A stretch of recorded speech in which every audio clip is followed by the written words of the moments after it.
Good morning, TFF. Welcome. So, got kind of an interesting day today. We have a holiday, I guess, in the States.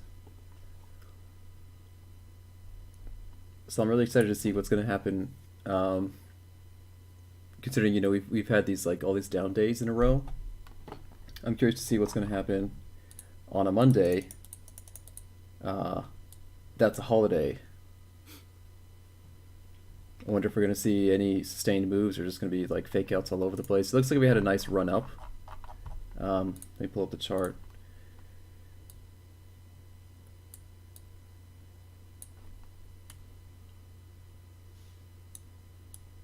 Oh, that's too big. Okay, so we bounced off. This is ZB, right? Yeah. Hold on a second. Let's get the most recent data. Yeah, so we traded around 29, and then it's just been a pretty solid grind up. A nice retracement here down to 0405, and it looks like we still got an uptrend intact. I'm curious what's gonna happen up to this larger order here at 16.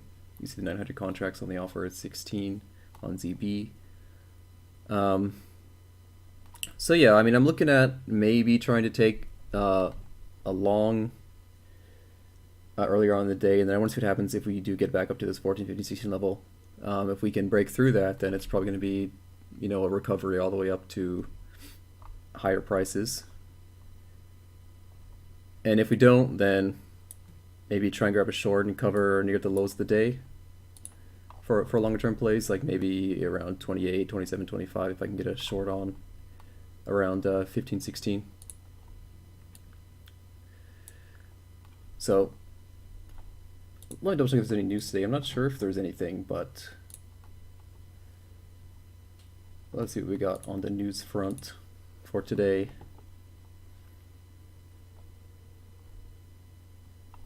Yeah, nothing. So interesting to see if there's going to be any volume at all today.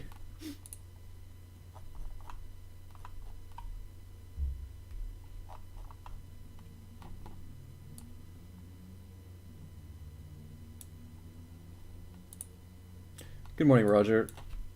Welcome. I took one trade earlier today.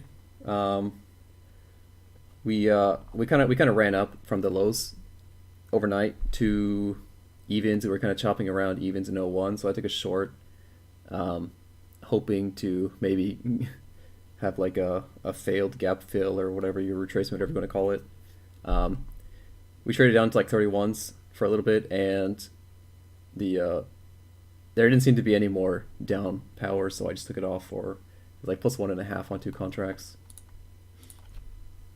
But the volume was really low during the overnight, so it was a 45-minute scalp, which isn't really a scalp, but yeah.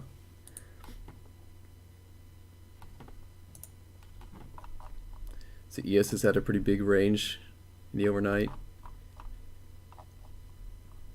So kind of interesting what's happening today.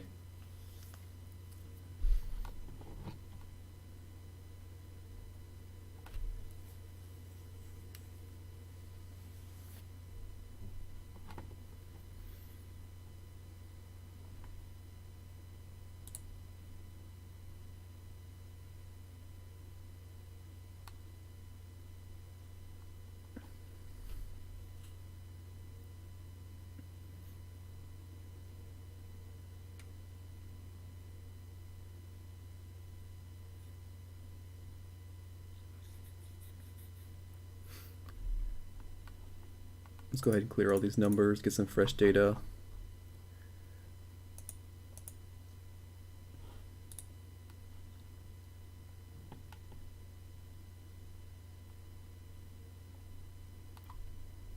If I was going to put a trade on right now, like if I was forced to, I'd probably try and take a long here, maybe at 09s. If that does get filled, 10s, with the expectation that we just kind of continue this uptrend up, and the lows are, or I guess like the next swing low for this uptrend would be around 7 or 8. Anything lower than that, and we start getting into potential like reversal territory. So just gonna kind of chill out for a little bit, wait for the volume to come in, if there's any volume that comes in.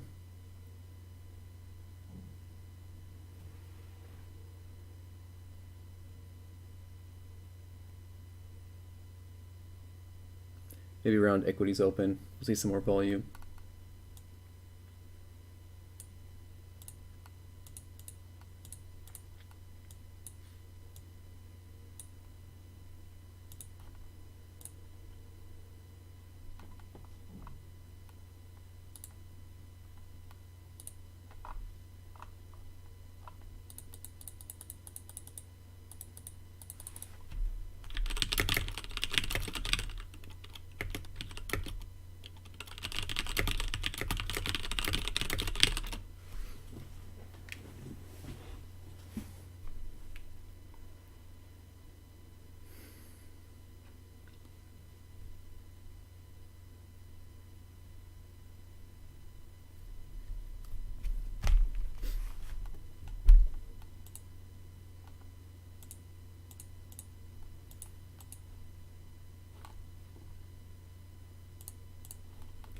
Anyone else have some opinions on like their what's gonna happen today, the action for today?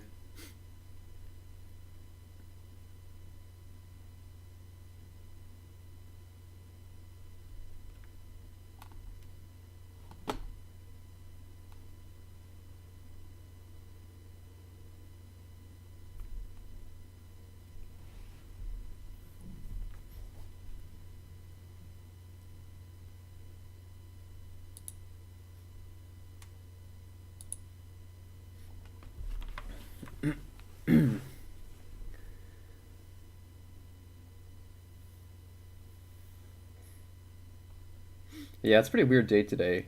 Um,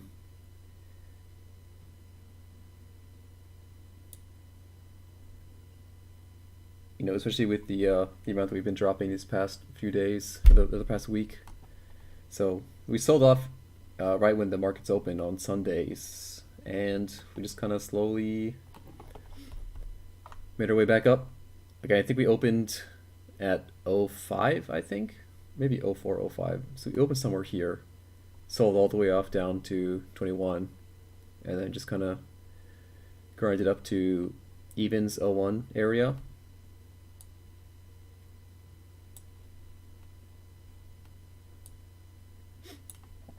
And then went up to 10s, and then we pulled back a little bit after 10s.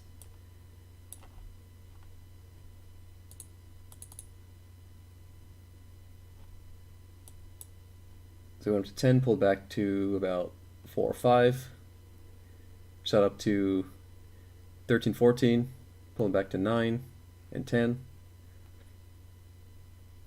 But we've got a kind of big order here on 16.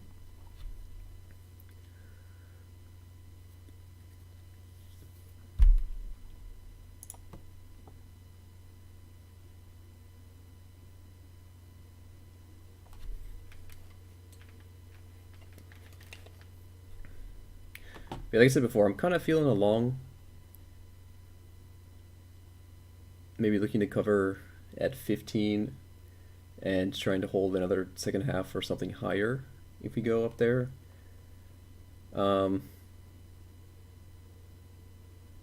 If I do, I'd like to be in a little bit lower at like 8 or 7, and then maybe risking 4 and 5, since that was the recent swing low for the uptrend.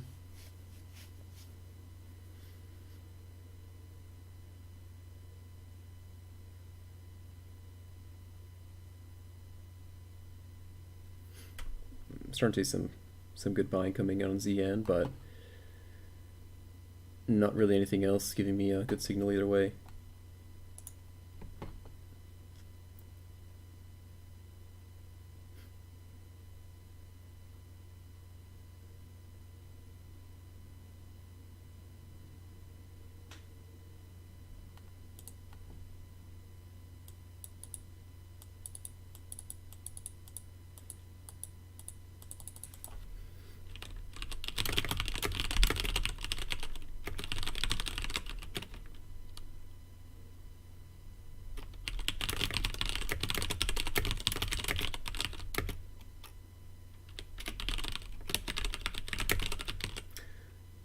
I believe the trading floor is actually closed today for Treasuries,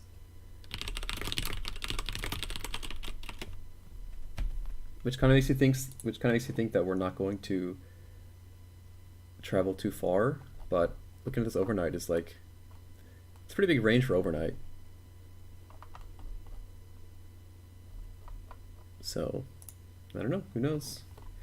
I don't have enough experience to really say.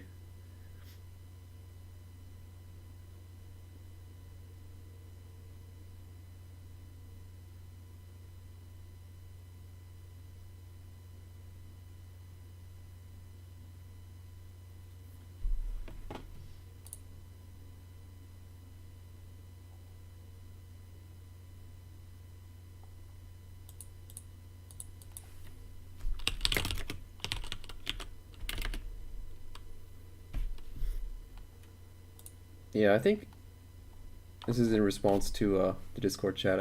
I do believe that the trading floor is closed on Treasuries today, although equities is not. It's like Forex and Treasuries is closed.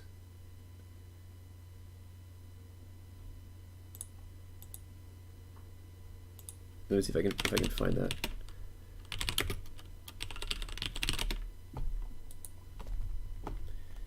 CME holidays, trading floors.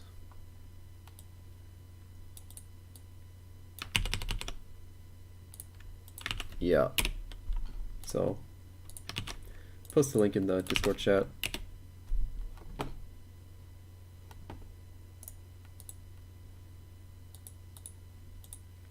The floor is closed. Globex is not closed.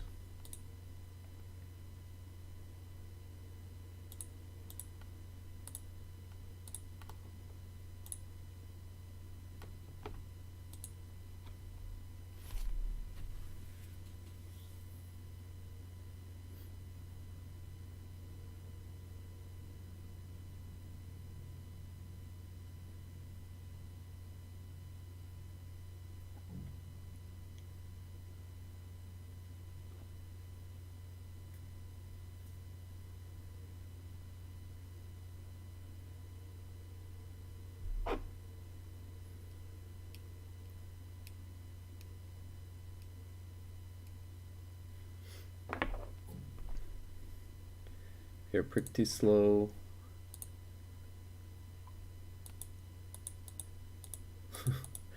Pretty slow action today. Very slow.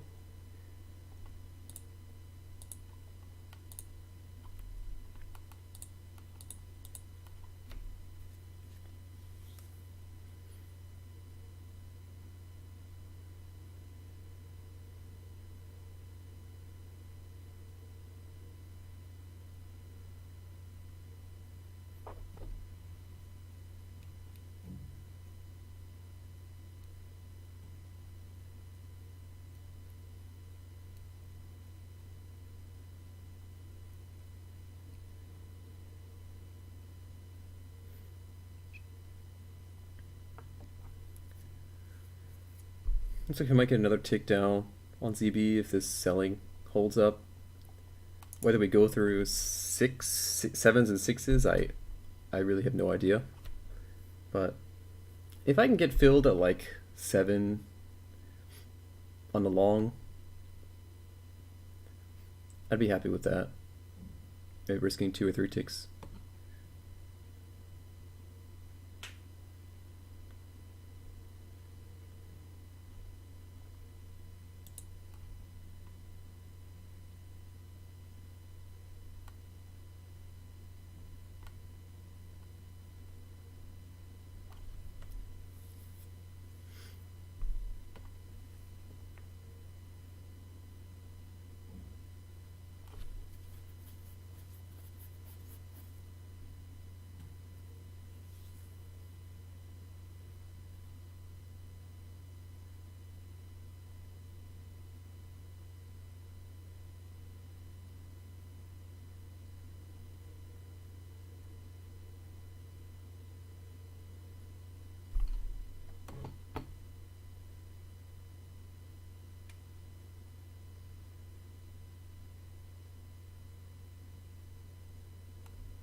So I'm looking to buy maybe anything between 08 and 04.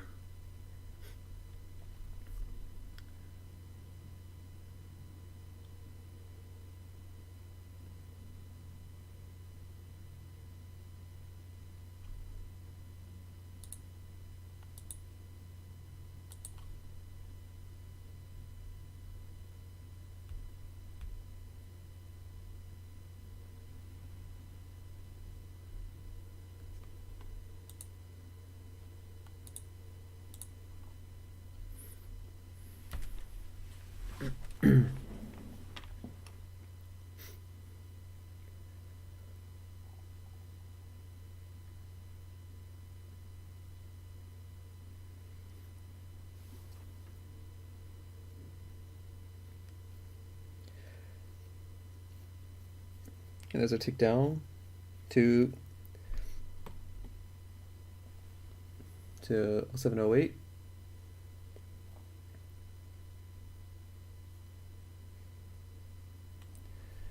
This question is: do I ever trade E-mini S&P 500? I tried on demo, and I didn't do too well on it. The It's actually a bit late for me because I live in Japan, so the cash open is about 10:30 at night, which is a little bit too late for me to trade. But I wasn't doing too well when I was trading that on demo.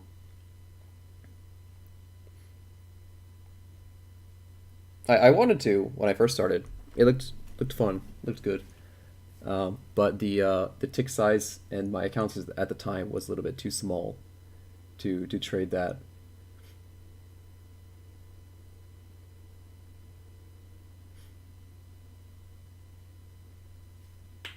But I do have the ES ladder up in the corner in the top left, so I do watch it, but I don't trade it, and except in very very rare situations.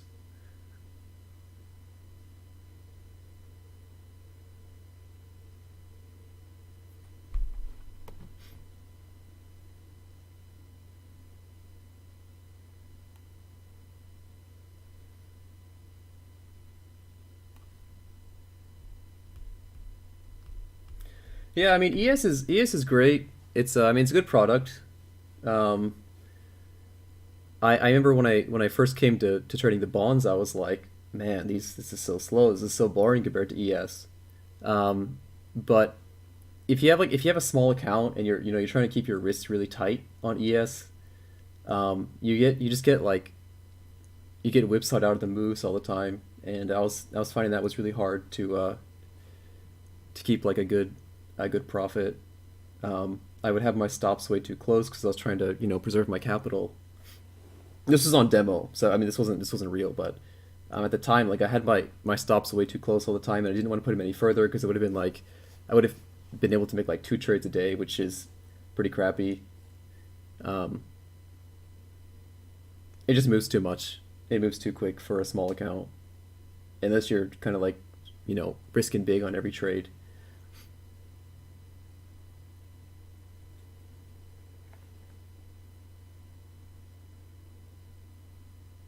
I tried Nasdaq once. I've told this story a bunch of times. I was trading NQ. I was like, oh, it's only $5 a tick, so it's cheaper than ES, right? And I made like a so my maximum stop loss was like $200 a day at that time, and I made like 150 bucks on demo, or sorry, no, 250 bucks on my first day trading. I'm like, oh man, Nasdaq so easy. I just trade Nasdaq all the time. I got a great day, great record, felt good. And then the next day, I lost $200 in 30 seconds. So I'm not really a fan of Nasdaq.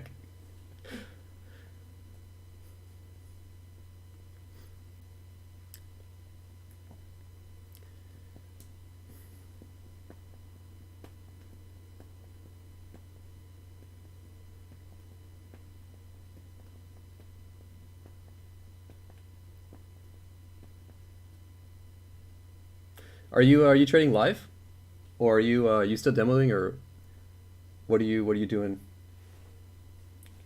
Trill, Mr. Trill Gates.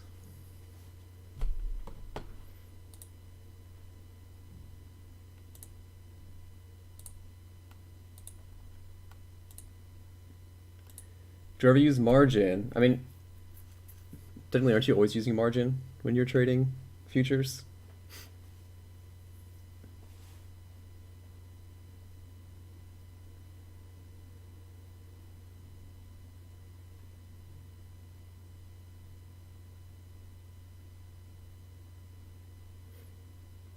Well, that's cool. Yeah, my trading's hard, and sometimes it's best to just like stop and take a break and come back in a day or a week or something to like kind of clear your head, and especially if you have a bunch of bad habits that you get stuck into, you can kind of refresh and start over.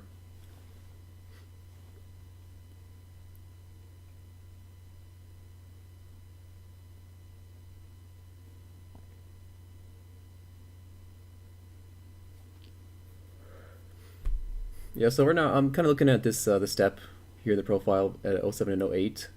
Um, like I said, my plan is to try and buy maybe anything from 4 to 7 if I can, with expedition of this uptrend continuing. I'm gonna be looking out at this 16 level and 15, seeing what happens around here.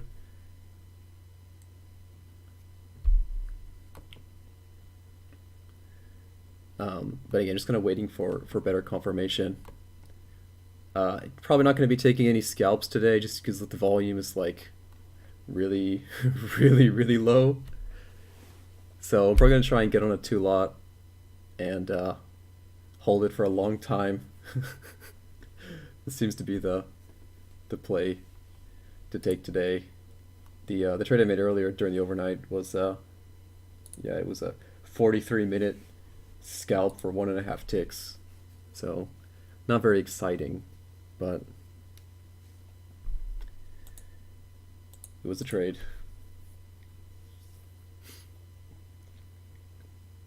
Any reason why you chose ES over something else?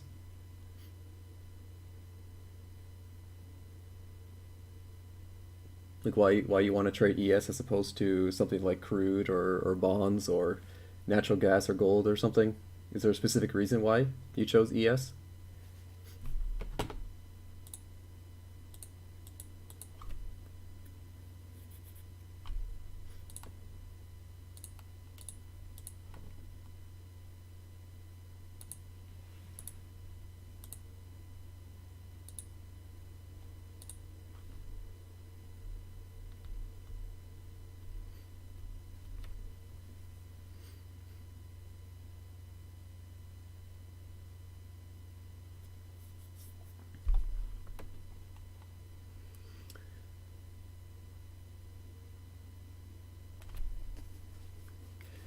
Yeah, I'm kind of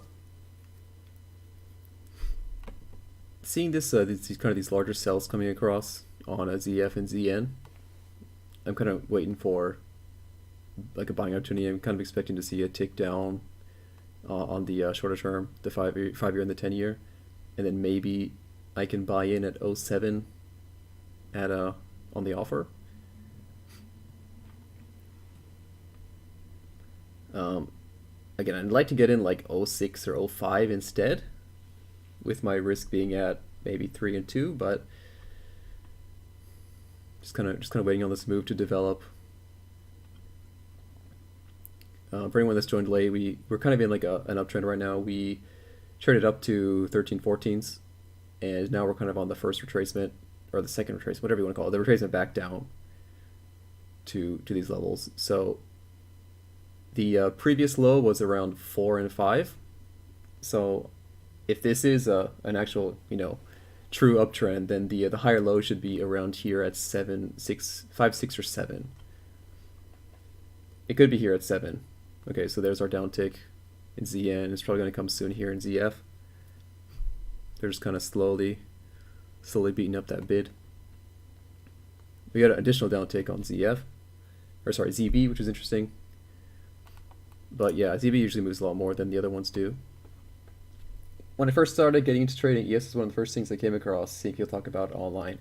Yeah, I mean, it is like the most highest traded single product in the world or something, isn't it? Okay, these are some pretty strong moves down actually. I might reevaluate and look at maybe, yeah, because they're starting to pull this bid off as they're selling down here. We might even like trade through 05, 04, 03. I might even get short here at 03s.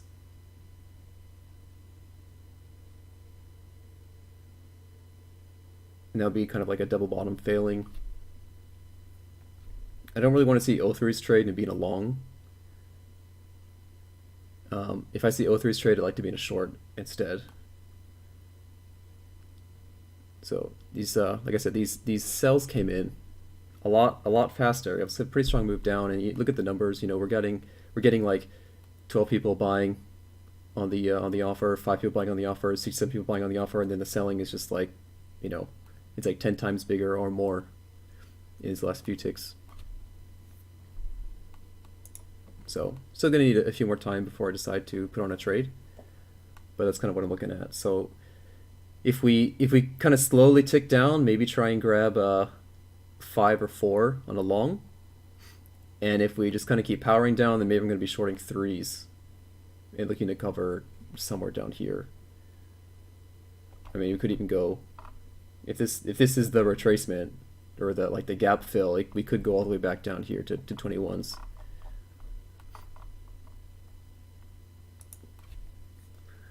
Yeah, and I think that's great. Like, I think ES is a great product to trade. I haven't had very much luck with it. I would love to trade it, but it just doesn't work for me. I have not tried crude. I don't. I mean, I want to try trading crude, but I think that's like that's crazy. Like, I think I need some kind of a some supplement or something to be able to trade that, like some Adderall or something probably, because it moves way too fast. The thing I like about ES is like it moves a lot faster, so it's a lot more fun, a lot more interesting I think than the bonds are. But at the same time, like there's a lot of noise in ES, and you know sometimes you can risk 2 ticks on ES and make a nice trade. Sometimes you got to risk 2 points, and 2 points is painful. It was painful at the time for me. So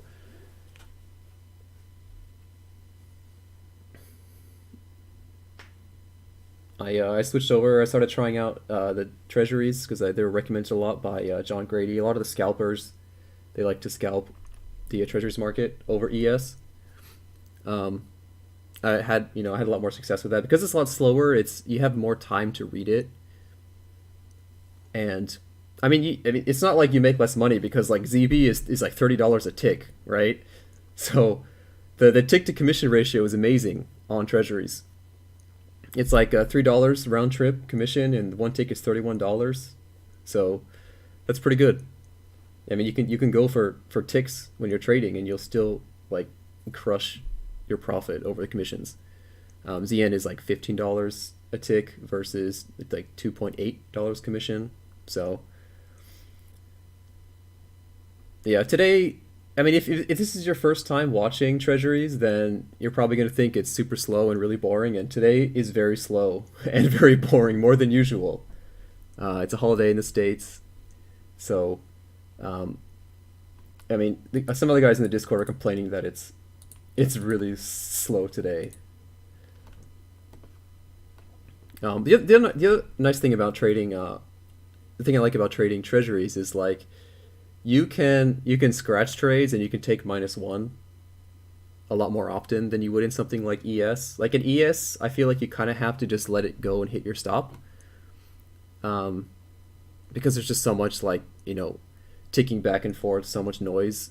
In ZN and ZB's, mostly ZN, but ZN usually holds like to the tick, or maybe it goes over by 1.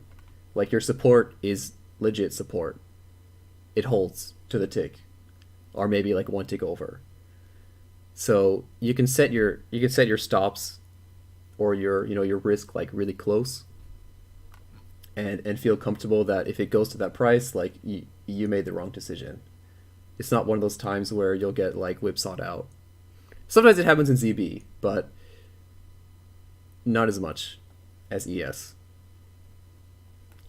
So we got down to this 05 level, and we kind of had a lot of sellers selling into it. with some decent absorption, so 650 contracts absorbed on the bid. This was kind of the point where I said like this could be the swing low on the next leg of the uptrend. So if we tick up to 0607, I might try and get long at 06.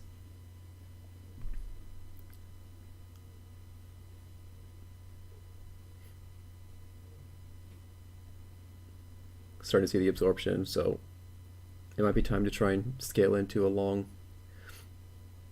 And this we just like sell through it.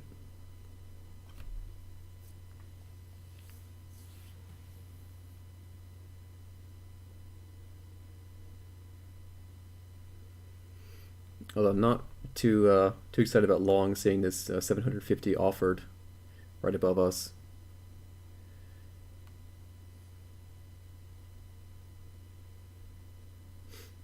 Yeah, I mean, definitely, try out some other stuff. If looking at it for one day or 1 week is probably not enough. Maybe give it like 2 weeks to a month of just trading it. Like, don't even worry about it if you're making money on it. Just see if you like the way it feels, like you like the way it moves. And also depending on the hours, the time of day. The cash open for Treasuries was about 30 minutes ago. So I don't know what time it is in Australia, but it's about 30 minutes ago. Whereas the ES Open is in about 40 minutes from now. So you have like just under or just over an hour of time to start trading. And the cool thing is you can kind of use the volatility that starts up during the cash open for Treasuries as kind of the first half of your day. And then once the cash opens on ES, the cash open, then the volume also picks up on Treasuries. So you kind of have like 2 windows to take trades. You can trade before ES opens, and then you can trade after ES opens, if that makes sense.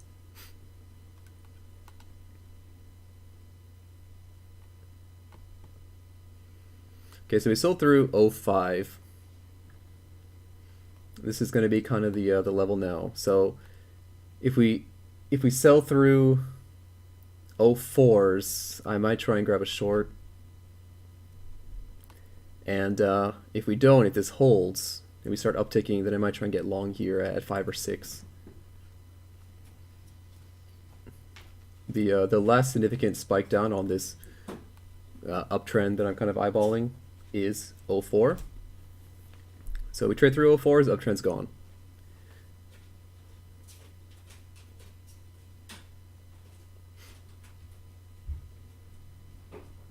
And there's a high chance that we just trade down lower.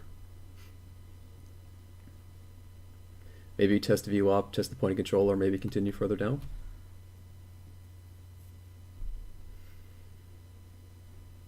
Okay, so it's still through 4s. We're kind of testing it now.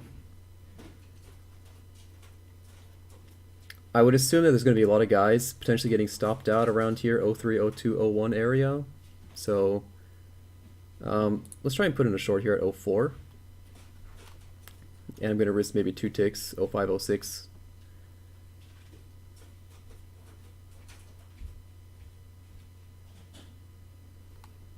They're starting to kind of sell down here on ZN.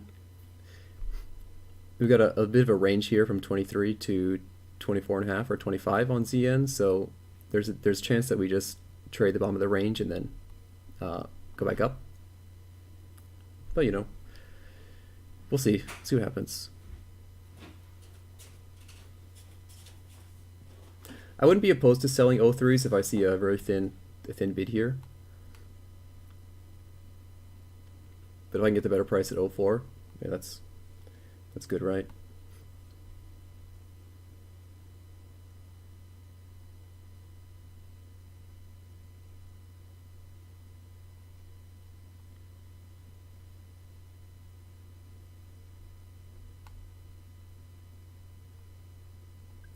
Also kind of leaning in on this 06 order.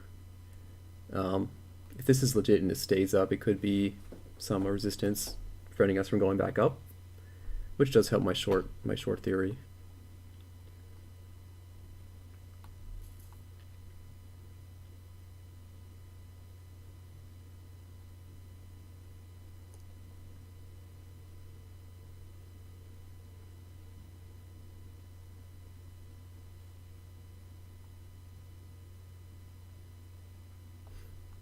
Just gonna kind of wait until I get filled, if I get filled.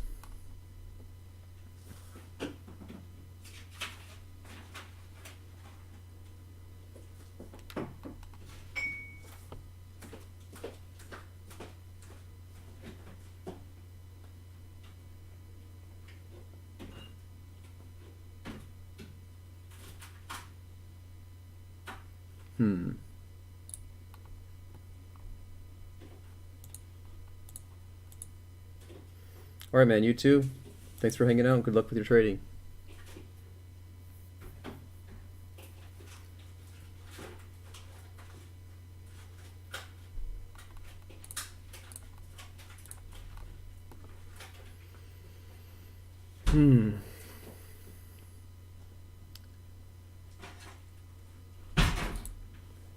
What a slow day.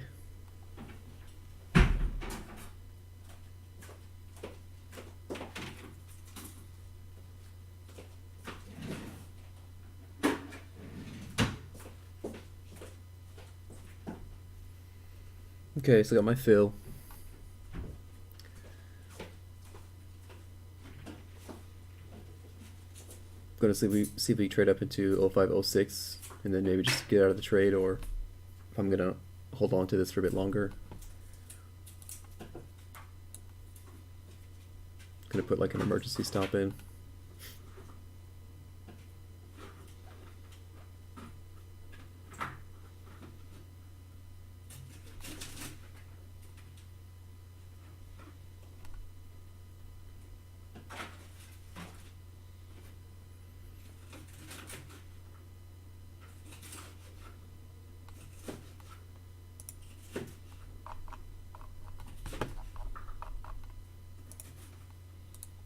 Let's see if ES has any relevance on our markets right now. Just clearing that so I can get a better idea of where the price is going or where it has gone in the past few minutes. Wasn't really paying attention to it today.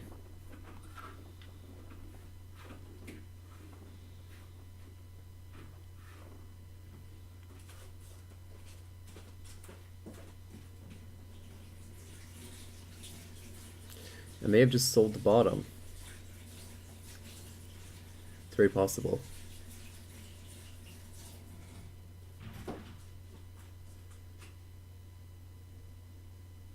Seeing these kind of larger orders here at 2 and 3 is not very good, but I'm just gonna hold it and see what happens. It's definitely gonna take a longer time to know if I'm right or wrong in this current conditions.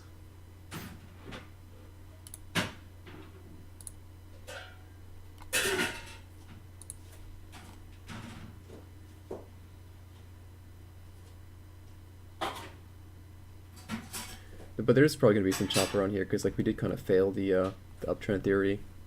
So there might be some guys trying to get in, continuing the uptrend, and some guys trying to short the bottom like me, expecting a breakdown. So if we get some chop around here, I'm going to try and not get shooken out.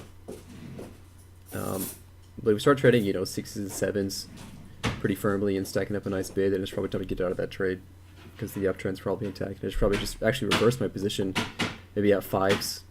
If I can get long at 5, if this doesn't break down, that might be a decent entry for a long.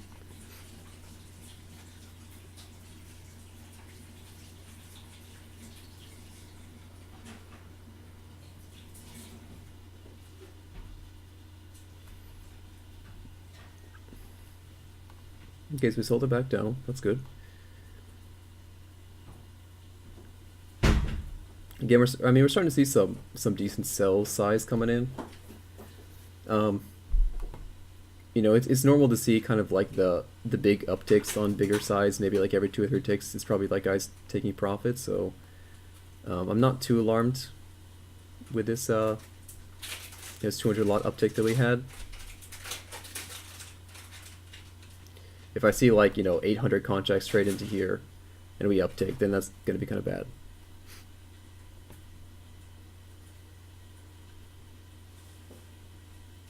But for the moment, it just looks like normal market. Slow, but normal market.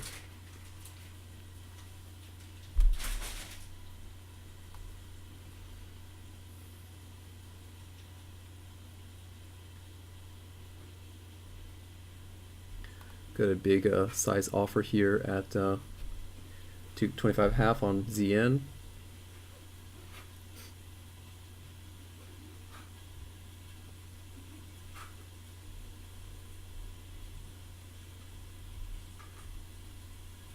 There's other down takes. So again, here we have like kind of this volume profile. Look at the profile. We have a decent step here from 05 to 04, and we got sellers willing to sell down into the least popular price or the least valuable price, whatever you want to call it. It's less popular because those people traded it, and only 53 contracts at that previous opportunity wanted to buy up into 05. So that's good for the short. Although we need to start seeing some people selling here at 03. Kind of worried about this 2800 contracts on ZF at 007.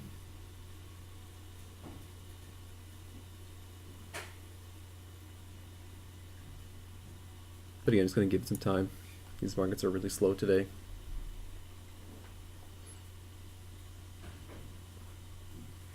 Still got that decent offer behind us at 06 on ZV. Big offer behind us. A few more ticks up on ZN at 25.5. And there's like kind of a large offer on ZF at kind of at 03.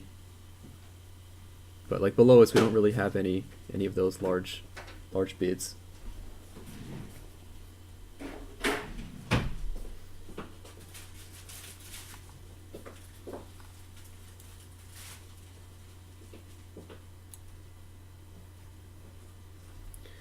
So in the overnight, we kind of chopped around. Let's see, what levels is this?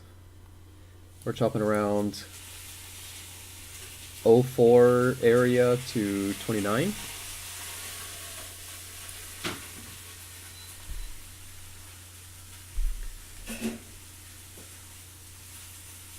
Kind of have like a chop zone in this area, 04 to 29.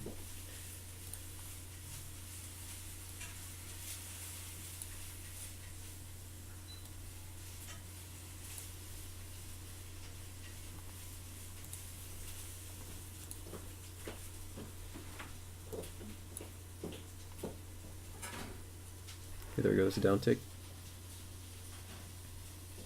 Pretty good size too.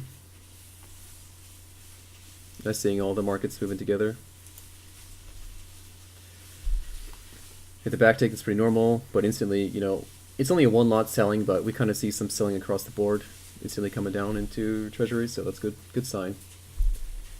The next kind of point of worrying is this O2s, and then the point of control and evens. So if we can potentially trade down 4 ticks and start trading 31s, then I'll be feeling really happy because we've kind of grinded through all the support.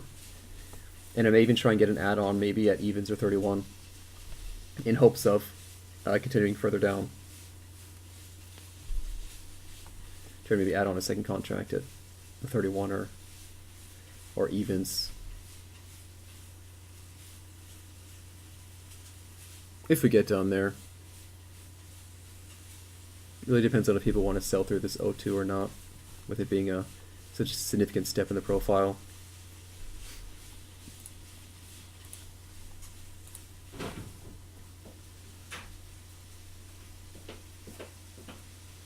If we do tick up though, I'm just going to try and get out for +1.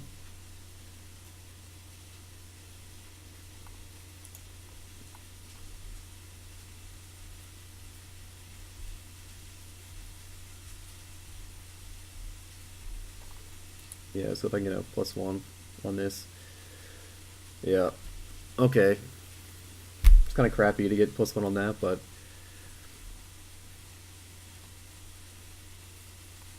we started to chop up around this area. So I would have liked to see just other traders saying, "Oh, we got an uptrend," and okay, uptrend failed, and then we just like sell through it, which didn't really happen. So I'll take my profit and I'll look at trying to get in a different price. Maybe I'll sell 31s or evens if we get down there and continue short, or we may just chop around and then keep going up. Maybe look for a long around 04, 05.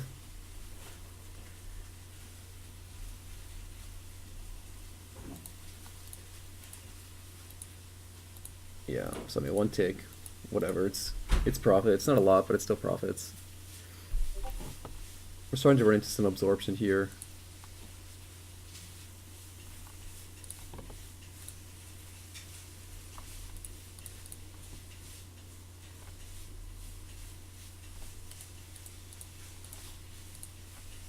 Yeah, so Roger just PM'd me that he thinks shorts look pretty good here.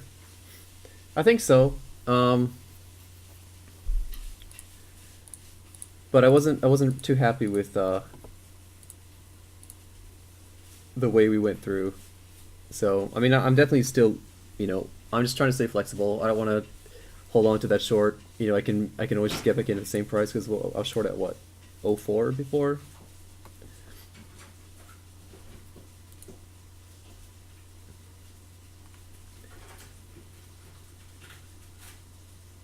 I was hoping to see like just like sweep through these, or not sweep through, but like power through these low volume areas, low value areas, but it wasn't really happening. We had like 10 contracts trade down there, 105 on ZN.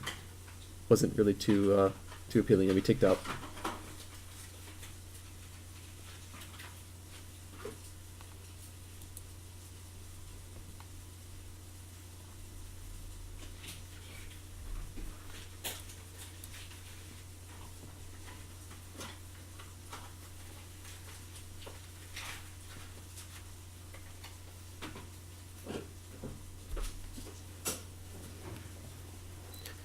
Probably gonna wait until ES opens. That might give us a bit more of some catalyst to cause some volume to come in, because like this is really really really slow.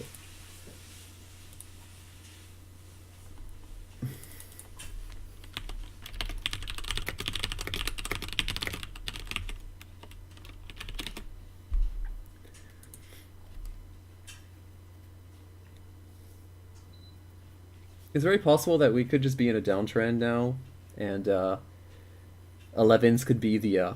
We did trade down from 14s down to 9s, and then spike up briefly to 11, and then now we've grinded back to 02s. So this could be a sort of a downtrend, or like the third leg of a downtrend down.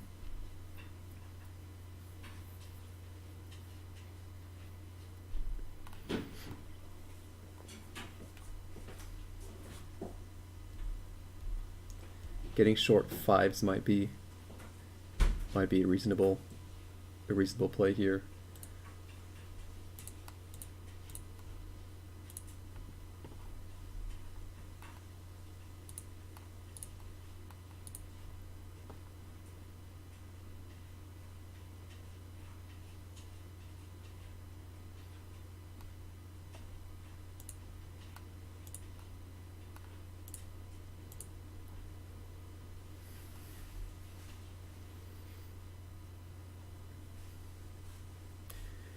ES is starting to pick up a little bit, starting to tick around. Shot down like a point, shot back up a point.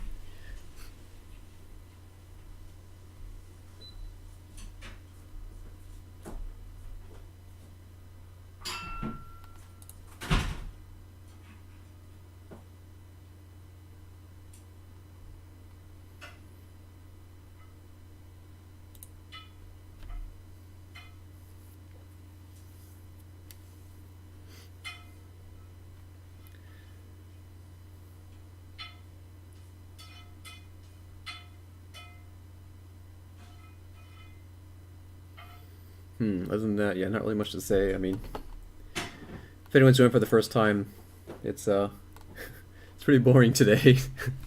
These markets, there's just no volume.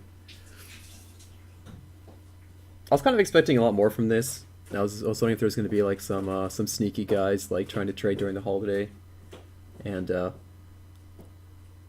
maybe mess up what's been happening the past few days. Now that like maybe some traders are taking their day off.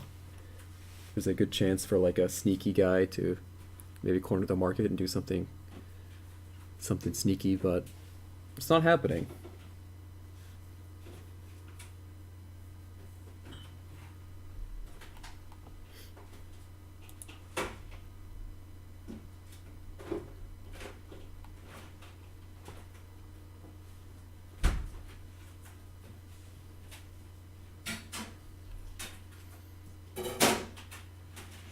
Just starting to see some more upticks on ZB now.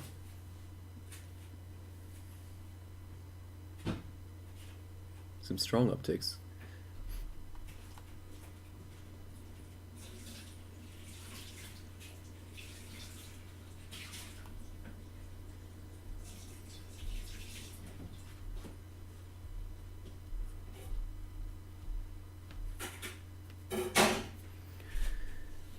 Is this due to ES falling? Possibly. If we decide to make a new low on ES, I'm going to definitely be watching how the treasuries react to that.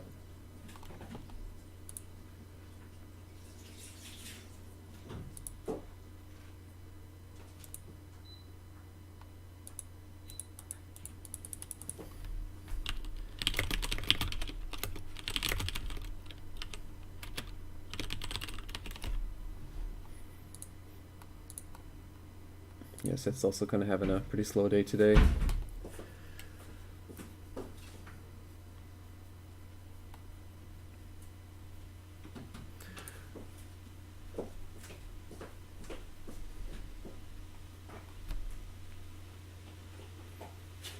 Pretty good sell at 06. Could have been maybe some longs taking profit. We'll see if it's a pullback or it's actually an indication of some kind of move.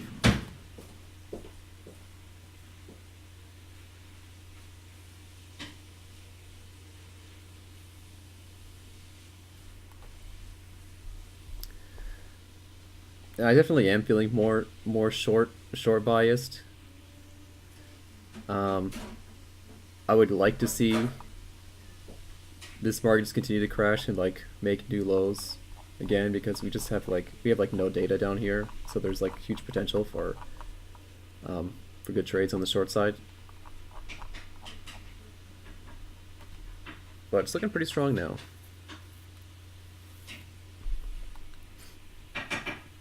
This 7, 8, 9 area is probably going to be important if we can get up there and maybe trade 10s. Definitely good for the longs. These are starting to be some strong upticks now. It's kind of the opposite of what we saw before. We kind of ticked down on heavy volume, on heavy sells, and now we're ticking back up. Again, like, you know, more than 10 times the number of market buyers and market sellers right now. Couple that with ES starting to trade near its lows. I mean, it's just the market kind of agreeing with itself. ES goes down, bonds go up.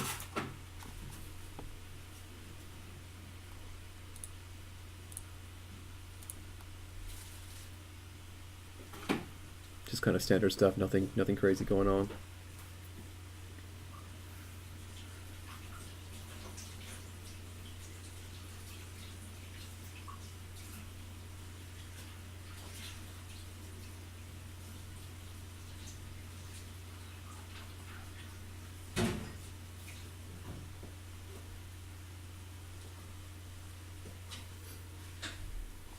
Some more buying coming in across the board.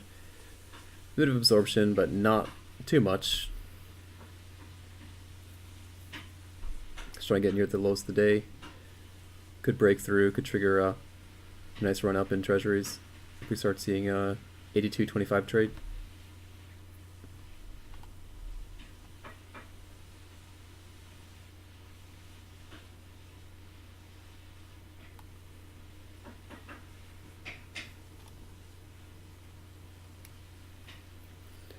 Keep my eye on ES right now, watching if there's any indication of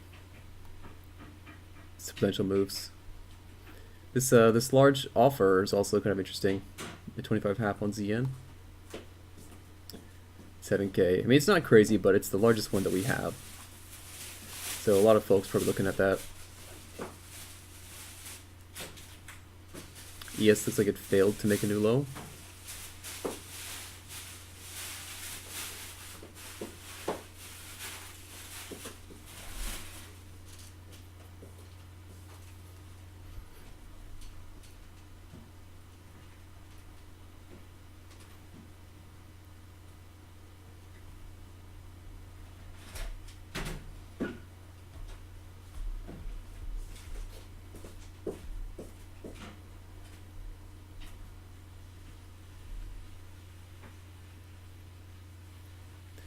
The last kind of swing high or spike high on this potential trend is 11, and then the high of the day at 14.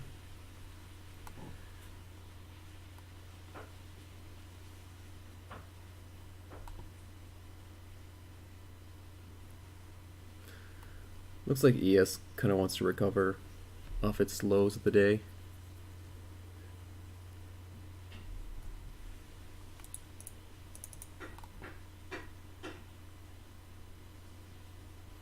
Starting to see some selling coming off, or some selling coming on in ZN.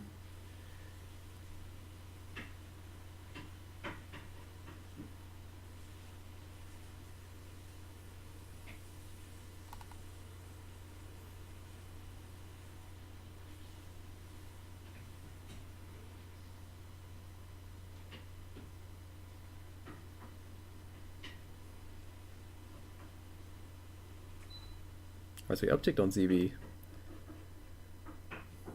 How does the market react to that? Is it to buy or to sell?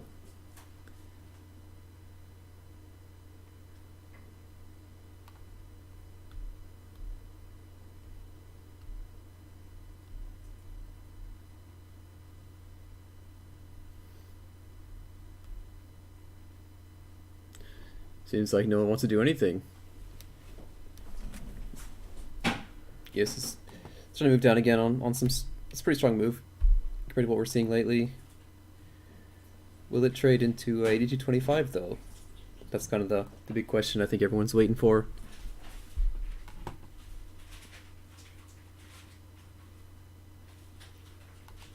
I'm probably going to see them trade into here, and then you'll see a big buy up here at 08s.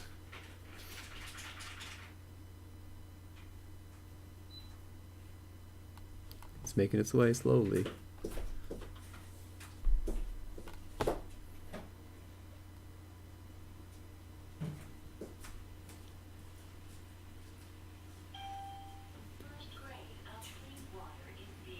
Does it trade through the lows? Let's see.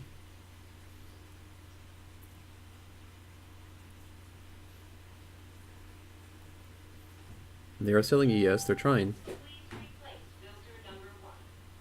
Okay. And a huge bid showed up and it got rejected. Maybe try a second time.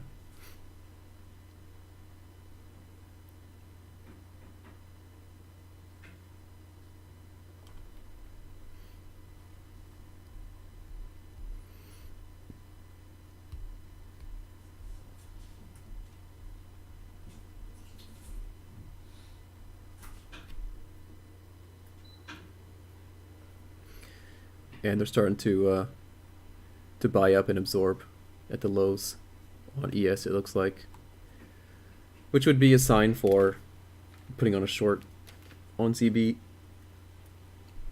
Unless this breaks, then we can continue going up. But if I was short here, I mean, it's pretty surprised to be short at. Would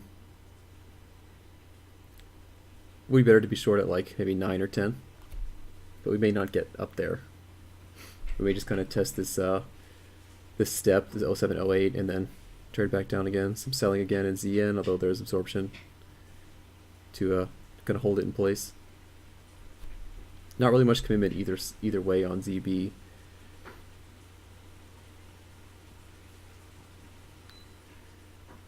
And no really clear indication on ES. I mean, they're selling it down, but it's getting bought right back up, and there's not really much volume that's traded into this large order, so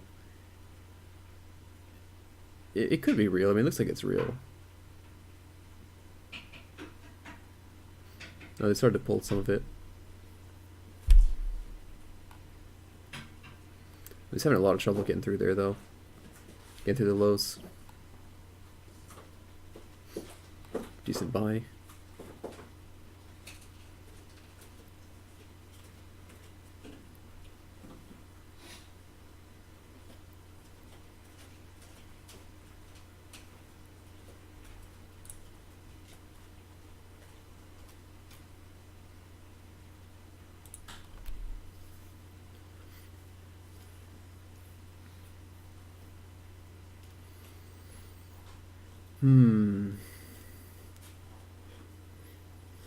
I don't know. What do you guys think? You think we're gonna make new lows in ES, or is it gonna bounce off 82 evens?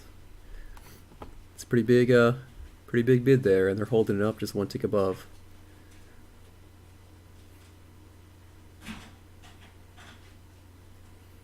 Maybe I should be like TFF and trade ES today instead.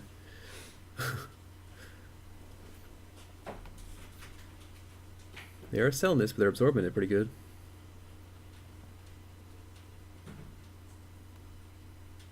Starting to see a bit of absorption too here at 08 on ZB.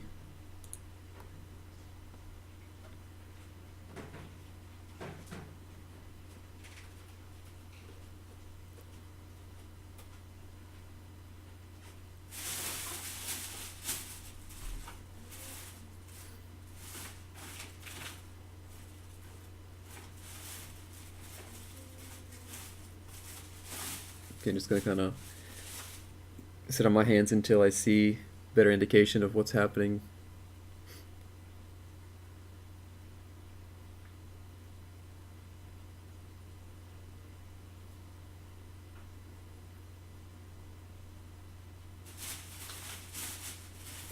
I'd love to sell 08s and then just like see ES recover and shoot up like 12 points, but okay, we kind of sweep down actually. We slept 2 ticks on ES.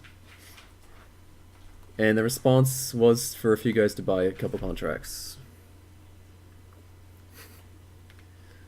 So, nothing too exciting.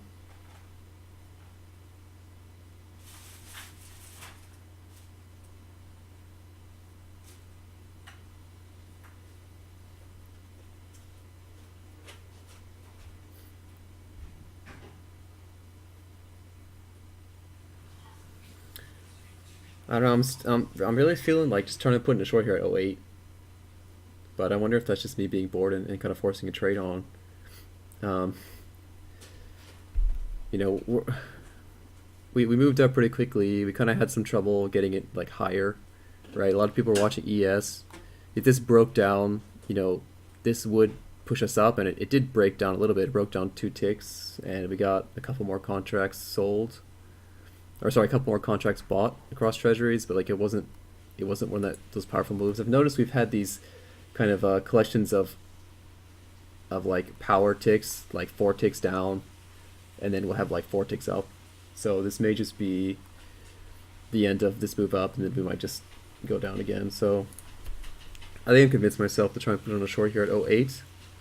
Again, maybe just risking 1 tick here at like 9 or 10.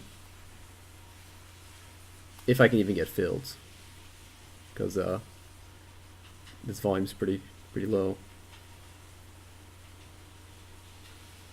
But I'm probably just maybe risking like 10 or 11 is the max. I might try and put on a second lot here, maybe at 9 or 10, just because I don't really want to trade one contract with the volume being this low. If I get a better entry, that'd be better price.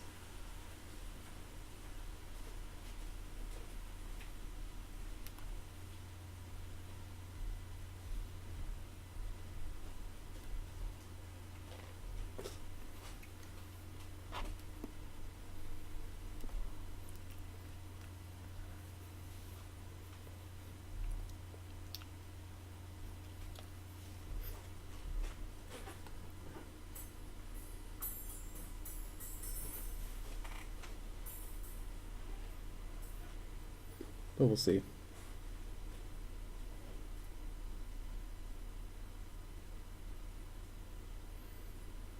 Yes, this is kind of starting to recover a little bit.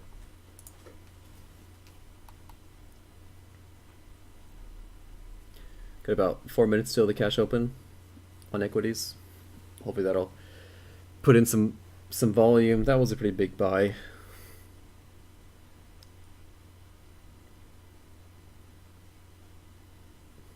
I would like to be filled. 61 in the queue.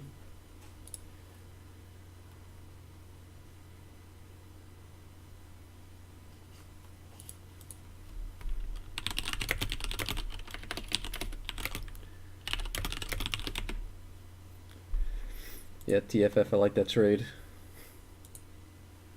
we're making the same trade, potentially. I may not get filled out.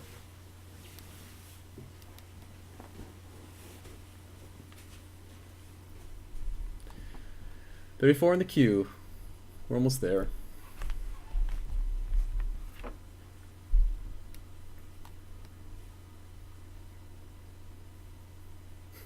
$33 in the queue.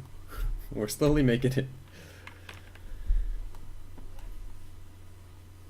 Number 6 in the queue. Interesting that we're kind of upticking on ES and also upticking in the bonds as well.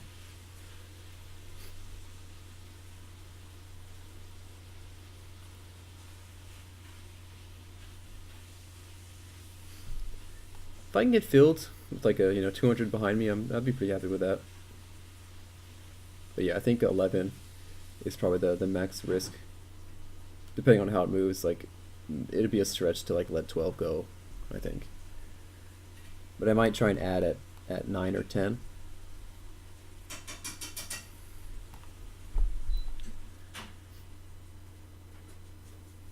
Or 7, if I have to.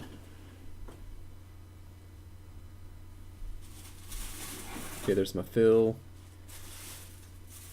And let's see how it goes.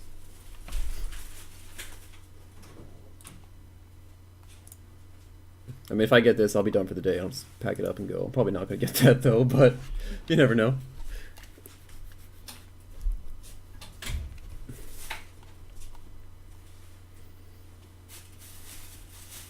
Just want to have an order in. So like maybe if we see some good moves, I can kind of work my way into a nice position in the queue. I really like to see some trading down and then trading through this 0201 area, because that's where we were last time. Last time we were down this low, we took a short here at 04, we covered at 03. I'd like to trade through this 0201 area. We're starting to see some selling pick up now. Got some down ticks, getting some good absorption here on the offer. Still a good chance that we take up through to like 09 and 010, but I'm feeling pretty okay about this entry.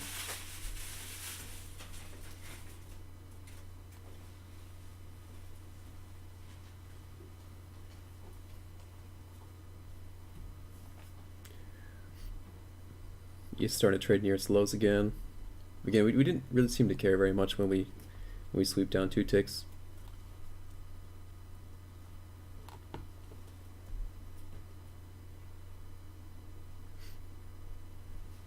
Got about a minute until ES opens. Yeah, or maybe 10 seconds. But by the time you hear this, it's probably already opened.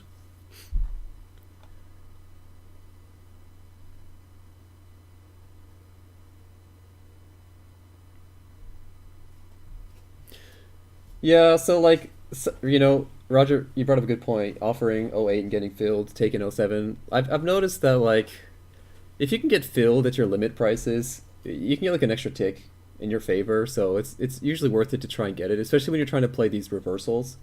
When you're trying to play the breakout, like as it goes, you won't get filled.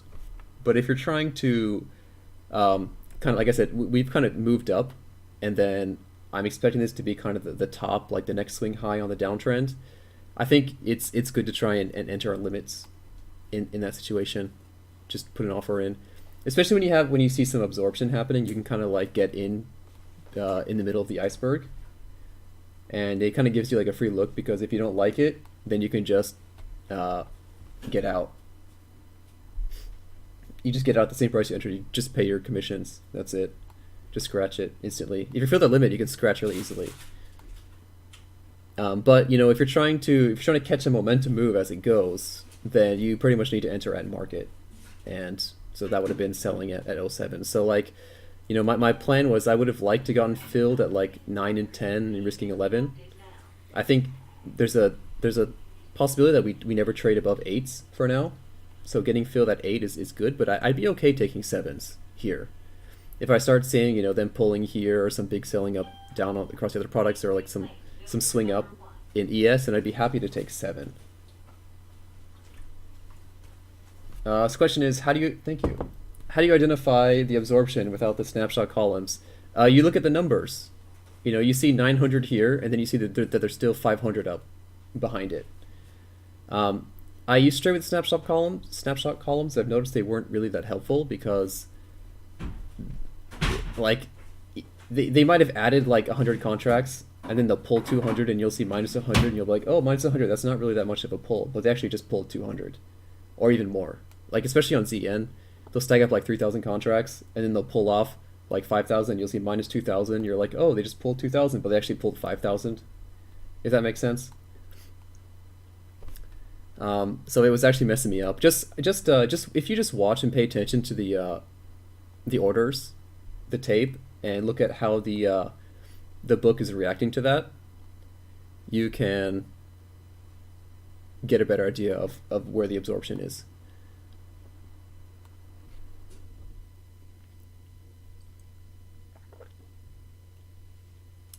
But it's kind of like a, how can I say this? It's kind of like a it depends, you know, something that I consider absorption might be something that you don't consider to be absorption. So just kind of case by case. But when you see like huge numbers on the traded column, and then you see that the bid or the offer is still like in line with everything else, you know, we got like 500 here, 600 here, 600 here, 650 here, then it's usually, you can say that it's absorption. Woodsy, thanks for the follow. Hope you're having a good time. Welcome to the chat and to the stream.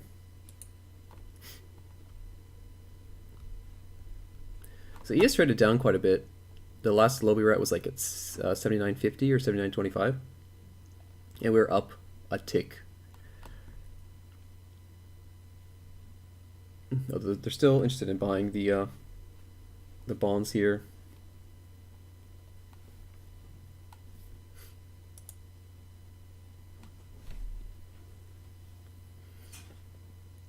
Interesting that just ZB's really ticked up. ZN and ZF have not ticked up so much. Yeah, I mean, Treasuries, it's kind of surprising because another guy who was in here who was talking about ES and asked me questions about ES, and I think ES seems to be the go-to product that people trade. And basically what I said before was I tried it. It didn't really work with me. My account was too small for the way I wanted to trade ES. So I've moved over to Treasuries. I mean, it's just kind of depends on what you like, and if you can trade ES or trade crude or whatever and make money, then I mean you're doing it right. You don't need to try anything else. Just a word of warning though, today is not a normal day on Treasuries. This is extremely slow. I mean, Treasuries are known to be quite slow, but today is even slower than usual. So it is a holiday, Columbus Day in the U.S. So that's probably why it's pretty bad. But I think Treasuries are great. I tell a lot of people they should maybe consider giving Treasuries a try, because you have like the best tick to commission ratio on across all the futures markets. And you know, I mean, it trades technicals very well. Most people who are traders, they use, you know, TA for their trading. And you know, you often see things hold to the tick or maybe one tick past the technical levels. So you can be really tight on your entries, and your stops can be really close. And yeah, you'll lose more per tick, but you don't need to worry about, you know, any slippage or getting sweeped out or shaken out, because it doesn't really happen that much in Treasuries. It's also a lot slower than ES. I mean, I got ES open here. You can see how fast this is moving compared to the Treasuries market. It gives you more time. At least for me, you know, because I've been doing this for like maybe like 6 months now. Maybe a little more than 6 months, but 6 months about, and it gives you a lot of time to sit and think and really absorb the information that's coming to you. Whereas ES, you're like, oh, I see absorption, and it's already up like 2 ticks by the time you even put the fact that it's being absorbed. Oh, hey, now we're back to the same price. Like, it's, yeah. In the time I you know made the sentence, we've ticked up and down 3 times, 4 times, 5 times at ES already. So I can't even imagine trying to think that fast. Maybe if I was younger, I'd be okay with it, but I don't know. I'm 27 years old and I'm already having a hard time reading ES, so I don't know how anyone else could do it. And this, I mean, unless you trade with a really wide stop, like you know, like 2 points or something. Um, but on a smaller account, you know, 2 points is what, $100 or something, and that would uh, if I got stopped out on 2 trades, I'd be done for the day, which is not enough for me. I like to make more trades per day.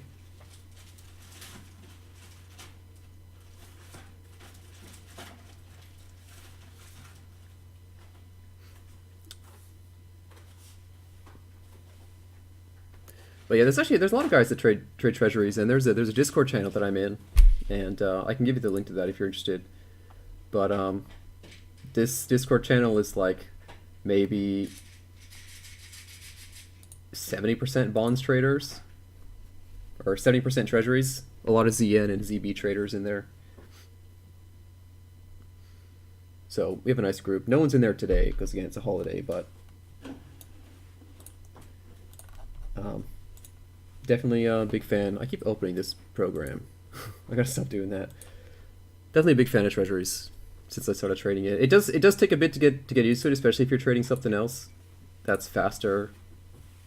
Like if you're trading crude and then you move to ZN, you're gonna be like, what am I doing? I'm just watching like the paint dry. But I mean it's good if you can trade it. I've been having a good 2 months trading treasuries, so I'm pretty happy here. It's not exciting, but I get to get paid, so I guess it's good in that regard.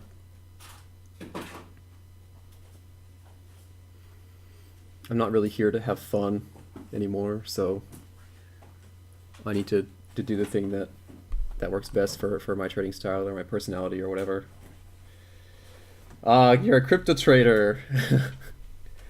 Yeah, you should probably get out of that. I mean, to be completely honest, the most of my trading profits is from crypto, but okay, we're starting to see it. By the way, so we're starting to see a nice run up here on ES and starting to see some downticks on treasuries. So this is good. I'd like to see maybe some more strength in ES, but I liked how we started shooting up and then we're starting to downtick. We made new lows and we went up 1 tick, right? And we made new highs. We went down like 2.5 ticks. So to me, that's a good sign. We're willing to go down more than we are willing to go up.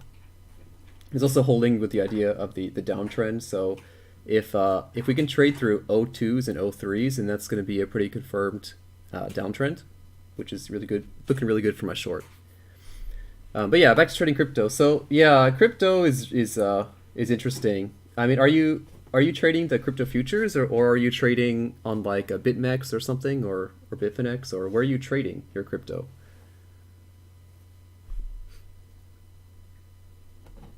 I want to see some new highs again on ES.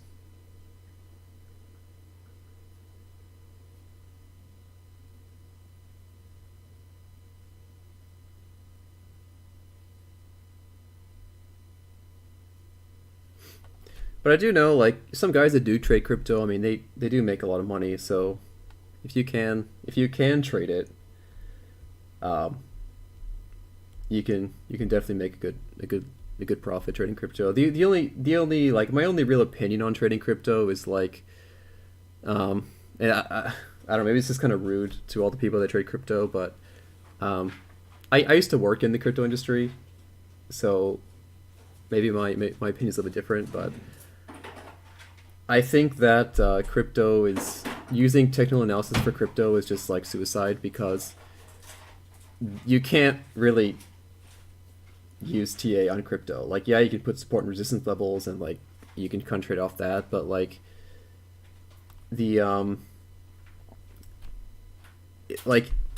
the cost of trading is way too high on crypto. Your exchange fees is like way too high, and like whales control that market so much that it's like I feel like the only way to trade crypto is like in a fundamental way, like go to the website, read the white paper, do that kind of stuff, and trade it over the long term, like 3 to 6 months or longer.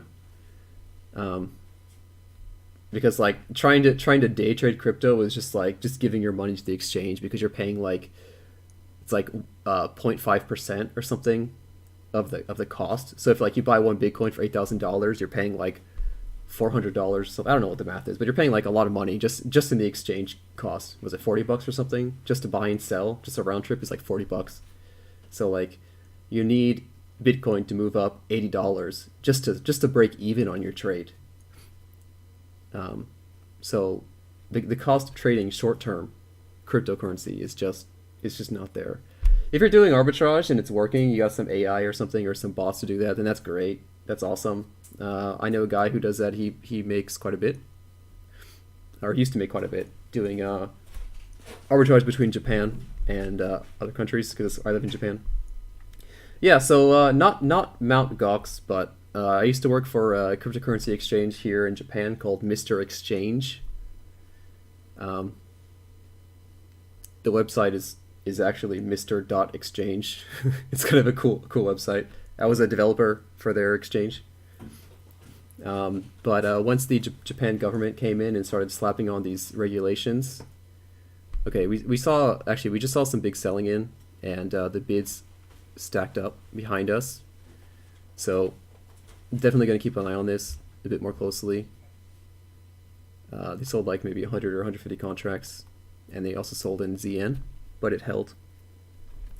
Oh yeah, but once the Japanese government came in and started putting down these like really hardcore, serious regulations on the Japanese exchanges, um, the guy who hired me was kind of like, yeah, well, we're going to cut your salary by a significant amount, basically to the amount that an English teacher would make, even worse than an English teacher would make in Japan. So I was like, yeah, I'm just gonna go because it's not really worth my time, and I'm done with this company. Yeah, that's the other thing. Yeah, so TFF, he's saying that I guess he traded BTC and he lost all of it in the exchange. So like that's the other thing is like there's actually a lot of risk in trading BTC because you have to put it on the exchange and like there's no guarantee that the exchange is going to be there tomorrow, and like that's a huge risk. Um, Before I quit my previous company at the crypto exchange, um, we were talking about how I wanted to branch off and do a more trading focused thing, and we were in the talks about potentially opening like a trading firm, a what's the word, like a quant trading or bot trading firm for crypto, and use it to kind of help arbitrage and do market making across our exchange. Um, but he was kind of like, well, all the exchange is going to be put on you, and I'm like, well, I don't want to deal with that. Like that's I can't control that. So I just packed it up and left, and I'm kind of like unemployed now, but um, I mean I'm doing all right for myself trading. So I do have another job which I'm working on, kind of like a freelancer thing, but I don't really have a normal 9 to 5. So I trade at night, and I trade Nikkei in the morning sometimes, the Japanese markets. And every now and then I'll go to my other office and do some kind of freelance work um, for crypto. But yeah, that's kind of my story. I know it's kind of long, but that's kind of my story about everything. Okay, so we're just kind of a recap on this market. So we're starting to run up again on ES. We're starting to see some large bids behind us, and a lot of absorption on ES. So like we got some guys that want to keep it up, um, but they're still selling down to it. Hold on, give me a second.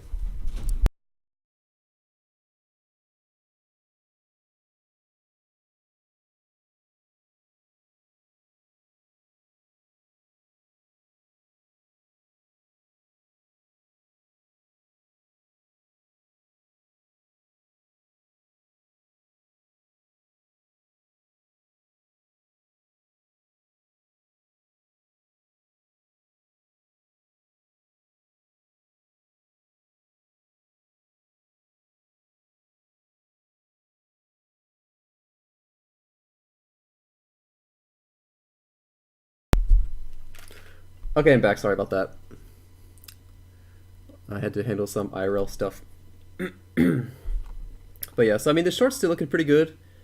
I don't like seeing this absorption, but we're not. I mean, we're not like buying so much against us, so just gonna hold it.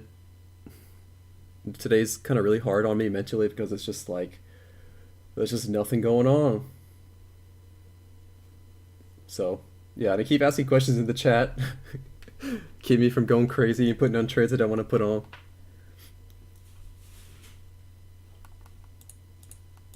But yeah, I mean for sure. I think crypto. It still needs time before it's legitimized. I think I haven't actually looked into it, but the crypto futures is kind of interesting. I'm kind of interested to see how that works, but I think it's like really expensive. I haven't looked at it, but that has a chance to kind of make things legit.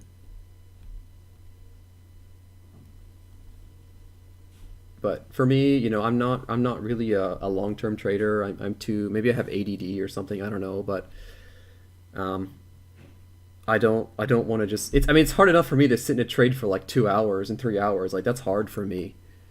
Um, Even when it makes me like the big money. Like these long trades, like it's just really taxing on me. And I don't know why, but it might be taxing on everyone. Who knows? Um,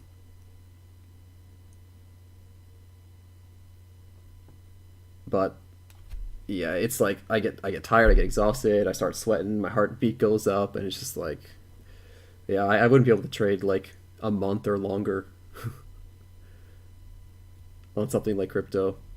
I mean, I did before. I initially I bought some bitcoins when they were about 1,000 a piece or something, and I sold them when they were 12,000 after the run up to 20 US. And that was kind of where I'm like, okay, I'm done. I'm done with crypto. I'm out. Um, but I didn't actually buy those. They were kind of like reimbursement. I kind of worked for those actually.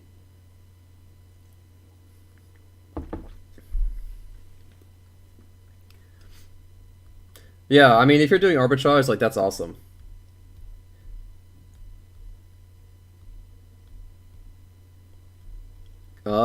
Yeah, that's it's hard for me to answer that. So you're asking about momentum-based strategies. So, uh, I mean, so you I I'm usually scalping a lot when I trade. Today I'm not scalping so much because there's just no volume.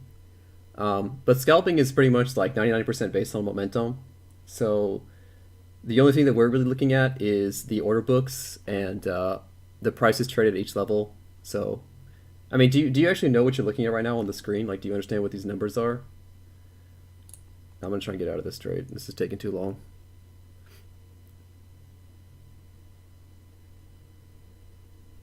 Um, Looking at these numbers versus the other numbers and kind of how they interact with each other. My girlfriend was asking me yesterday. She was asking about my trading strategy, and I'm like, I can't really explain it because there's not really like a specific indicator. Like I'm not really looking for a specific value or something. Like if you have a strategy based on like moving averages, right? Oh man, am I gonna get filled? Is this gonna turn into a loss? You can define it, based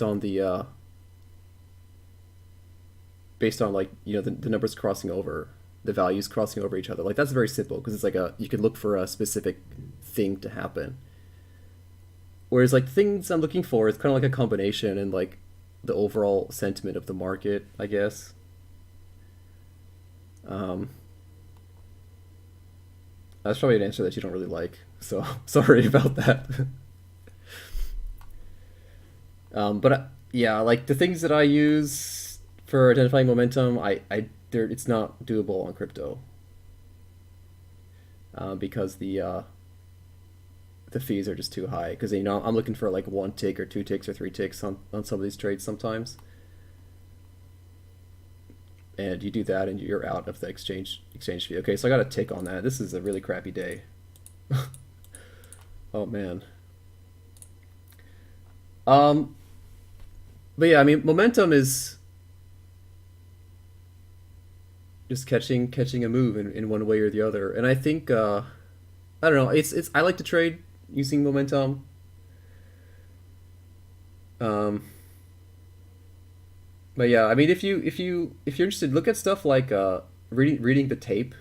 Look at those because that's basically what I'm doing here is reading the tape. Um, I believe the other thing is called like delta or something. Maybe someone else knows the word for this. Someone else in the chat. Looking at the number of contracts bought at the bid price versus the ask price, is that delta? I think I don't know. There's an indicator for that. I don't know what it is, but there is one. Maybe it's delta or CVD or something, cumulative value delta. I don't know. I'm really bad at explaining these kinds of things. Sorry, um, but that's what a lot of scalpers use as a indicator for momentum and identifying momentum. Um, the other thing is I like to look a lot at the correlations. So I've got the three bonds markets opened, or three of the treasuries opened. I've got the 5-year ZF, I've got the 10-year ZN, I got the 30-year ZB, and sometimes these will move in different directions. Like ZB might go up and ZN goes down when there's people spreading these markets. But the best trades are the ones where the whole market's moving as a whole. So like all three kind of uptick together or all three kind of downtick together. And that can be also a better sign of momentum because the market is kind of agreeing with the direction. The market's saying, okay, bonds are going to go down. It's not like long-term bonds only are going down. It's all of bonds are going down. All of treasuries are going down, and all of stocks are going up. Like that's a good trade in my books. So like just now, we kind of had a downtick in ZF and ZN, and we're making new highs on ES. So, and a few seconds before that, we did downtick on ZB. So it's kind of showing like, okay, the market agrees with this move. ES is going up, Treasuries is going down. Nothing is going crazy right now in market land. When you have both things going up or both things going down, then that's kind of bad, and that's when you get into weird territory. So yeah, maybe that's helpful. I don't know. Just trying to talk and keep it interesting for people watching.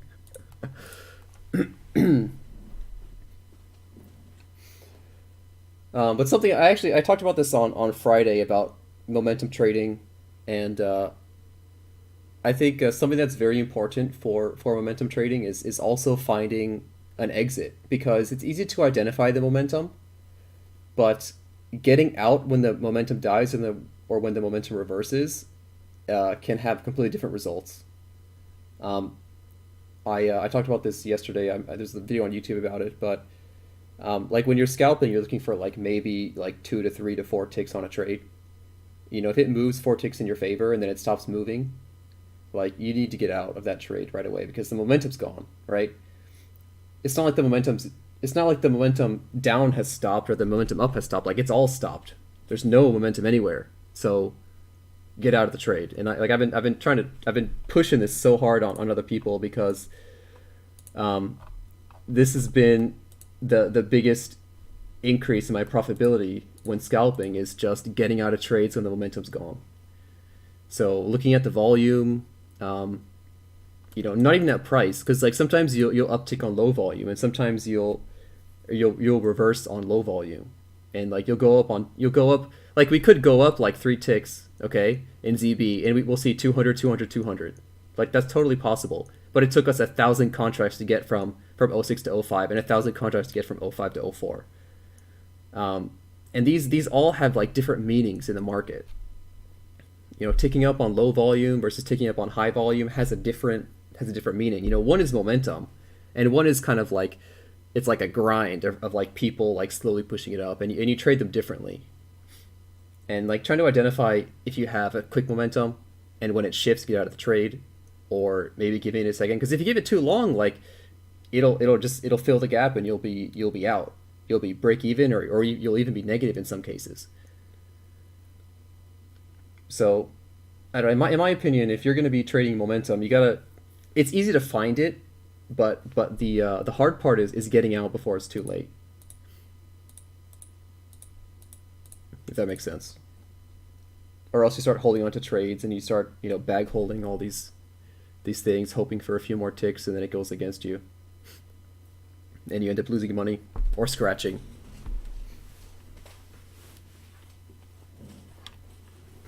But that's cool. It's cool. You're writing a paper for that. Um,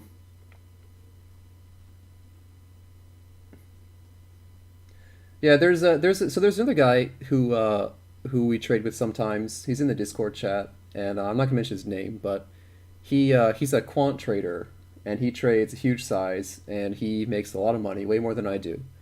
And he's not necessarily it's not completely automated the way he trades, but he has he's a developer, or he's a programmer, and he has this program that he wrote where he can enter in some kind of data. And this is kind of different. It's not about momentum, but he can enter in some kind of data, like if bonds trade down on a Friday, uh, how often do they trade above the high or something on a Monday or something. He can do all these tests and back test all these things and find percentages of things happening. And he still enters his trades in manually, but he uses that program to define his entries and his targets. So he'll sometimes post these stats, or he'll talk about these stats. He's like, well, if we trade down overnight, but we don't break the volume area, we have a 78% chance of trading through the highs of the day or something. He'll have all this data like that, and he I haven't seen his program, but he's written it himself to calculate these things, and he puts on these huge trays with the huge size, and like he does good. He does good for himself on that, because he's got, the program to run through all the data that he's seen before, or the market data before, and check if it's correct or not. So it's not really like a live trading algorithm, but it's more like a tool to help predict what's the probabilities of things happening, which is really what trading's all about. I mean, you can have the best setup in the world, right? But it only works 99% of the time, right? So that 1% of the time, you're gonna get messed up over it. Maybe, yeah. I'm not too familiar with trading stocks. It's been about maybe like 5 or 6 years since I looked into trading stocks. So yeah, I don't do that.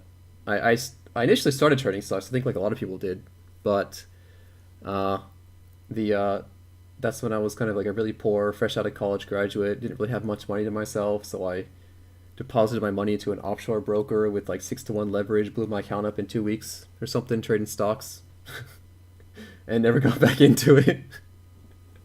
That pattern day trade rule really sucks for beginner traders, because like 25K is kind of a lot of money.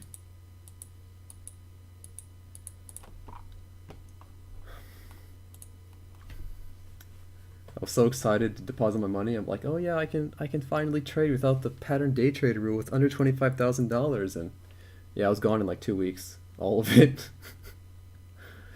So yeah, don't day trade stocks on margin, guys. That's my lesson for today. Unless you know what you're doing, you really know what you're doing, or you're just YOLOing your way through life, I guess. But yeah, like, I'm really happy with futures, and I think futures is the place if you want to be like a day trader. What sucks, I closed my short out. Um, we're starting to get some powerful moves down here. We're still getting some powerful moves down here, so I might actually try and get a short on if we can start trading into this O2 area. It might be good to get a short on this playing this step in the profile here. They're starting to sell it down here in ZF and sell it down in ZN. These profile steps. So I'd like to see the same thing happen. I'd like to see everything on the edge. I'd like to see us at O2, O3. This is fine where it is, and this is fine where it is, and start trading into O2, and then maybe I'll put a short on at O2, and play this step in the profile. Maybe look for covering at 30 or something. Oh yeah, for sure. Yeah, so like, yeah, if you if you got the insider info, you should only trade stocks. You should all in everything every time. Always all in every day, every moment. But I don't think all of us have the option to do that. You hinting at something, TFF? You got some secret info? You want to hook me up?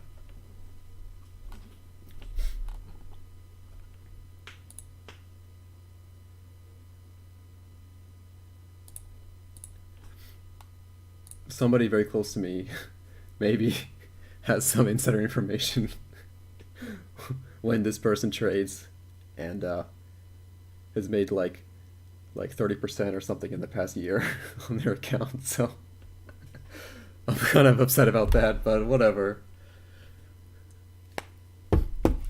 We're starting to thin out this bid here. We're not thinning out on ZF yet. So still hesitating a bit on taking a short. But again, we might just this could just be a range. You might just start trading O2s and then just run right back up to O8. So it's really hard to get a good read on this market with the volume being so low. Jim Cramer explains how the stock market is manipulated. I'll check that out. All right, so we tick down. We got our down tick. Let's see if we trade into O2s. If we trade O2s, I'll short O2. I was originally short at what price? O8. Yeah, that sucks. That I was short up here. Took +1 only. Okay, so we kind of rejected O2s for now.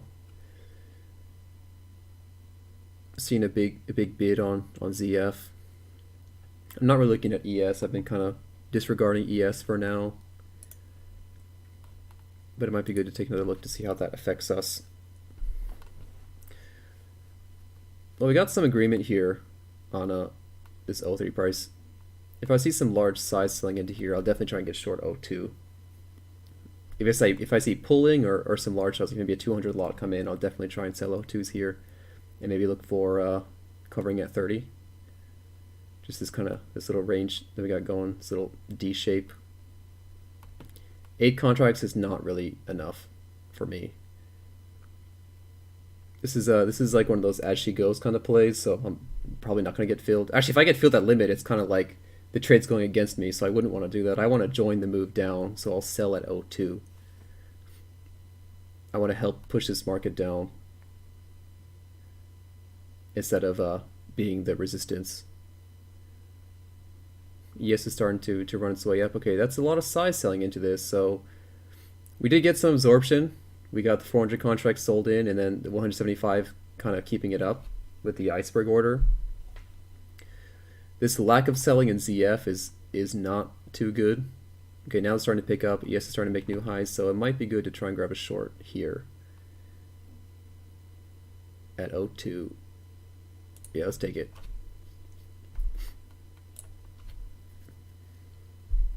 So again, this is one of these plays where if we just sit down here for a long time and there's no move or the volume dries up, I'm just going to get out for -1. Like a time stop, I guess you can call it. If I see a lot of trading between these two prices, then I'm going to hold it. But if I see just nothing and just dies, then I'm just going to get out and maybe even get long at O3 because the move's like probably dead.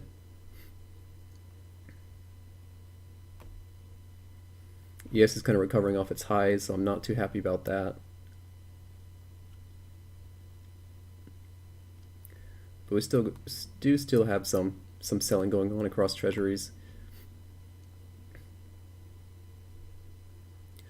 I'd really like to see this step in the profile, be a factor, so we at least can tick down to evens on pretty high momentum. Evens is usually a hard price to get through, but sometimes we can make it through. We'll see.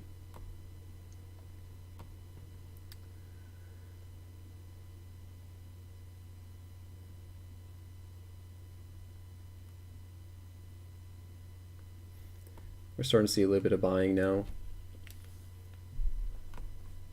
So not too good, not too happy about that, although ES is starting to make its way back up, which could push us down again. So we're just gonna sit tight on this one. Give it a little bit of time to develop. It's probably worth it to keep holding on to this one.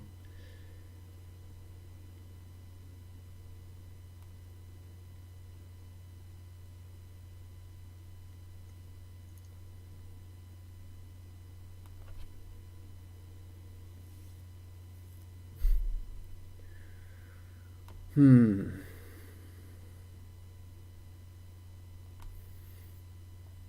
so we ticked up, and we do have some guys trying to sell this down. If we start seeing some good volume trading into 04, I might just try and get out of this. We upticked on ZN as well, but they shot it back down.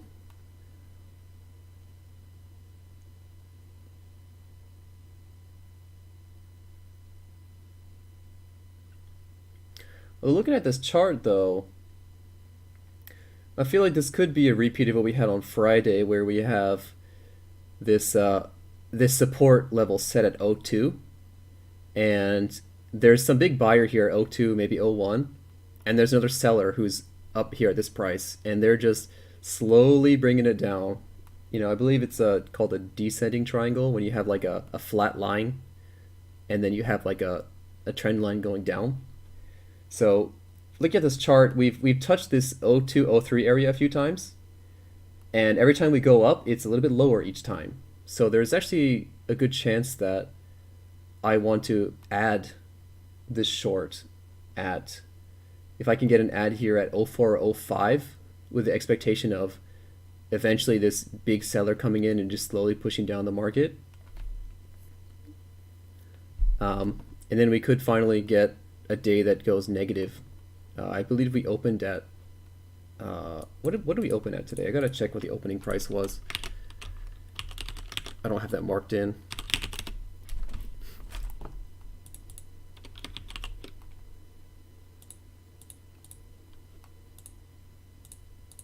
Excuse me, TradingView, please give me the right data. Okay.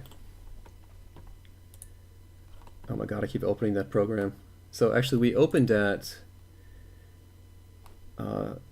ZB opened today at 05. So this is kind of actually the red or green price. If we start trading below this, it becomes a bad day, a red day. So I'm gonna hold on to this a little bit and see how it reacts to these higher prices. Maybe add on a second contract. If it starts turning up to like, yeah, see, this is good. You know, we got up to 05, we sold it down.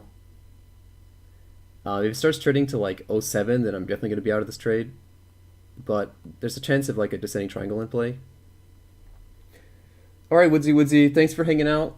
Have a good night. And yeah, I mean, I'll definitely be back tomorrow around the same time. So just kind of making it a thing now to stream my trading every day. This is all live, so yeah, this is my actual bank account. That's for up for risk here. So I don't really have any, you know, ulterior motives or anything. Just kind of doing this for myself and for people to learn. So if I ever say something that's right or it's wrong, then it's hopefully authentic. But yeah, thanks for hanging out, and thanks for the follow.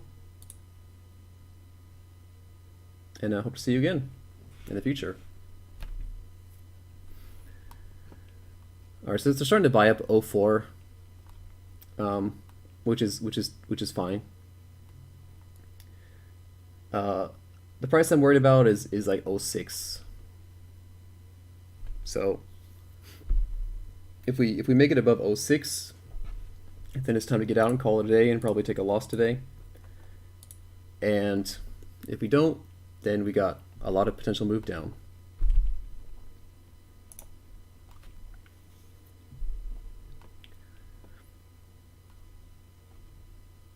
I would like to catch this longer move if possible, because I've kind of been waiting for that the whole day. But just for anyone who doesn't have the chart up, this is kind of what I'm looking at right now. So we had this these highs. You can see they're kind of getting lower. We touched around this 02 area, 03, 02 area a few times, and we're just kind of we're getting lower each time. So we keep bouncing into it, and we're having some trouble coming back up. So we're kind of back on the way down. So here's a downtick again. If I can get filled at 05, I'd like that. Maybe 04. I don't want to put more than 3 contracts on, so maybe I'll try and get 04 and add at 04. But I like the potential for this trade, especially with ES trading near its highs again. We could see another sleep up on ES, and ES could turn out to have a nice green day.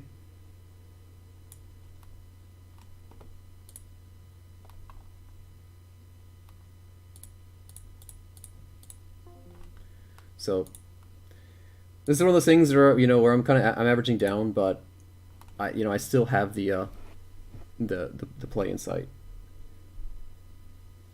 This window is looking like my old computer's BIOS. Yeah, it's it's not pretty. I know that, but it's the easiest way for me to understand what I'm looking at.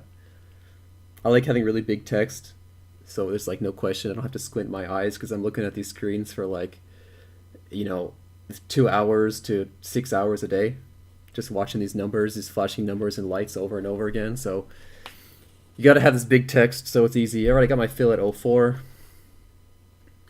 Maybe could have gone 05, but we'll see.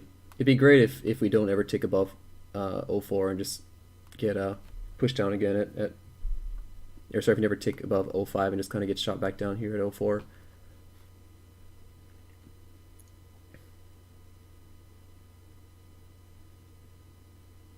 I'd like to see another test of this 01, 02 area soon. And if we can't break that, maybe covering for +1 or +2. Probably +1 or maybe even scratch. But this does have the potential to be a better trade, a bit of a longer term thing. I have to hold this now because I got the some more size on.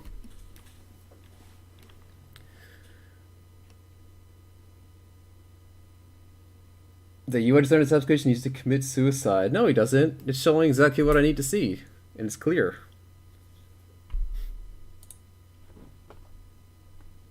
I see exactly what I want to see here.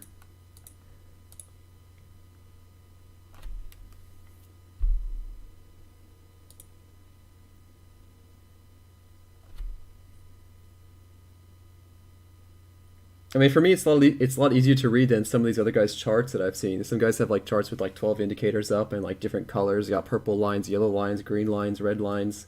The price line's like blue for some reason. I don't even know what's going on there. It gives me a headache looking at it. Here I got my numbers. All I got to do is just read numbers.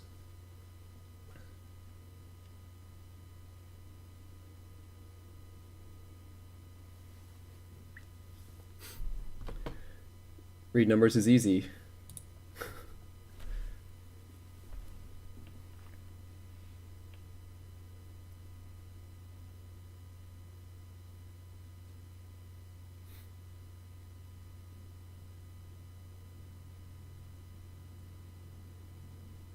Yeah, so there's a chance that we just kind of hang around this 0405 area um, before heading down again, and that would be ideal for this short because then we might trade down here to 01s, 02s. We might test 03, 04, 01 last time before going down and finally getting a power move down. I mean, you're basically looking at it's all just transactional data. So it's just people offering to buy and sell and who's buying and who's selling at what price and what's how many times it's happened at those prices. So it's not really meant to be fun and exciting. It's meant to be clear and I can see everything I need. I've got everything I need here, so I'm satisfied with this. You might take the other side. I mean that's good. If you want to take the other side, go for it. I could also see the possibility of this just being a double bottom and me slapping out of this trade for like -3 or -4. Yeah, I mean if you want to do it, go for it, right? We're not here to take each other's trades. So there's nothing wrong with trading against me. I won't take it as an attack or anything.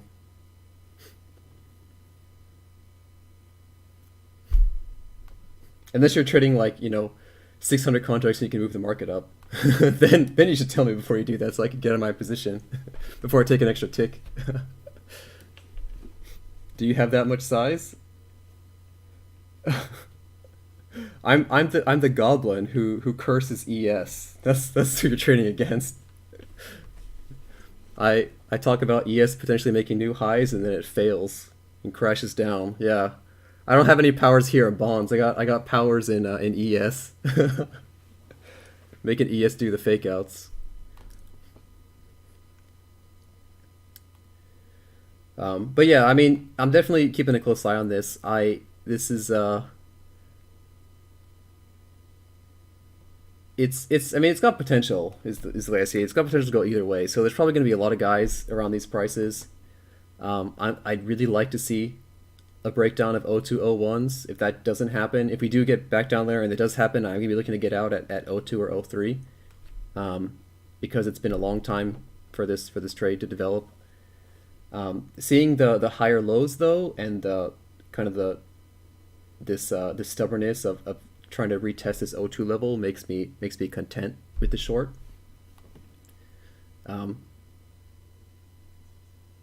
Which is, I mean, that's why I'm in it. So if you think it's a long, you should take the long. If you think it's a short, you should take the short. It's not a popularity contest, and you know, if you make money on it, then that's great. I'm happy for you. If I make money on it, I'm I'm I'm happy, and I feel bad for you. But like, that's just how the market is. You know, people make money on both sides, and yeah, I mean, for sure, that's I can totally understand that. So, um, I I've definitely seen that before, where we have a test of, you know, we have like a double bottom, and it failing, and that can be a very bullish sign. But what I'm seeing is kind of a descending triangle. So I'm seeing the sellers move their limits down slowly, and the buyers are not necessarily too keen on buying up, is what I'm seeing. So one of us is going to be right. Who knows? We won't know until the price gets there. So as long as one of us makes money, then I'm happy, right? Or at least I'm neutral. I'll be fine with that. I'll be neutral with that.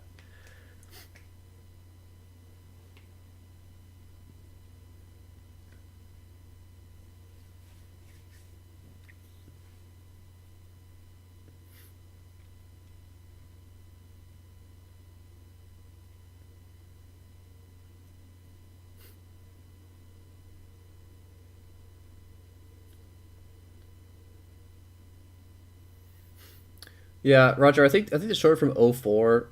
I think it's all right. I think maybe we should have waited a little bit. Maybe looked for '05 or '06.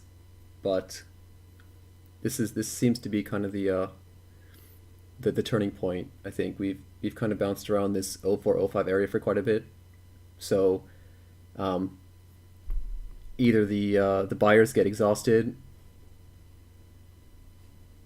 or the sellers give up or something. Like, it's going to happen soon in this price range. You start getting up to '06 and '07, then kind of the idea of the triangle is kind of dying. You've been short for 45 minutes. Oh man. How long have I been short for? I've been short for 15 minutes, and I'm complaining about how long this is taking. Oh, ES is starting to kind of tumble off its highs, which could push us higher.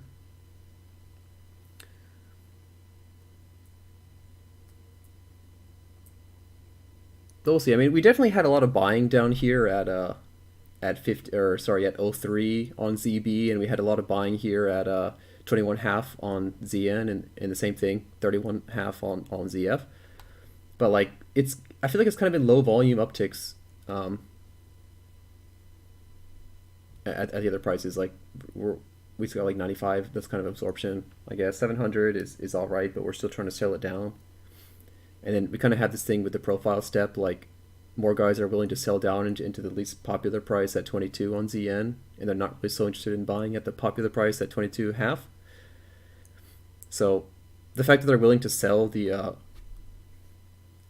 less favorable price, to me, is kind of like, it's okay reason to hold on to this.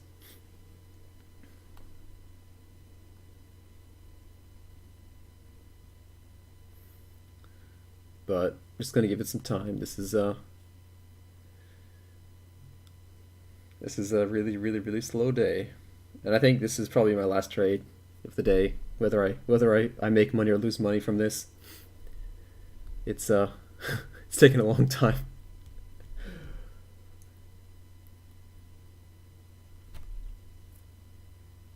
I was really hoping there to be some, like I mentioned this before. I was really hoping there's going to be like some super shady like other country person who's like trying to you know catch the market with their pants down when they're all taking their holidays, and like to see some like huge move in one direction or the other.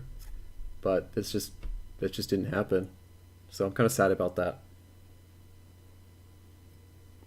because we've just been dropping so hard on for the past week that I'm thinking like if there is some guy with a secret secret motive or something, a secret plan, then maybe they try and do it on the weekend, or not on the weekend, on the holiday when the U.S. isn't paying attention.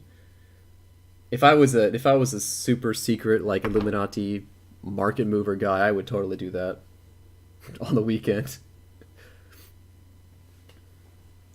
if I had the size to do that. So you've been short for 45 minutes. How what's your MFE and your MAE on that trade? You only had like what, three ticks in your favor, two ticks in your favor, and maybe one tick against you so far. Or you were short from before, right? I got short at '08 or something. Did you short at '07?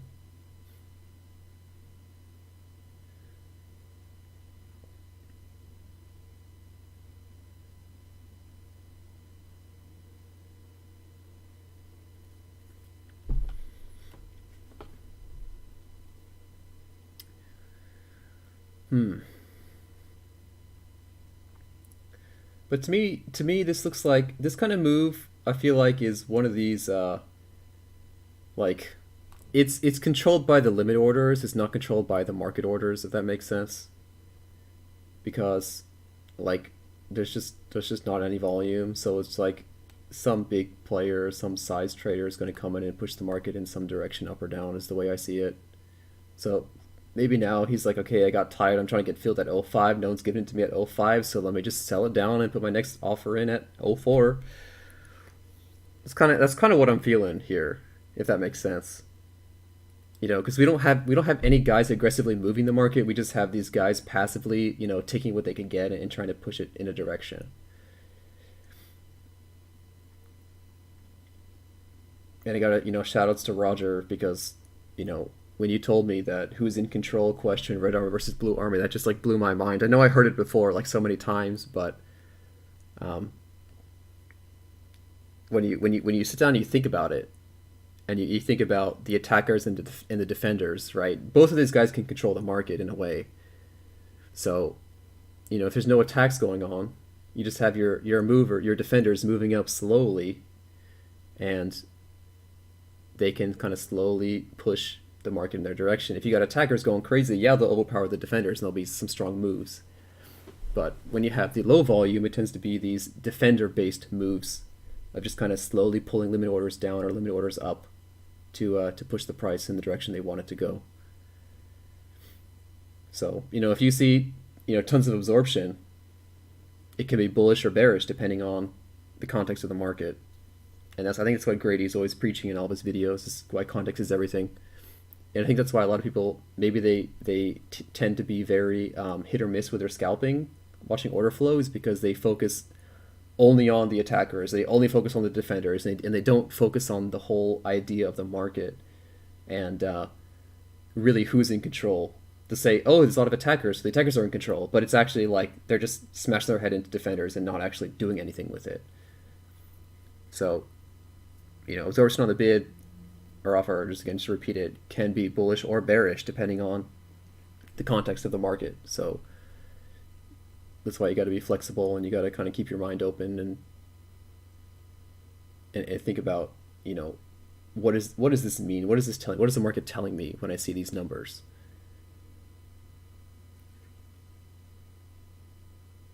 I'm seeing right now. I'm seeing not much volume being sold, or not much volume being bought in either direction.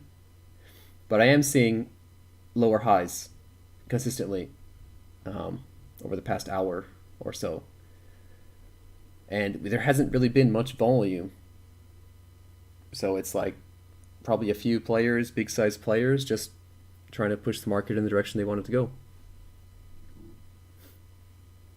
because like these big orders come out of nowhere. Like we have like 141 contracts traded, 142. These are like a bunch of one lots and two lots. You know, a bunch of guys like me with their small accounts.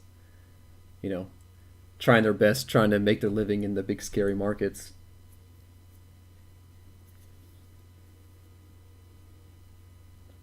TFF, did you get your fill? Are you long on this move?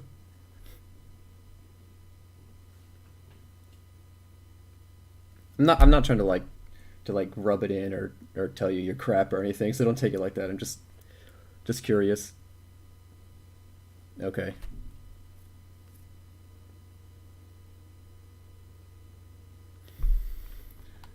It'd be good if we both get filled and then like I can take my profit on the short side or something and then like it reverses and then you get in long and then it shoots up and then like we both make money. That'd be the best. That'd be the ideal scenario.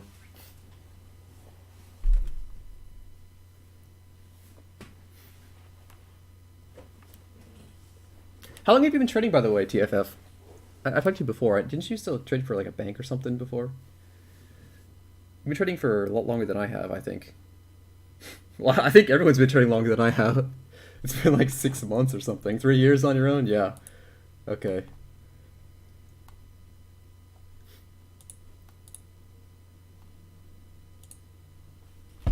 Okay, so we're starting to see quite a big bid here at 02.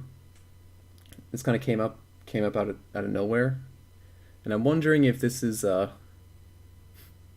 legit or not. We got two orders behind us. There's not really anything matching up on ZN. Um, O2 also now is the VWAP, so there's a possibility of a VWAP bounce. So I'm not really too happy about this short anymore. But I'm gonna hold it and see. We still got probably another test of O2. But if we're unable to test if we can't test O2s, then it's probably time to look out to get out of this trade. Because I want to see them. I really expect them to trade O2s again, and maybe fail, and then maybe one more run up to 3 or 4, and then eventually proceed down. You pulled your bid, okay. Wow, so you've been trading for 16 years. That's cool. That's awesome.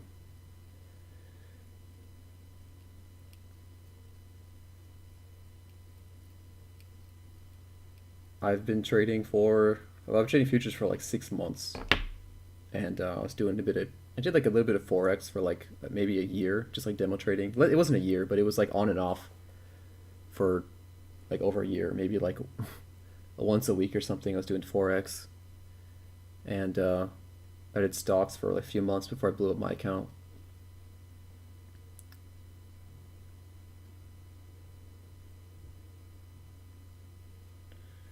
It's a crapshoot. It might be. It might be. It's getting around that time. It's 11:30 in Japan, which is the time where I get screwed over. From this time until 1:30 is the time where I just like lose all my money all the time. So how long have I been in this trade for? 25 minutes. Not as long as Roger. It's 45 minutes short from 04, man. I feel bad about that. You're just like just sitting in there looking at maybe getting a tick for 40 minutes of your time. Well, let's see. What do we got here? What's looking good? What's looking bad? We got some sellers looking to sell. I clicked the wrong button. Looking to sell ZF, which is good. ES is just kind of hanging around near its highs. It's not really going up or down.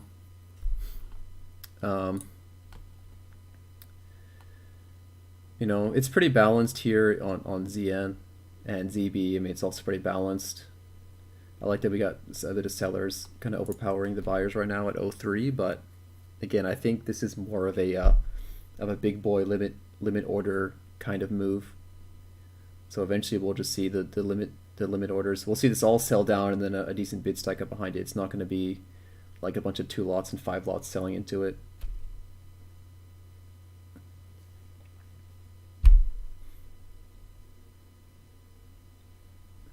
Yeah, that's a good plan. Yeah, because there we go. So we sold down to it. So that size kind of came out of nowhere, sold it down, and we're starting to get a 200 bid or offer behind us. So they should test O2 and O3, or sorry, O1, O2, O3 now. I would really like to see that. And if that doesn't hold, then it's time to get out of the trade and go long, because the triple bottom is pretty bullish in my opinion. So we're selling down in ZN. Again, there's a quite a decent potential here of maybe guys who bought around maybe 05 or 04 or anywhere else. They might be using evens, ones, and twos as their stop out. You know, twos was kind of our it's 7 the profile number one. One is we actually never traded into ones, so if twos break trade into ones, we could trigger a stop run. We're likely to run into some support into evens because it's just evens. It's just a psychological level that people like to have their orders placed out, which again, if we do break that, then we might have a lot of guys who are trying to play the reversal, maybe buying here with a stop at like one tick below, because people do that in treasuries. So we do have that kind of, whatever you want to call it, like the 3-for-1 potential to get a sweep down. So if we start trading into O1s and we trade, you know, through here and I don't really see any power anymore, I don't see any momentum, I'm going to look to get out of this trade. And then call it a day, because this is pretty taxing. I feel like I've just done a lot of talking today, not much trading, but that's kind of what you gotta do as a streamer, I guess. You gotta, you know, be interactive and fun.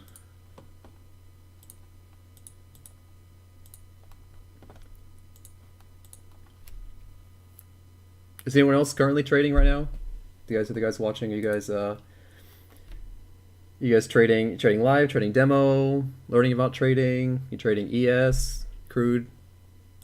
What's the guys in here? What are you guys up to? Nice big bids here. Could be some targets to test.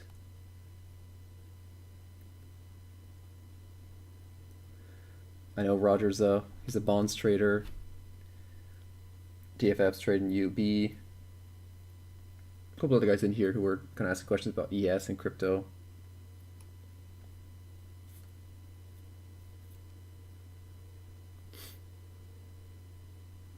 TFF, you ever trade crude? You tried trading crude?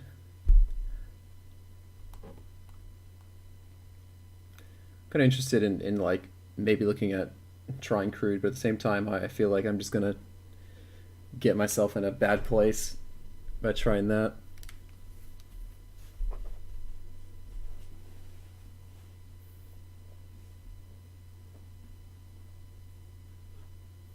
How was crude trading?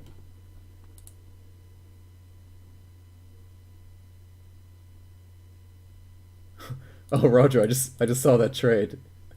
Nice. I like it.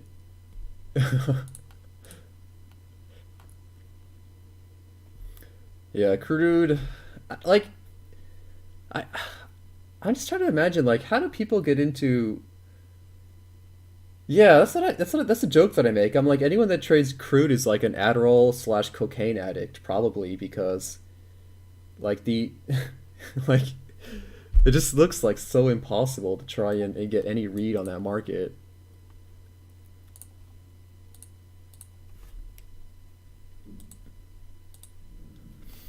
Okay, so we kind of traded the O2s. We weren't really too happy with it. This is the next time. If we start trading into O5s and you trade to O6, I'm gonna be out of this trade for sure. If we fail to make it up to O5 and just kind of maybe down tick again, then I'm gonna be feeling pretty confident about this one. Again, this plays it's a descending triangle, so we got lower lows against a support level. So eventually this triangle, you know, it reaches a point. Here's the chart.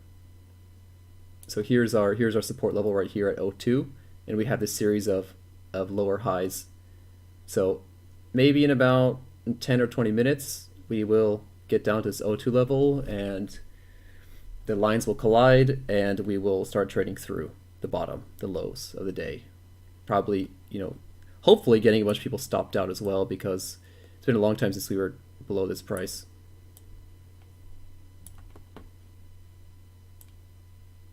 That is my read of these markets.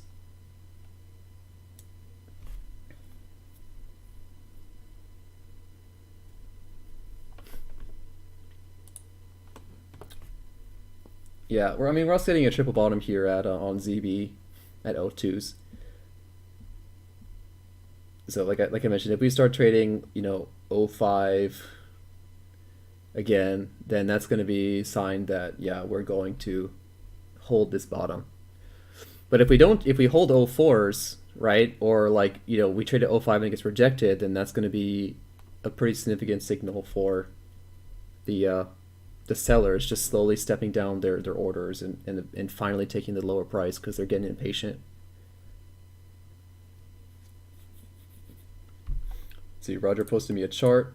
Target area. I don't actually know what that is. What is that, 26 to 28? Something like that? 26 to 28 is your target area?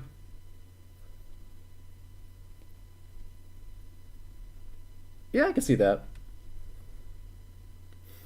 Maybe in like an hour, we can get 26 to 28. I might go for like 29s.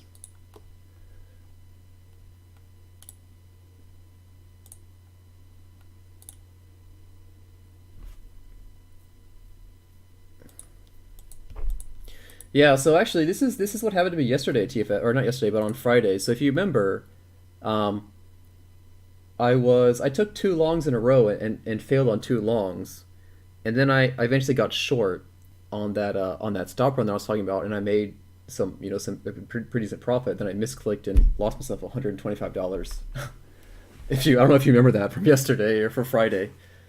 Um, but this is very similar to what happened yesterday. So we're kind of having this thing again where we moved up and then the move up kind of just died off, and then eventually um, we just we had some guys trying to hold the market up, but the sellers seems like they were slowly overpowering, and then they broke the lows, they broke some significant level, and then everyone gets stopped out. So what happened yesterday was it was like lows of the day, I believe, or I keep saying yesterday, I meant Friday. On Friday, it was like lows of the day getting broken, and now we've kind of established like this double bottom, triple bottom, which I think is likely to have the same effect.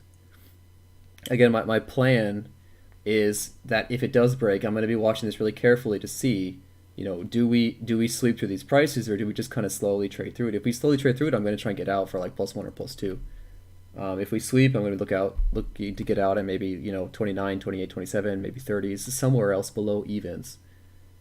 Um, but yeah, it really depends on how much power we have in that move down. It's very possible that we just have this sudden upticks again like we've had before. We kind of uptick pretty quickly and then slow downticks and then uptick pretty quickly and then slow downticks. So I'm thinking it's like shorts taking profit, but I was expecting today to actually go down. Like that was my I was hoping for a red day today. So maybe I am biased on that.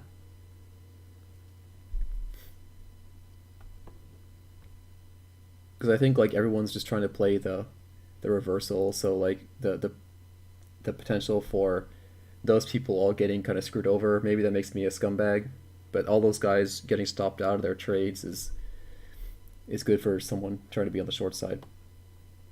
But yeah, still gonna need to give this one some more time. This is taking a long time. I've taken three ticks of heat on this trade. Gotten one tick in my favor. I've got 76 lots in my favor actually only. Because I initially sold at O2s, yeah. So maybe hope someone else is gonna step up and sell at O2s, or I might just try and get out at O3 or maybe O2 again for like +1 basically on two lots.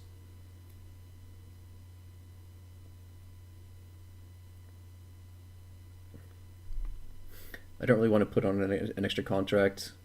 I have traded like four lots pretty comfortably on this, like on some scalps, but with this volume, it's just not really my thing. And with the whole streaming, I still gotta get like over the nerves of streaming and having people watch me lose money. It's it sucks. It sucks real bad when I take losses in front of people. But whatever, it's just trading. So ES is starting to make its way up again, kind of starting to recover a bit, which has the potential to start pushing us down again. So if ES can trade up and then we start trading down again, there's that kind of that perfect storm of good signals for the short trade.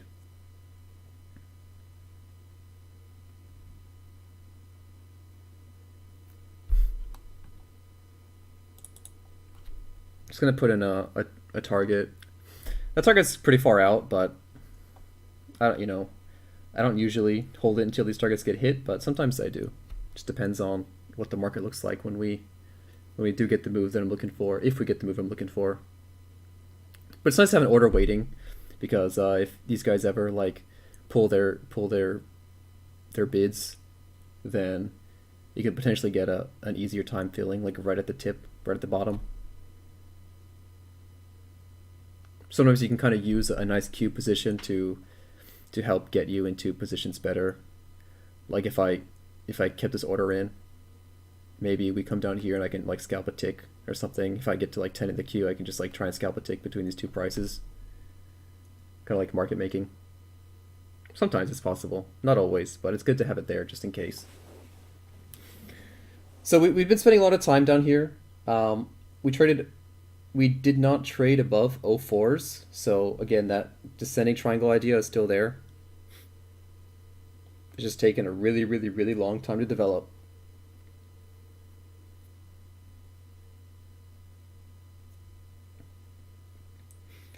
But we're really going to need to see O2s, something happen to O2s. Maybe they pull it or they start selling into it or something. Because if that doesn't break, I think it's time to just call it. Just call this trade and call the session.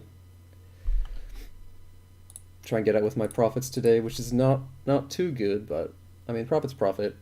It's better than losing money, I guess.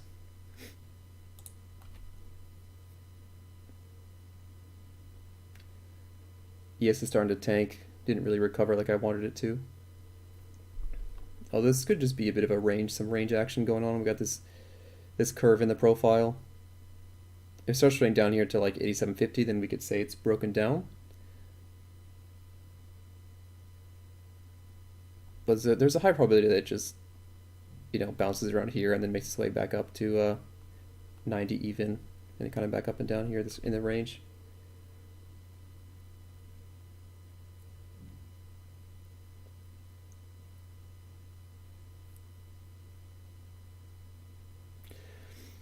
Yeah, I mean, this day's pretty hard. This is just like, we've had these awesome days the past week. So it's just like a kick in the nuts to get a day like this with just nothing at all.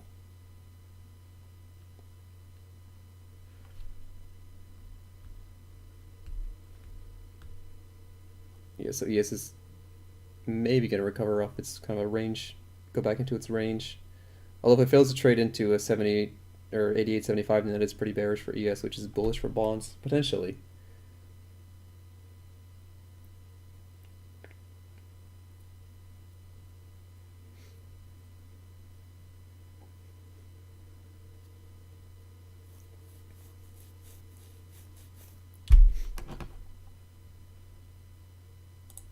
This is it's a pretty long trade, 40 minutes.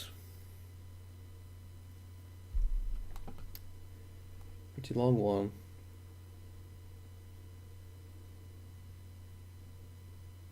Especially, I mean, during during the cash session of ES being open and everything, like taking this 43-minute trade during the overnight is pretty standard.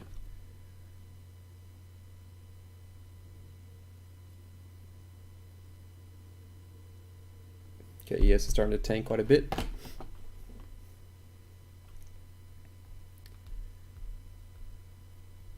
And are they going to bounce off VWAP? They might.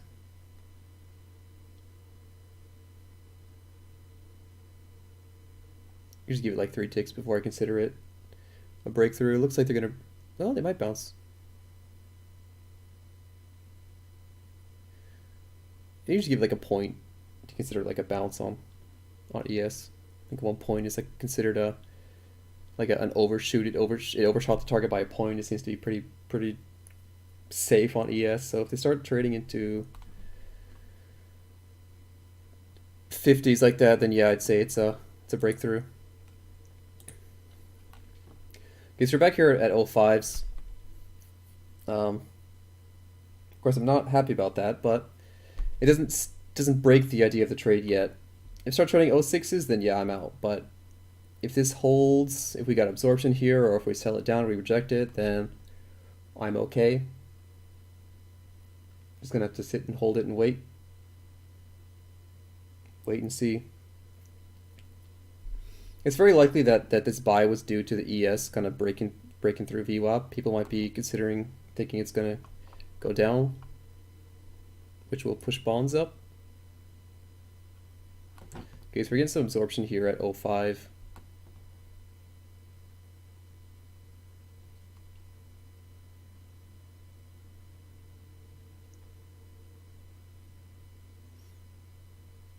This might be a loser. Starting to see some buying pick up.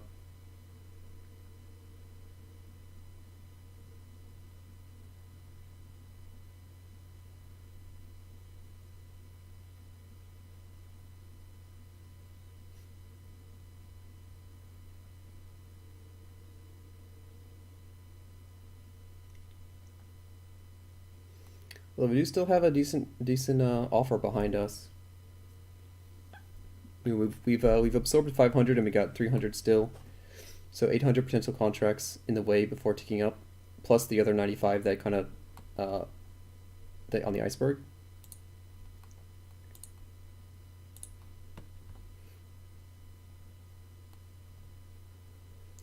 So it's gonna be really important to see if buyers are interested in buying up this 05 price for real, or if they're just kind of testing it.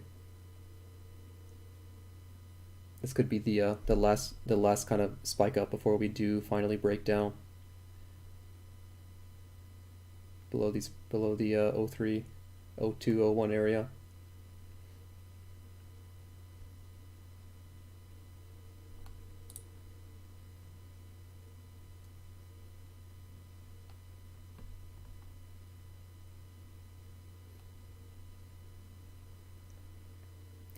We ticked it up on pretty high volume, and then some more bought into it. Some more buyers are interested at in these higher prices. But is it enough? ES is starting to kind of bounce off the that VWAP breakthrough on the downside, kind of getting back up and testing it again. If it goes up, we may just be back to where we were a few minutes ago.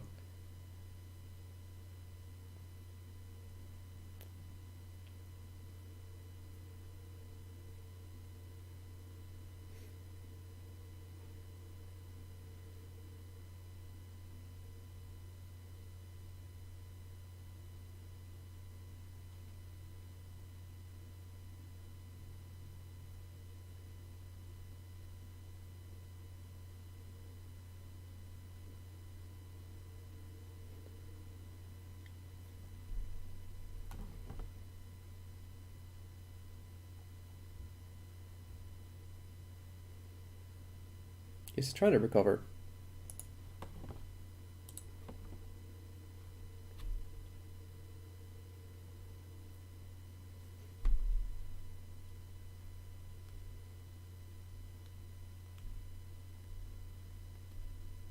Yes, it's starting to break through the VWAP. Does it get a point above it? If we get a point above it, it's got 2 ticks above it.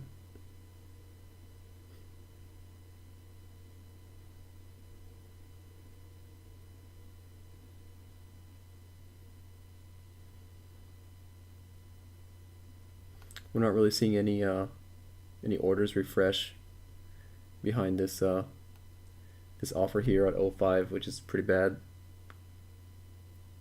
Yeah, there's our uptick. People are buying 06s right away.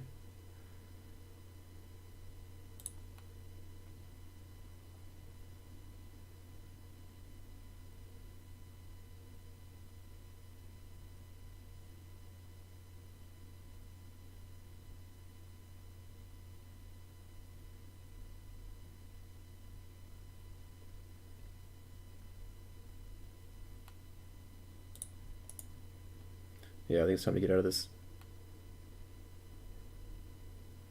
with the upticks across the board.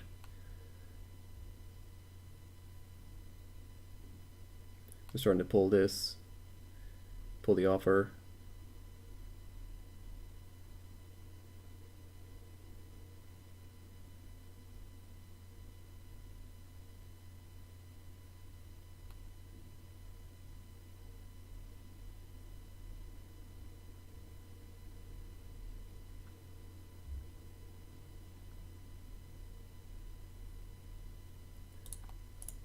Interesting that they didn't really, took them a while to take that.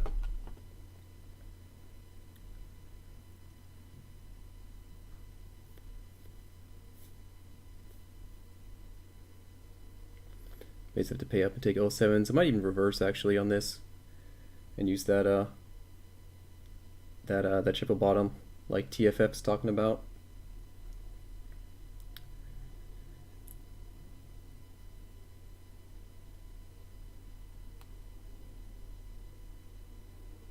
Okay, we're into some absorption on ZN. Okay, but they ticked through it. Think it's time to take this. Let's give it a second. Yeah, I'm out. Well, that sucks. That's a crappy way to end the day.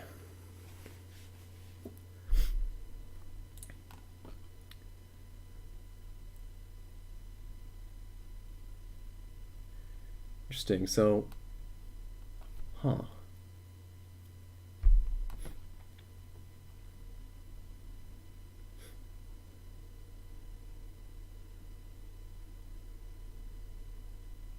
Wonder if that was all the shorts trying to expect a down move. We just got stopped out there.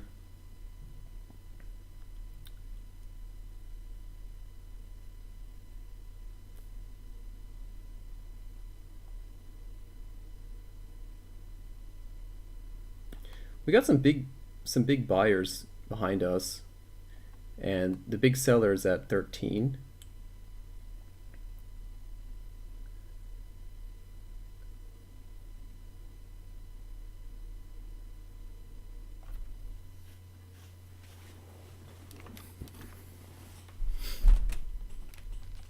So I wonder about if we do get any more of this, or if this is just like kind of some ranging action that's going to go on now. Like maybe we just trade in between 3 and 8 for the rest of the day, rest of the night.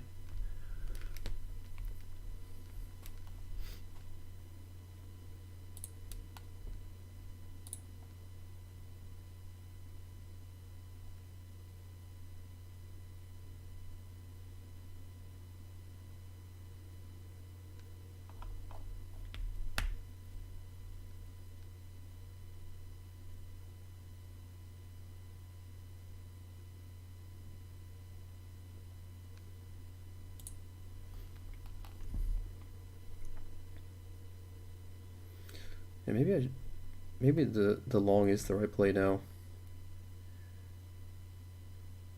especially with these orders just following up. It looks like there's a lot of guys that want to get in long. And it's possible that the guy who was holding us up here at 02 was he was even bigger than the guys holding us down. So we got our triangle that failed, right? And then now he's moving the market up.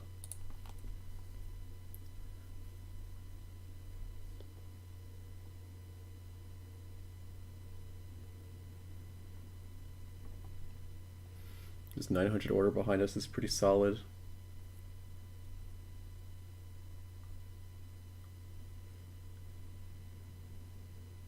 And also that then move up was pretty strong.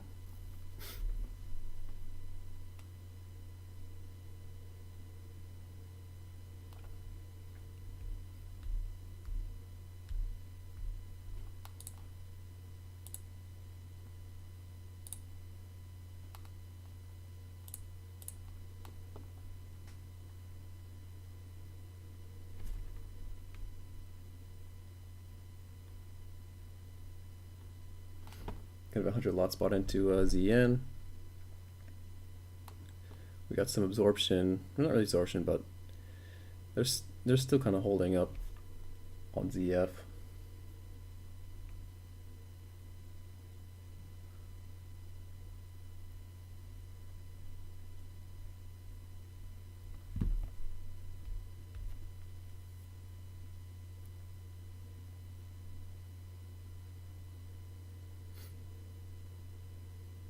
Yes, it's just kind of been hanging out around its VWAP.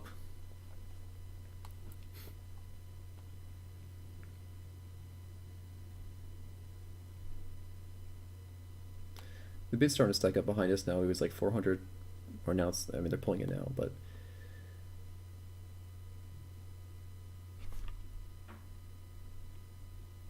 okay, they sold down in ZNs. They're starting to uptick again on ES, which may send us down.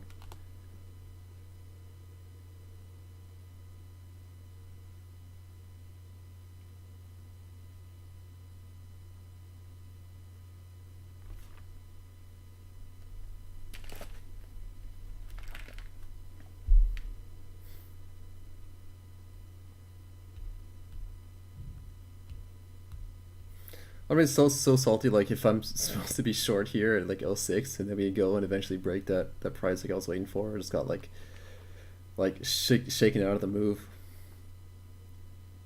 Cause I mean, I pretty much sold the top here, or bought the top at '07. Like that was a pretty big loss. Could have maybe gone '06. Yes, it's starting to run up again, and yeah, here we are going back down.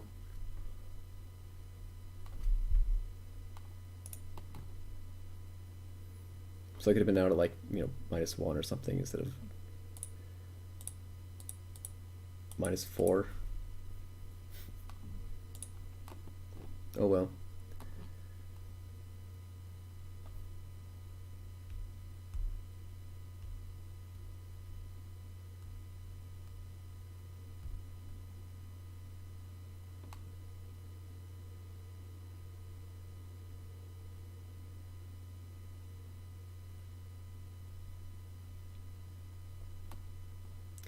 That bid pulled pretty, like half of it. They pulled half that bid off.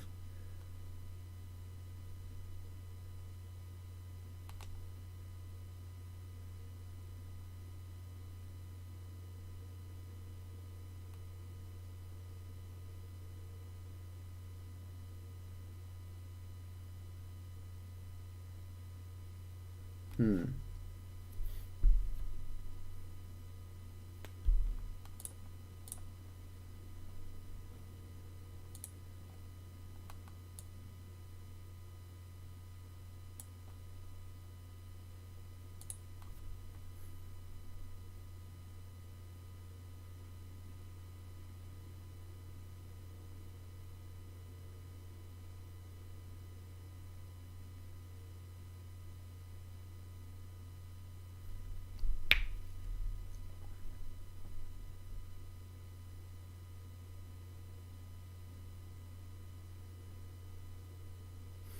Yeah, I think I'm going to buy this if I can get along here at '05.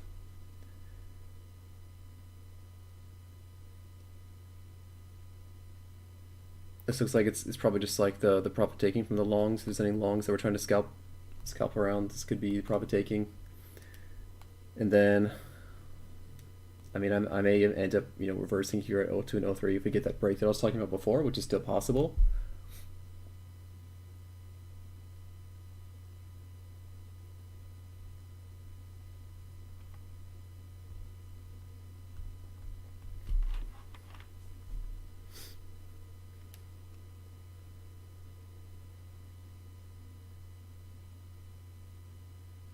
You think I might get a chance to hold out again? I might, but I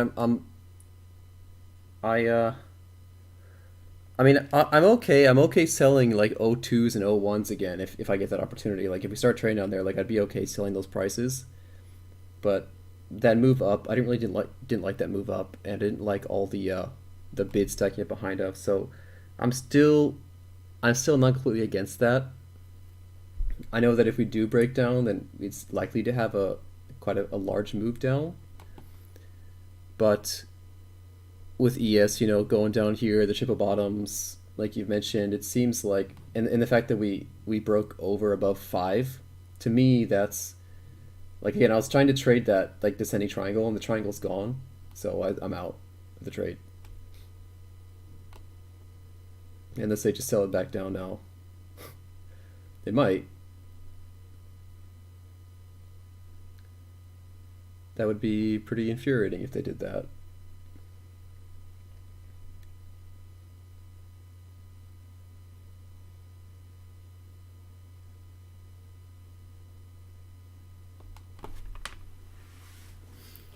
Yeah, I closed it. It was taking too much heat on that.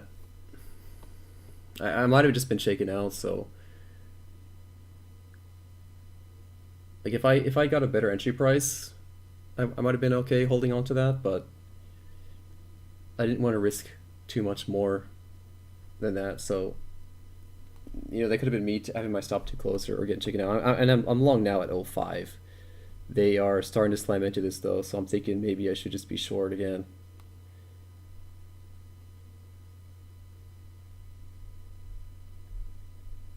If they start selling into O2s, I'm probably going to join them and sell O2s again.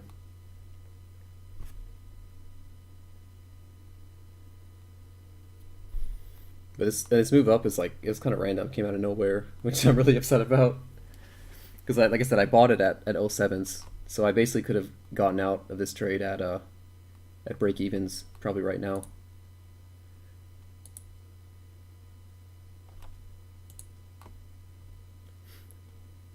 But let's see how they do at this O3 level. If this O3 breaks, then I'm probably taking -4 and then going reversing at O2, because I do think there's still potential of this move if O3, O2, O1's break, just kind of these cascading stops. That possibility is still there.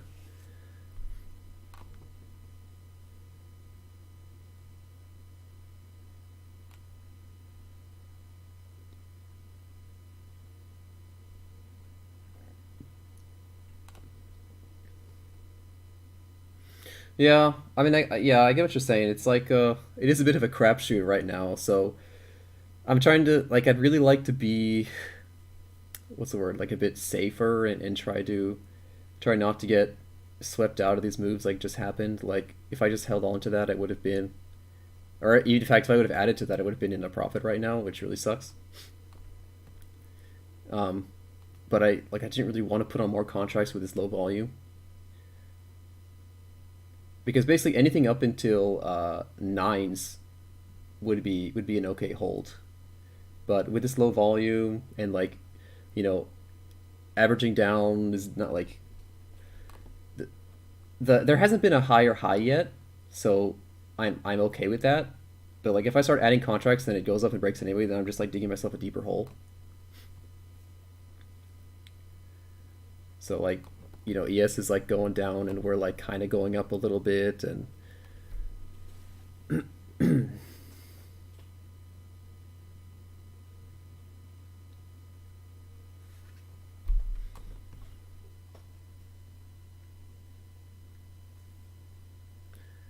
gonna try to get another contract on here at 04.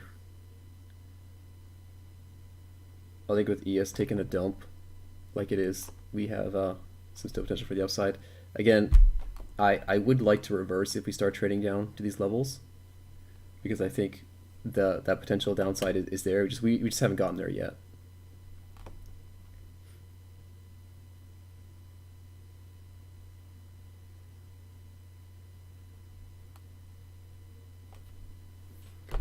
Okay.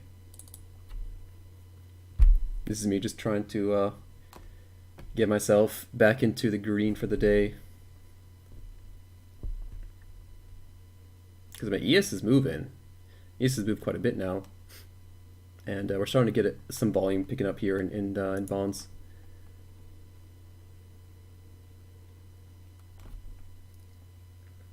I'm not too red for the day. I'm like, what? I'm down like, what, 100 or $100? Yeah, it's not too bad. This 06, this offer at 06 is quite interesting. 1,200 contracts.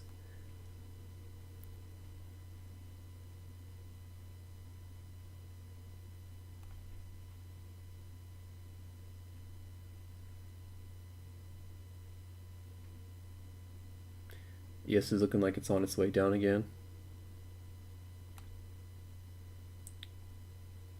which can continue to push us up. But yeah, probably everyone's looking at this order, this 1,200 order.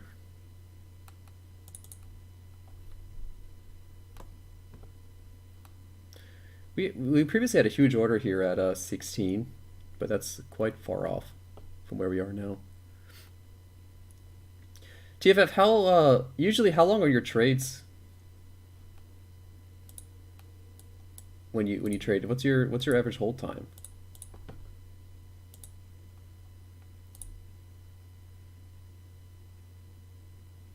Like you're a bit of a longer term guy, aren't you? Like you're not a scalper. I think like you and Alligator tend to be a bit longer term.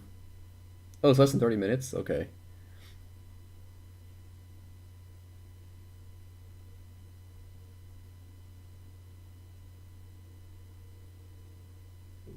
Yeah, that order's gone, by the way.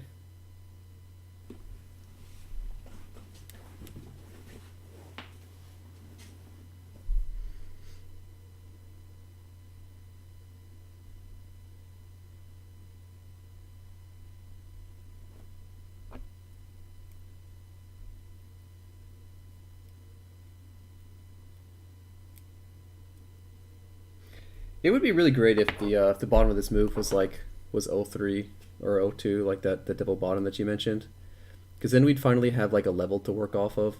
02 was also the high of yesterday. Um, so it's very possible. I think we opened at like 03 or something today. I keep forgetting. We opened at 05, so the this going green again could like possibly trigger guys who are thinking it's going to go green, and then we've kind of like developed like a nice bottom, and then we can maybe recover on this huge move because we've gone down like we were trading like 140 or something on last week at 140, so we're 3 points up, right? We were all the way.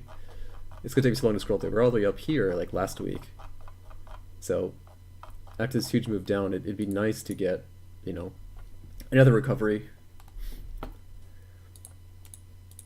But I'm not gonna say like, oh, we need to recover, because that's when you get killed in these markets. Yeah, ES has been taking a dump, and that's also what's kind of keying me in, because I noticed that we got to this VWAP area when I was still short before. Or yeah, I was short, and we started testing VWAP on ES, and then once we broke through by about a point, I was talking about how I don't think it's really a breakthrough until it's like a point on ES because it tends to overshoot. Once we did, like people started covering, or we started getting some buying coming in. So I have a feeling like ES caused that these upticks, which caused me to get out of my trade. Take a big -4 on two lots.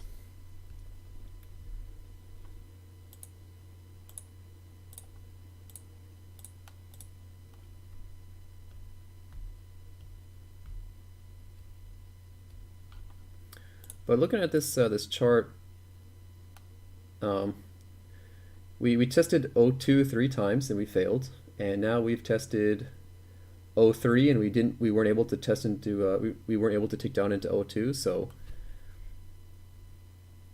or yeah, we traded 03s, we didn't break into 02s. So this, you know, this step seems like they don't really want to take it down. I think if it does break, it's got huge potential, but if they don't get down there, then we'll never get the move. So just gonna chill out, hold on to this long for a little bit, maybe try and lock in some better profits. Dig myself out of this bit of this hole that I got into, which I'm okay doing. You know, I don't really have a schedule I need to follow, so if I'm here trading, trying to dig myself out of this hole, as long as it's working. But if I take another loss that's big, then I'll probably just call it a day.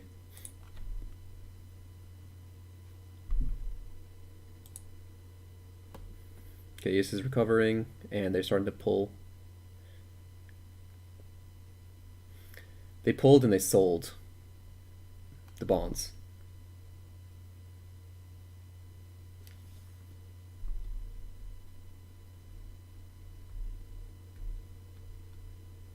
But it could just be a bit of a fake out. It could be a pullback before continuing further down on ES and potentially further up on the 30-year bond.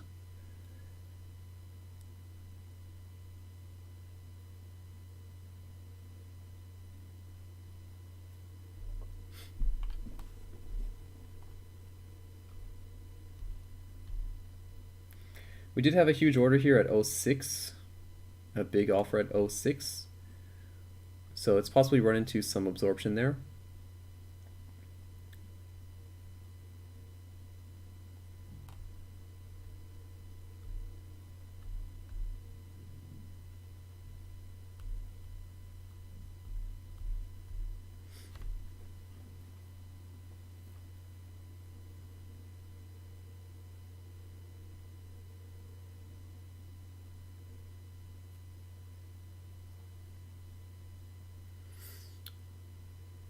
but not really too much going on for now. They're starting to pull the offers, starting to pull the bids on cross treasuries. Seeing a pretty weak bid on the 5-year. 10 years a bit stronger on the bid than it is on the offer, but the 30-year bond is pretty weak on the bid now versus the offer.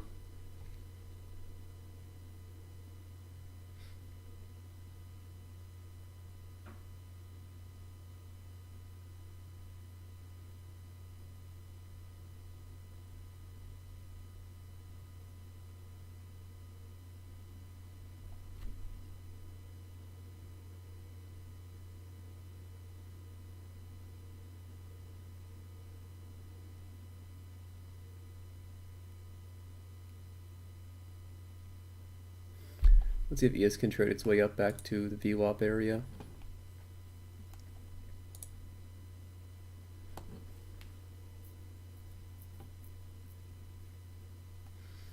Wow, big sell, huge sell, and a lot of that was absorbed. Yeah, that was a big sell that came in. We got 1,000 absorbed at 03, so someone's buying 03. That was like 1,000 contracts, 1,020 something contracts that got sold.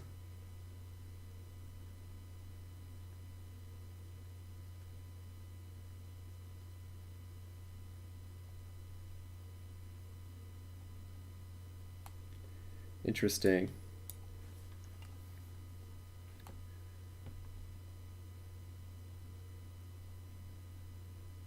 Oh, 600? Yeah, I mean it was big. I don't know exactly how it was, but we saw that, and I actually saw the 261 bought on the offer as well. So it was all kind of one big order. It was about, yeah, maybe 600, 800 contracts. Plus this 261, right, was also from that iceberg.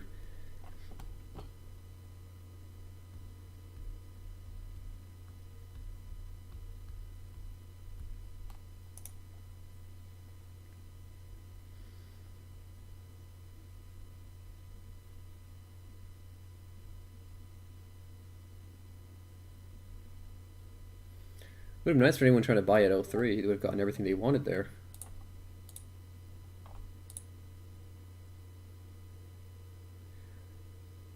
Yeah, but there's, yeah, so in that picture you sent me, there's a lot more. Because there's the block sell is 632 contracts, right? But then there's like a bunch of 10s and 24s and 1656 lots.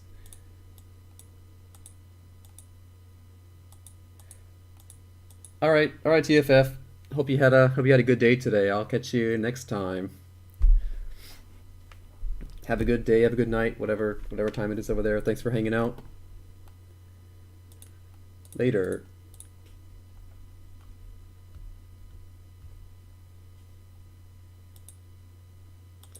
Am I doing well trading this way? I'm doing all right. Um, Today is very strange. So I wouldn't put too much on if I'm doing good or not from today's today's results. Just to put things in perspective, I actually haven't had a losing day in 3 weeks. So this would be, if I do take a loss on this trade, this would be the first day I've taken a loss in 3 weeks. The markets have been pretty crazy the past week, so luckily I guess my style of trading has been very good for that. Should we go back to a style back like we were in Christmas, or not Christmas, summertime, then I don't know. I'll need to see how it goes there, but yeah, I mean generally I've been doing pretty all right trading this way.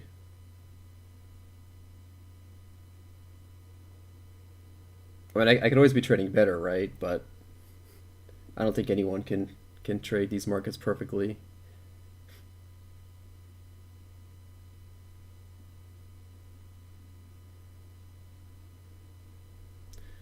They're really wanting to hold this 03 area, but they're also trying to break through it.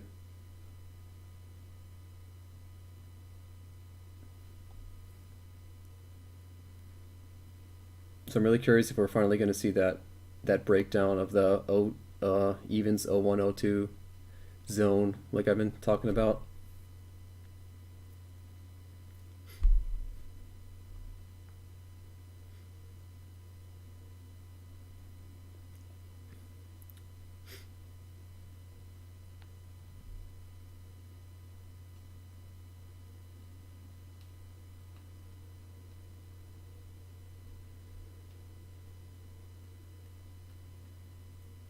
You're seeing these 900 contracts here is definitely not what I want to see, but we tick down and we got a 400 offer behind us. ES is starting to recover. First thing to do is the guy sells a one lot into O2s. Well, this is what? This is the fourth time we're testing this O2 level.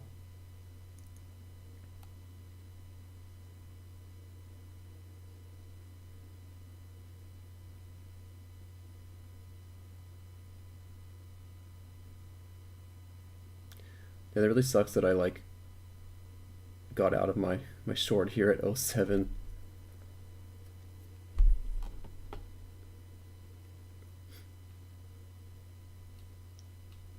Bit of a refreshing order here at 03. I don't know if you saw that we actually ticked above, and we went off at 04, but we got sold back down into 03.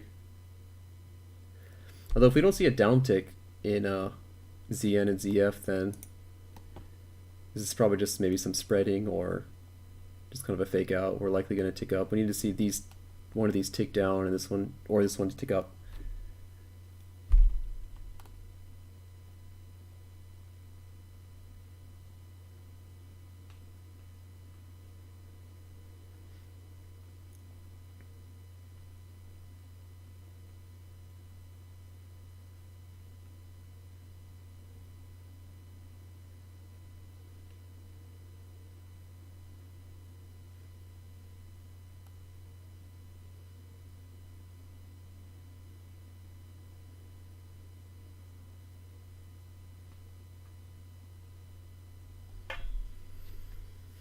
Hmm.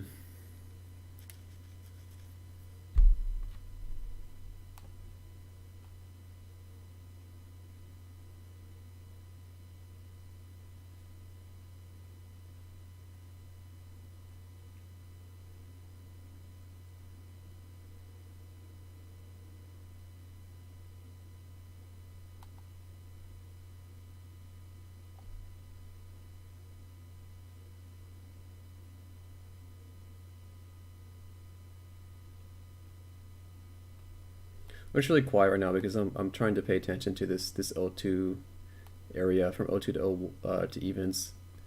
I have this hunch that if we trade through this, there's going to be quite a strong spike down. So if we do start trading into O1s, I'd like to reverse and actually get short again at O2s if possible. Just so I'm fast enough to react to that. Okay, so we're starting to sell off here.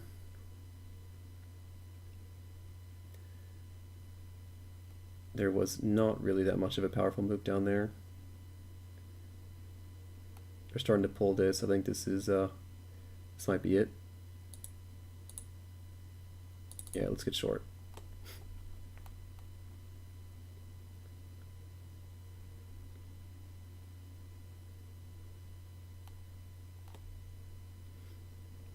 Seems like people are interested in selling this price. There's not really much of a refreshing order here.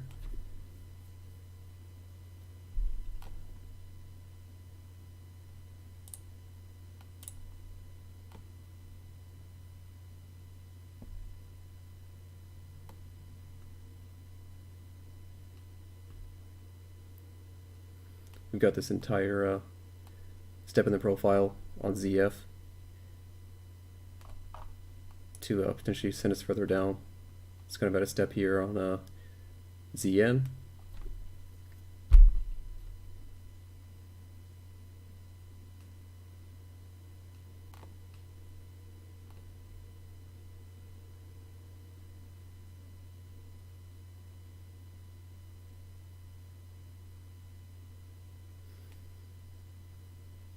You see ES start recovering up, maybe trading above VWAP. It could send us further down. Again, I'm really looking for this evens level breaking and 31 start trading.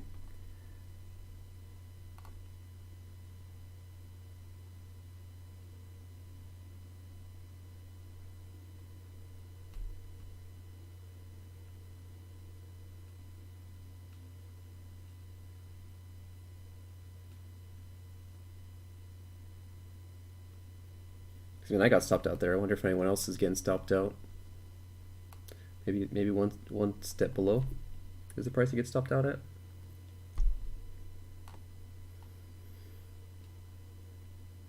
I just think I got more people interested in selling though.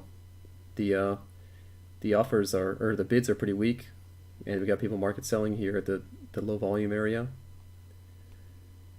at 01s on ZB, and we got a bit of a stronger bid here at 02. You've also had kind of a strong move down this entire time, so feeling okay about the short.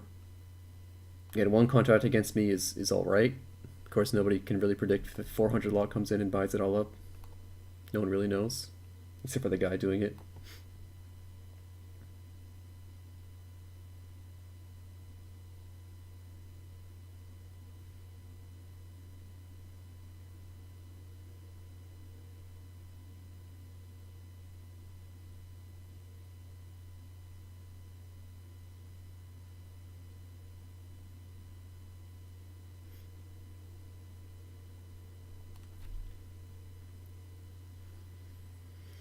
But yeah, like, I don't know, how you guys doing today? You guys having a good day, bad day, normal day? At least the treasury traders.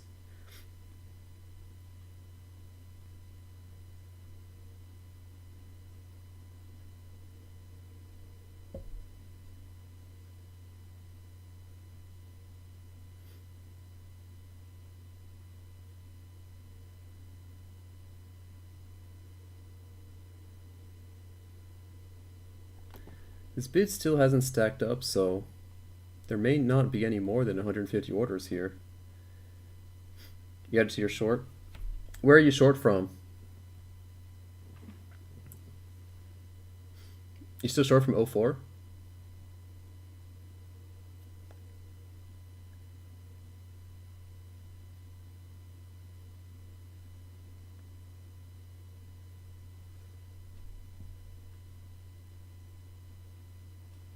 A little bit of firming up that bid.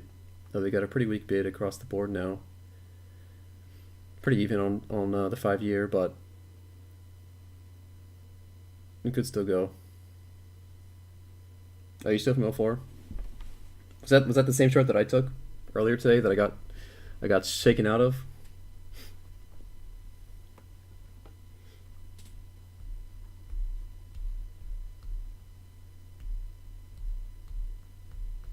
I got upset about that. This one I was short from 03, shot up to 07, covered at 07 for like -4, and then just made its way back down to my price, and actually would have still been in profit if I was holding that trade. That sucks. I was talking about adding to it too if it started trading down here, like adding to it at 02 or 01. So I lost like $450, $460. If I would have just held it, it would have been fine. Oh well, it happens.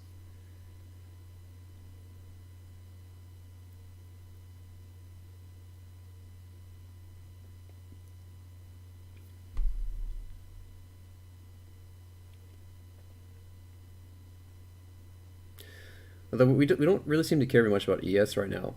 We've kind of failed to recover, and we're not really moving up. So I'd like to see if we have any pullback on ES, how the bonds reacts to that.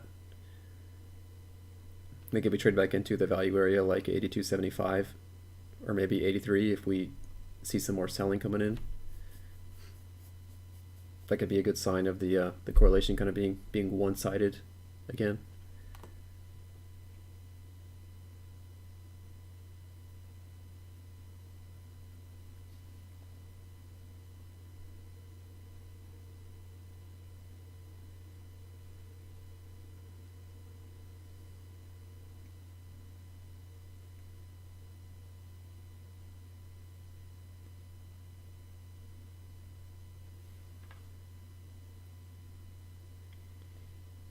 Oh, okay.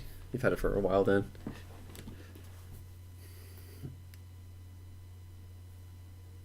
Well, this could be that trade again. This could just be a repeat of Friday where I scalp good and then I take some long trades and lose a bunch and then I make that one good trade at the end of the day and then it just kind of saves me. It might just be one of those again.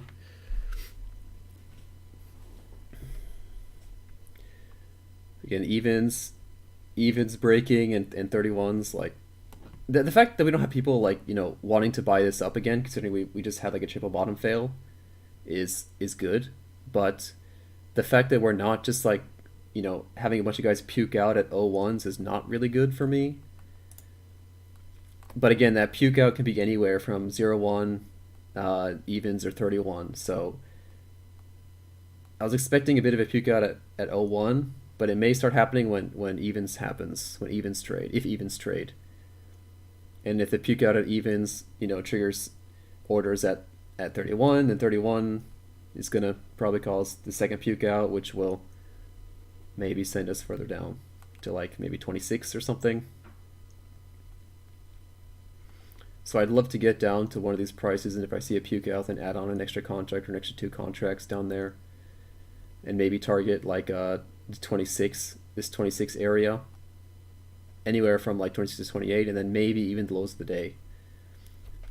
Because I had a feeling that today was going to be a red day still, and like I kind of mentioned, I had this hunch about some super secret guy or some super secret like Illuminati something who's like gonna try and corner the market when everyone's asleep or enjoying their day off on Columbus Day, because that would be a pretty sick move.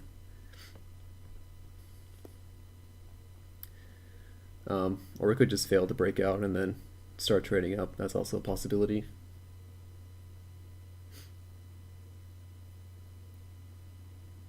This could be from ES.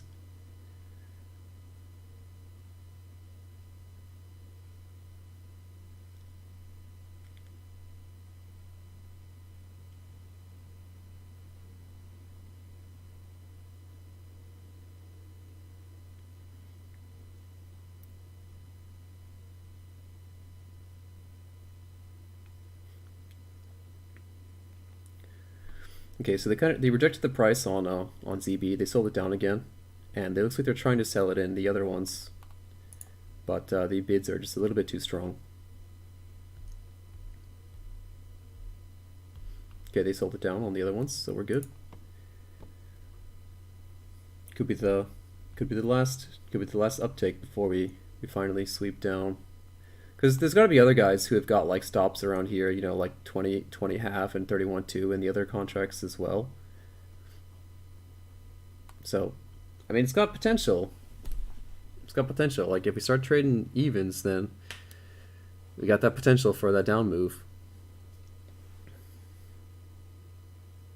I just really wish I was holding that 2-lot from earlier instead of taking -4 like a scrub.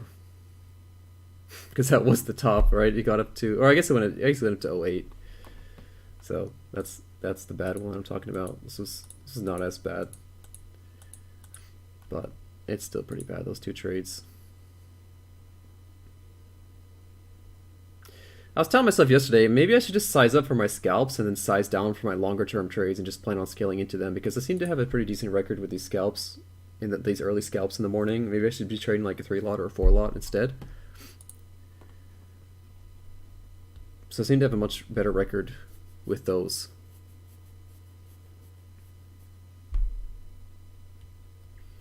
Yeah, because like I have like a streak of winners, and then I have like the long trade, and it sucks.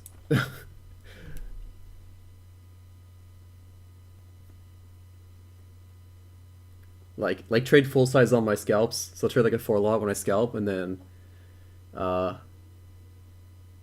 maybe scale into a 4-lot on these longer term trades or something. It looks like they want to hold it here. It looks like they're pretty content on holding it here. So like, oh, like I want to try and add, but like, I don't really have a confirmation yet.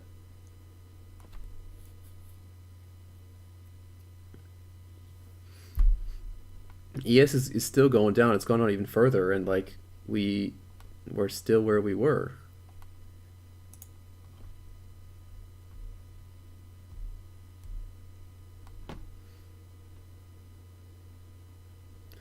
But yeah, maybe I should scalp with like a 4 lot or a 3 lot on ZB and then just use that.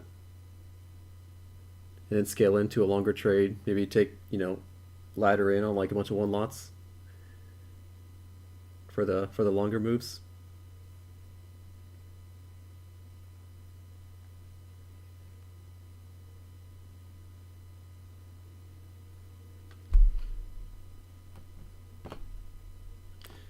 Just I like to have a lot of size on when I do finally catch the big move, and I'd like to not get like, you stopped out of the day on a bunch of bad scalps.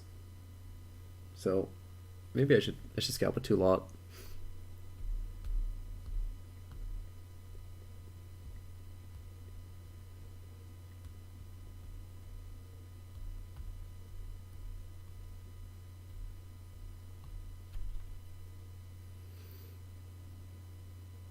Oh, they're starting to pull this. They're starting to pull.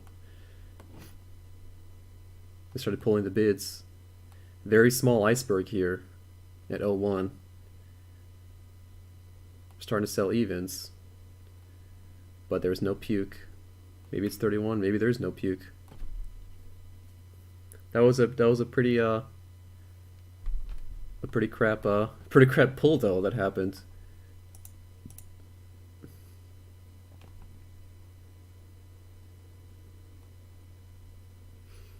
This could be it though. If we start trading 31s and we see ES recover, this could be the trade. And I definitely will try and add on some more size if I do get that opportunity. So ES is starting to recover a little bit.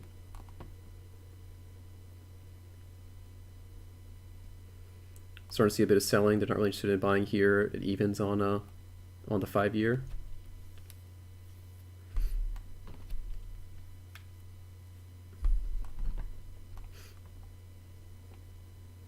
I'd love to run like a 3 or 4 lot down to like 28 or 26. Get a pretty weak offer. Sorry, pretty weak bid.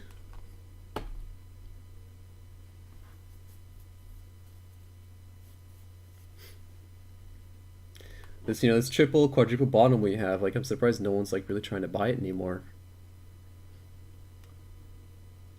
We're starting to sell down. If I see a downtick here, I'll probably just add on another contract on ZB if I can get in there fast enough. Like if one of these downtick first, then I'll just slap on an extra contract at evens.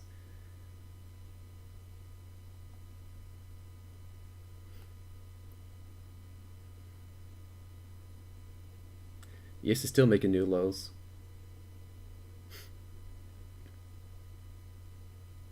We're getting this nice offer behind us again.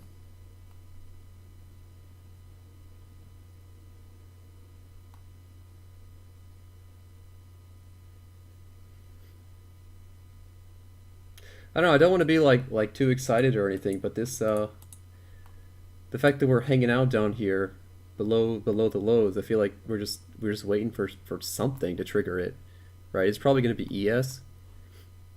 Like no one's trying to buy us up, no one's trying to buy us down. Everyone's just pausing and waiting for something, waiting for the confirmation. And I think the confirmation is this is eventually going to have a retracement on ES, and I think it's gonna put us down. Like the trade I've been waiting for all day today. Some guys are maybe getting ready for it. They're getting primed. They're selling into evens. Because we ticked up and we rejected it, and there was a very small bid behind it. We're starting to see some pretty thin bids now.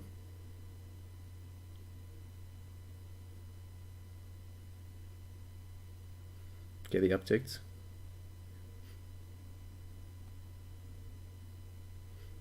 If they don't uptick here, this could be, one of those signs of like some spreading, and it might be just a better entry to try and get filled at 01.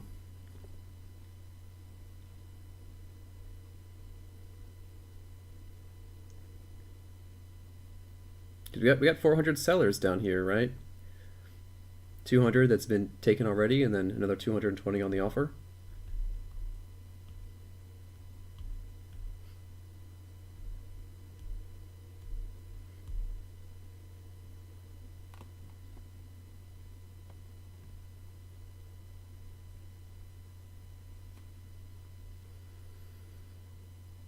ES make a new low of the day, but running into some serious bid resistance. About 1800 on the bid.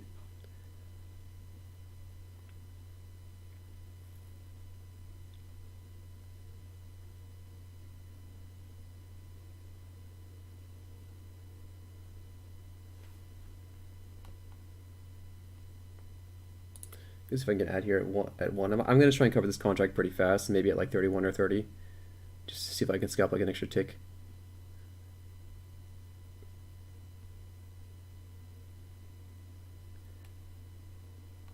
I'm hoping that ES starts to have some trouble breaking through, in case I got filled here at 01. Hoping that ES has some trouble breaking through new lows and then can bounce off there, which will eventually send us down below.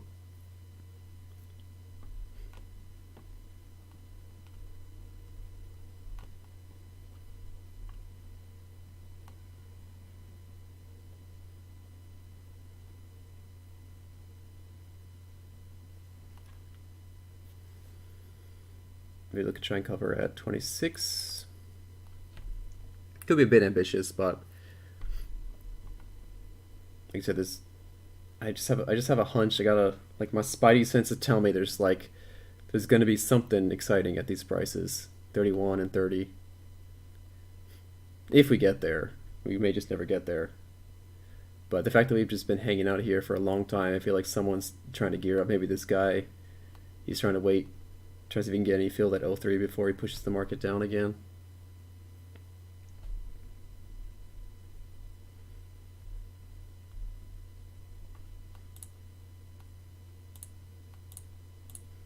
See, so he'll still a bunch of 01s.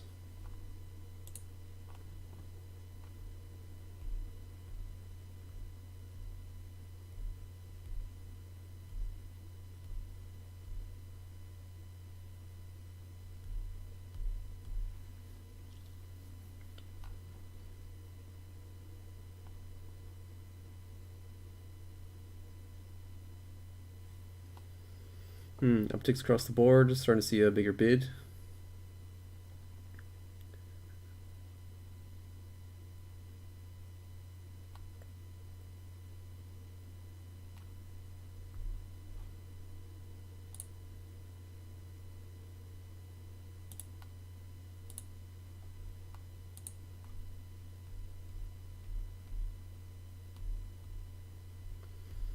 Is he just going to tank all day? Just going to lose like 30 points. Lost like 20 points already. It's pretty painful.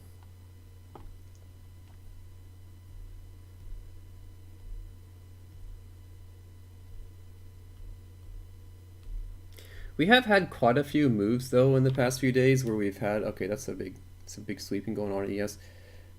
We have seen a few like terrible bleed offs after the overnight session, or sorry, after the market closes. So ES took a dump. It's down what, 30 points, 33 points from its high. It's quite a lot. And we tick up once.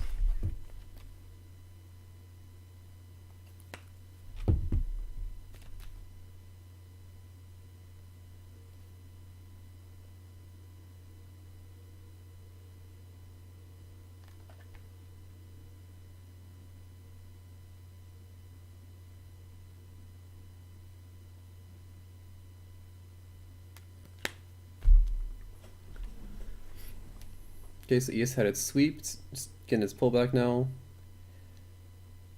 I'd like to see us down tick.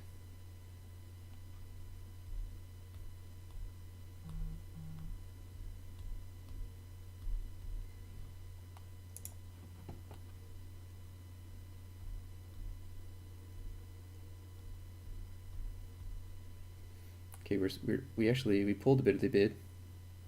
Started to see some selling in the 10-year.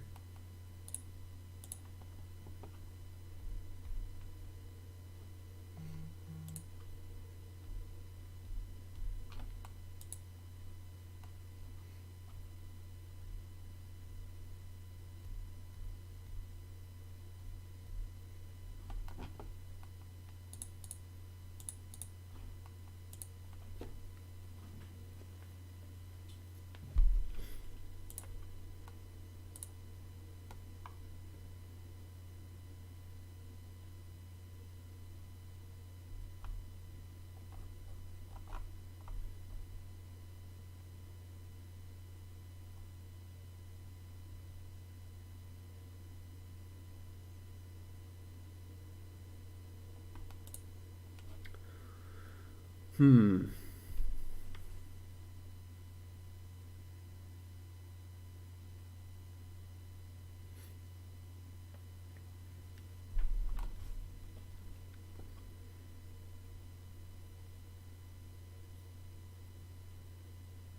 They're firming that bid up again.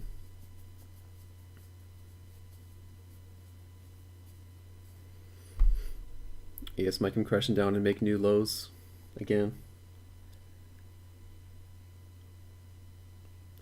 There's an uptick on ZF. Might see an uptick on ZN and then a falling one on ZB. They're pulling that. They're pulling that offer.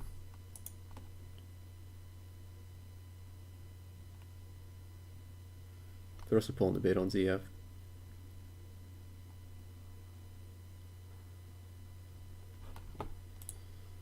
Where's my?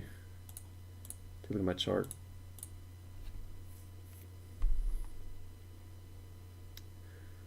O3s. O3s and evens. The less significant high was O3, and the less significant low was evens.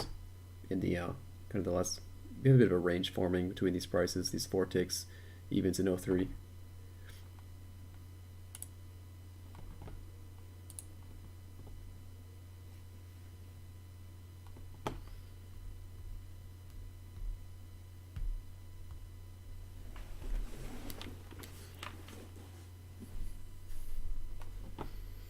So if we see O3 break, then that's probably a sign to get out. However, if we see it holding here, then there's not really any reason to. Okay, do they start trading O4?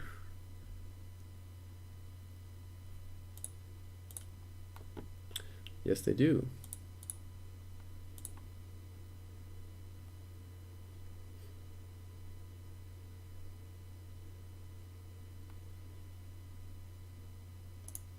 Hold on a second. We still technically do have a downtrend in play here. We've got the recent high being at 08 on a bit of a longer term. 11, 9, 8. This happened a few minutes ago where we had a great short and we spiked up on like super low volume like this, and then we eventually traded lower.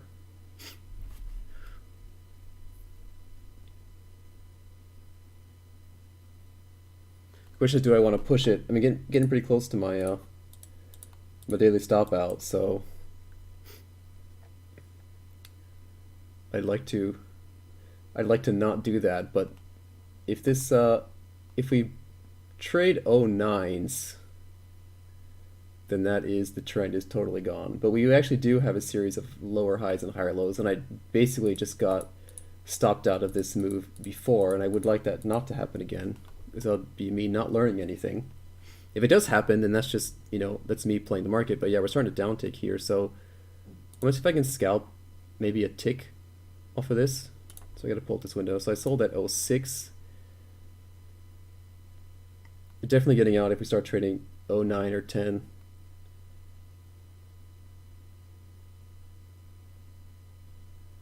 So I added at 06. Playing this kind of a impulsive move. See if I can maybe get out at 04, 03. Save myself a few ticks.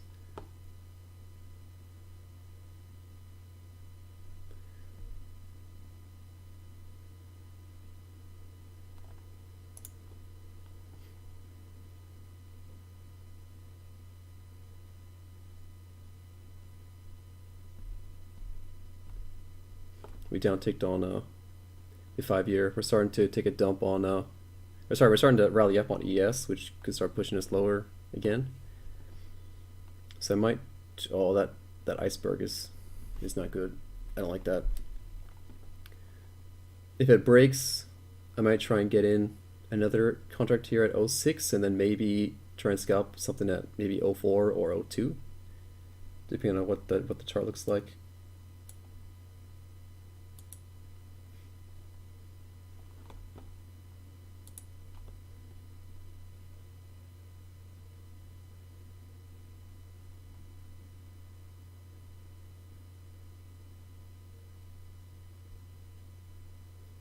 Maybe just hold it up here the whole time. I could always just do that.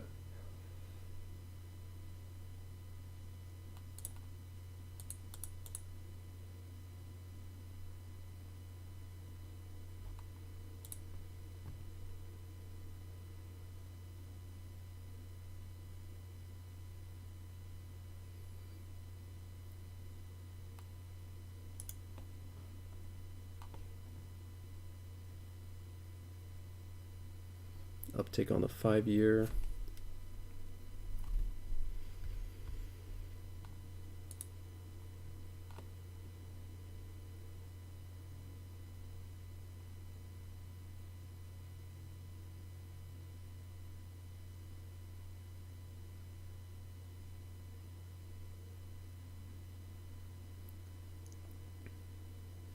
Well, yes, it's, it's working its way up.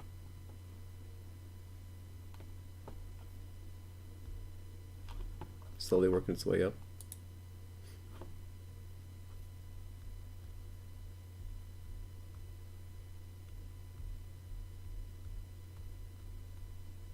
Made of just like adding every time we we spike up like that. I might just try and add on a few contracts. So we get these quick spikes up and then these kind of slow grinds down. So I guess my next I could try and cover some maybe here at 01 and just kind of just try and scalp this trend that's developing until it eventually breaks. ES is starting to be pretty strong now.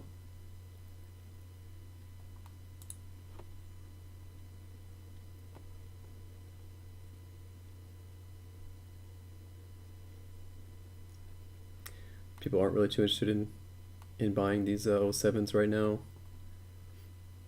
at least in the 30-year. I mean, they're buying the point of control in Z in the 5-year, but that's like pretty standard. It's a point of control, so it's a price that people like.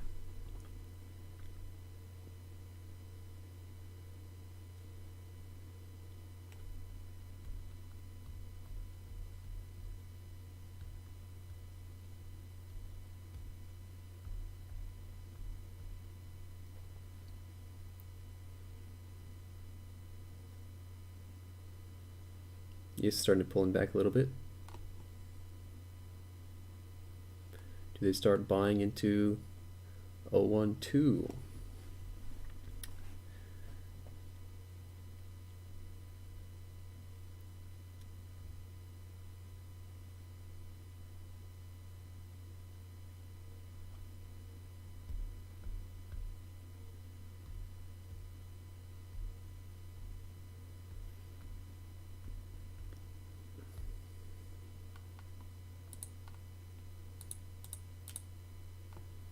I was trying to buy this, but it keeps being rejected out. ES is making a nice run now. Starting to make its way back up.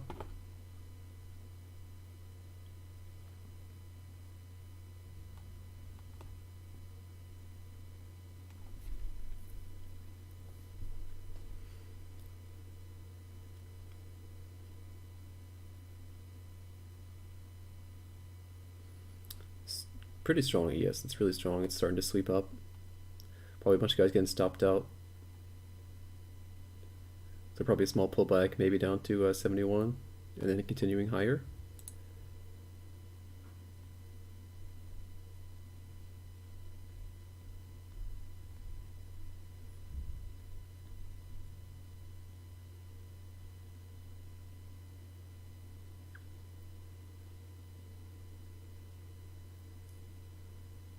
There's the pullback.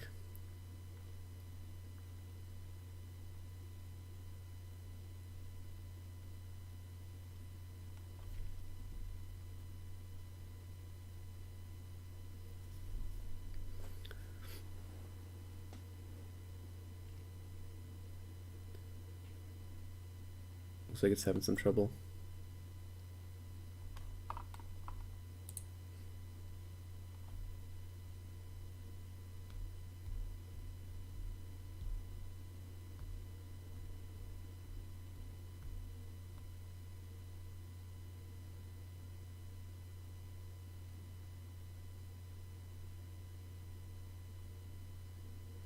Hmm.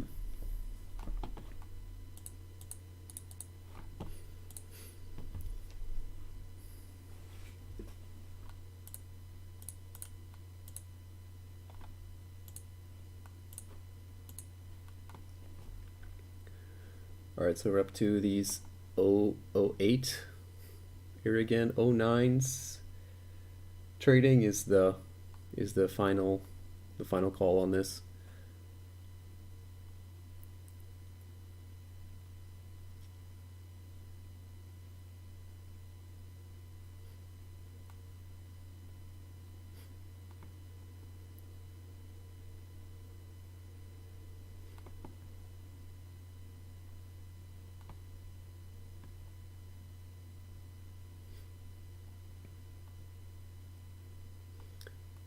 So I mean, there's still a possibility we have a 8 being it was a recent bottom from before, and 09s being kind of the top of our is our last trend, like our last swing high on the trend.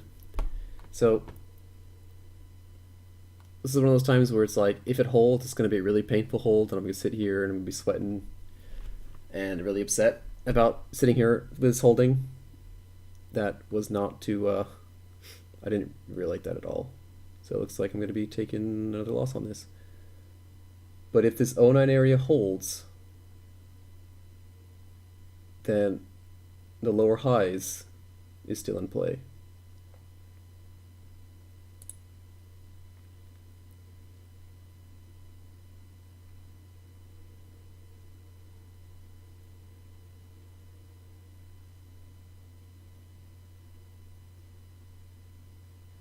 So they did not even trade a single contract into 09.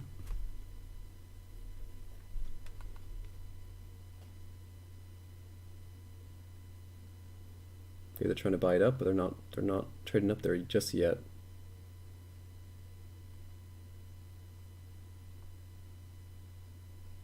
Yeah, I think this is the big shakeout. You know, they may even like go up here and trade tens and then like just slam it all back down again. It's possible. That was some big buying that kind of came out of nowhere, so hopefully this is the big shakeout and I got the big balls and I'm holding on to this like a champion and I end up getting rewarded for it, but it could also just be the start of an uptrend and and then the downtrend failing. So there's no way to know until you actually put the trade on.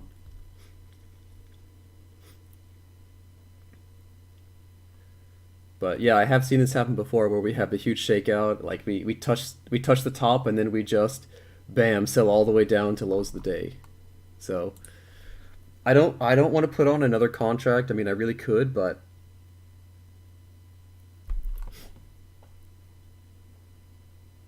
I'm already cutting it pretty close today. ES is also taking a dump too, so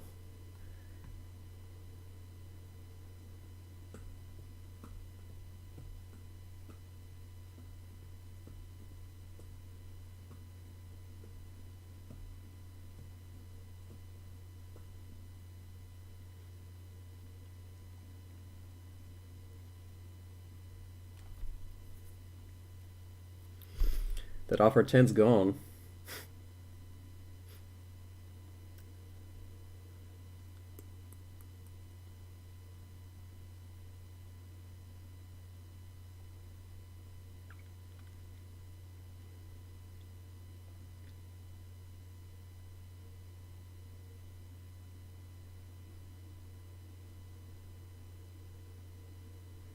Big buy, big absorption.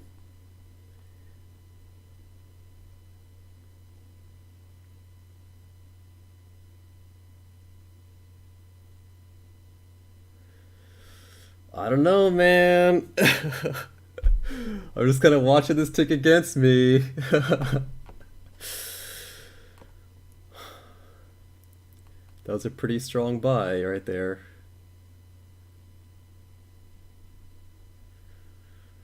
Huh. Just gonna make new highs today?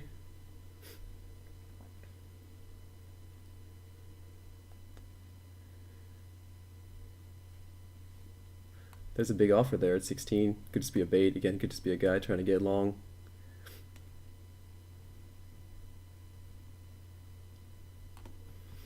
Or maybe this is the shakeout.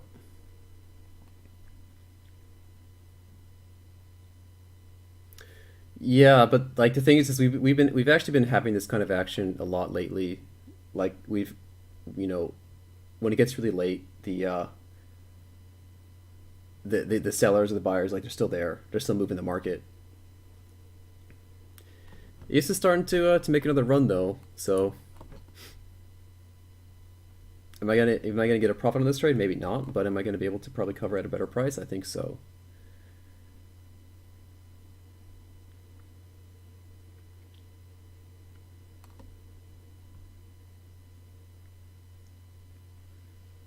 With EOS starting to recover and these being kind of near these low volume areas, I think there's still the potential reversal. You know that this price was kind of rejected. We had 15 contracts trade. It was pretty hard to get up here. They had to go through a lot. They had to absorb a lot.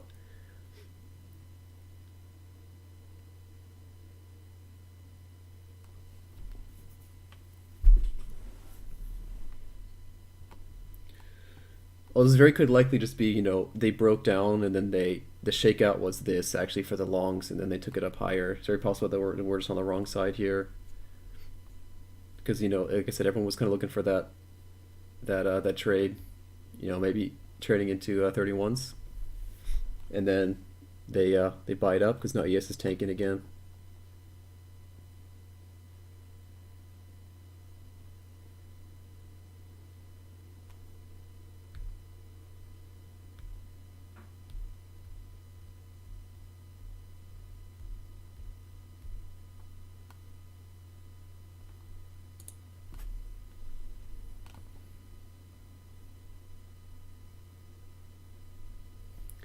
Sellers are starting to come in now. The volume's definitely picking up though. We've got some pretty large sales here. We got a nice offer here. Um, the volume on ES looks like it's all starting to pick up, which is really strange because this is normally like the low volume time. We're seeing like 7,000 contracts traded right now between the bid and the offer on ZN. 700 absorption. We had 1,000 before, so.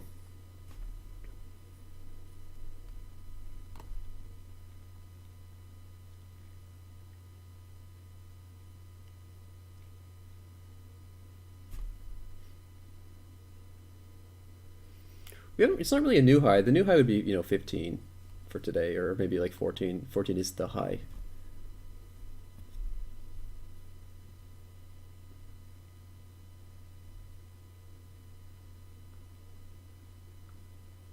But it's probably too late. I probably need to like sit in this position and babysit this one all night. So it's probably gonna be a long day today, or a long day, which I'm all right with.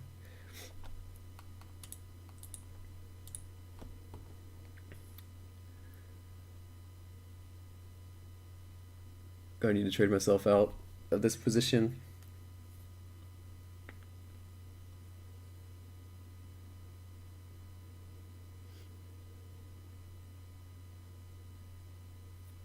Big buyers came in. There's some absorption behind us.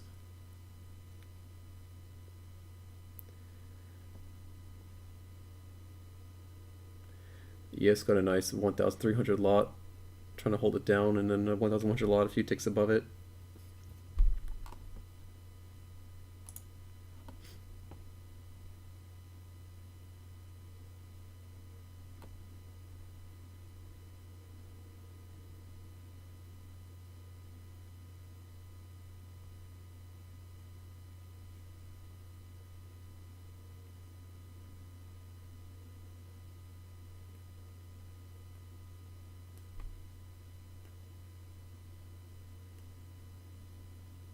Trying to sell down ZN.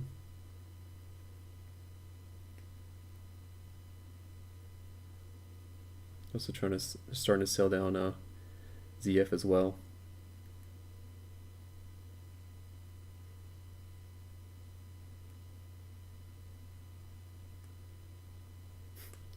Maybe this will turn into an Igor trade. As much as I don't want to do that, I might need to do that.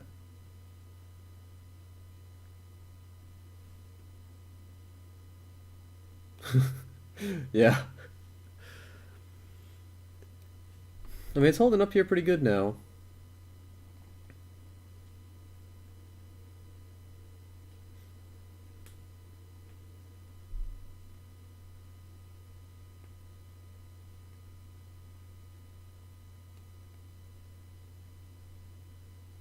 It's already an Igor trade. Yeah. I mean, you can make the big money on the Igor trades, though, sometimes. They're good. They can be good. You're on 24 lots? Yeah. It's pretty big.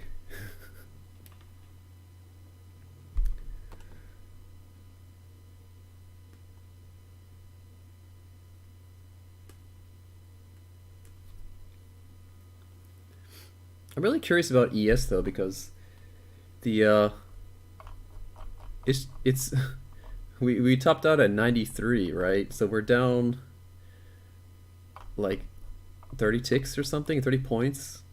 So ES is taking a huge dump.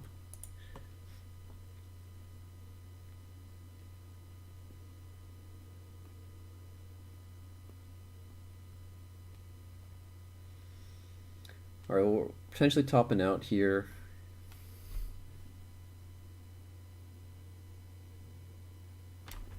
You pretending your account size is 100K? Has it been working out?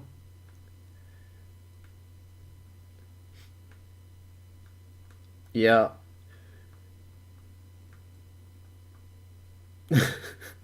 Yeah, I know. I know what you're talking about.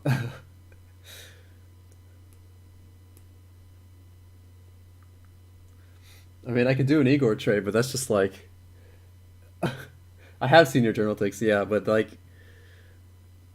it's just like what if I'm wrong? What if I'm wrong? And everyone gets to see me blow my account up, right? I don't really want to do that. They're starting to buy these 11s here. Is it worth it though? It could be worth it. The buying's died. It's died up. It's all dried up now. I'm sitting out here staring at this 10 and 11 for a while.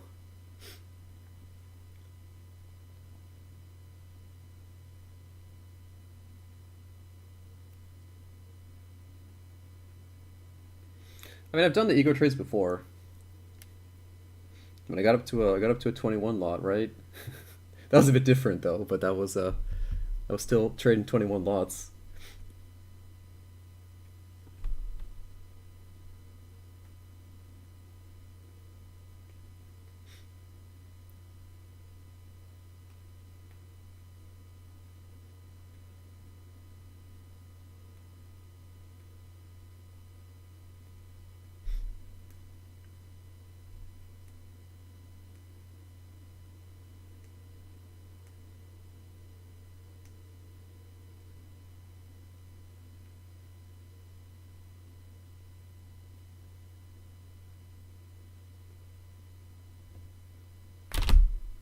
Whoops.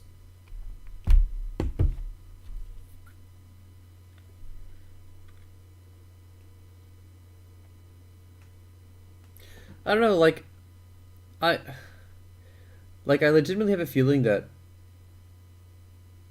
we might buy up all of 11s, but 12s is going to be an issue because we've been sitting at this price for a long time, and this run up was a bit impulsive. It seemed kind of random, this run up that we made. So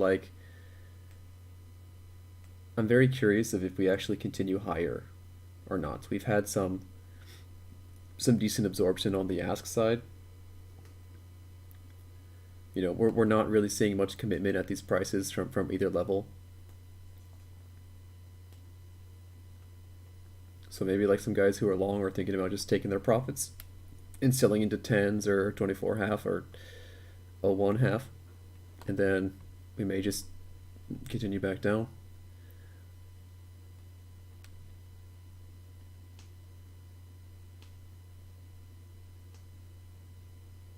Usually, I feel like usually when the volume dies like this, it's usually a sign of a reversal and not a continuation.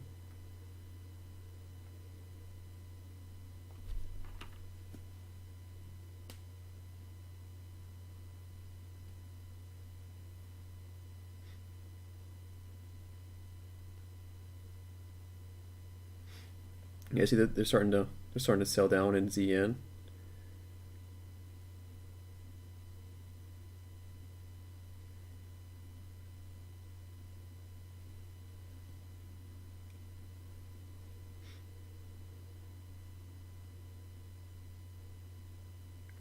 ES made a new point in control at 71. Interesting to see if we can maybe start going up and recovering on ES.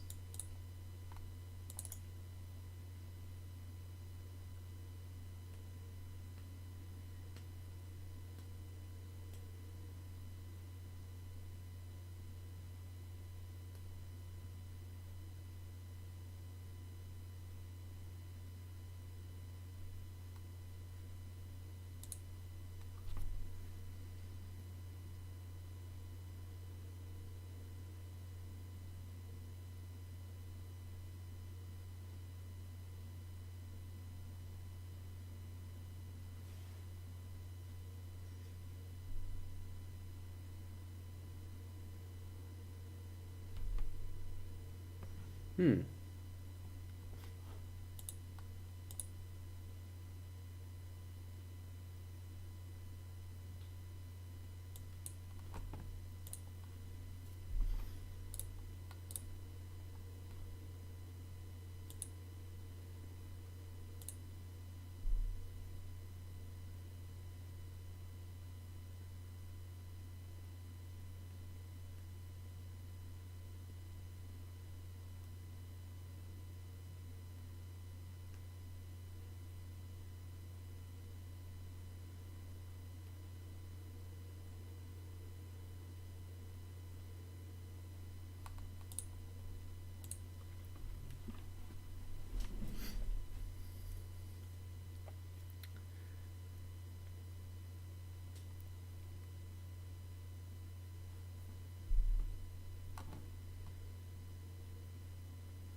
You wish I had a 100K account right now. That'd be really sweet. Just be like adding on a bunch of size on at these prices.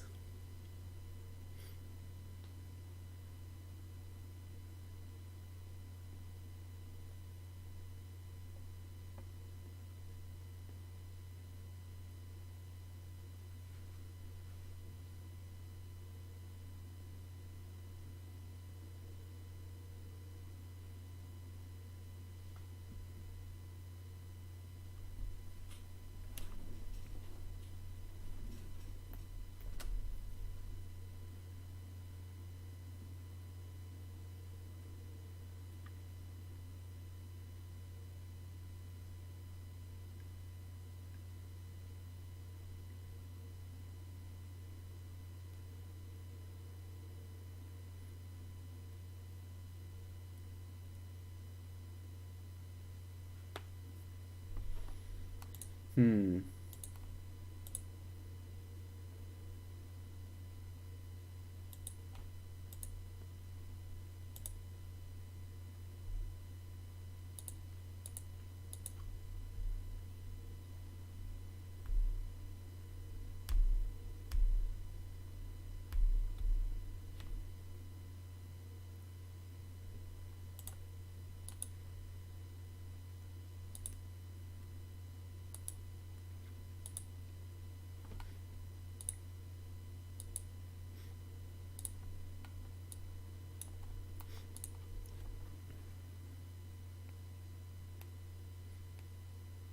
Looks like ES has kind of found its area where it wants to chill out at from 2870 to 2872. It's kind of happy being in that range, especially with the pony control there. Quite a large fall.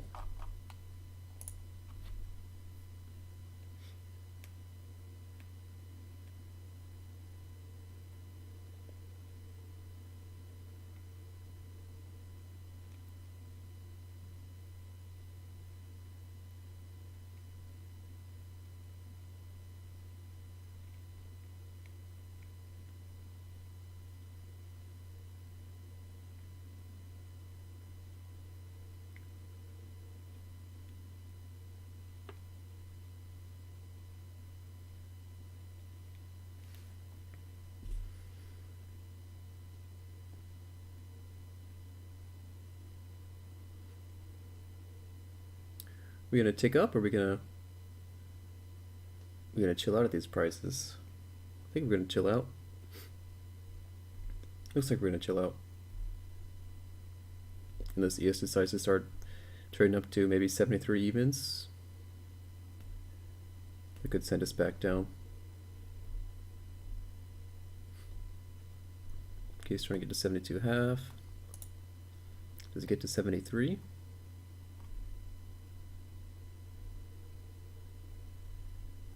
Oh, nice wall there. 1,400 contracts on ES.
Well, the volume's definitely died off in the past maybe 10-20 minutes compared to where we were a few minutes ago.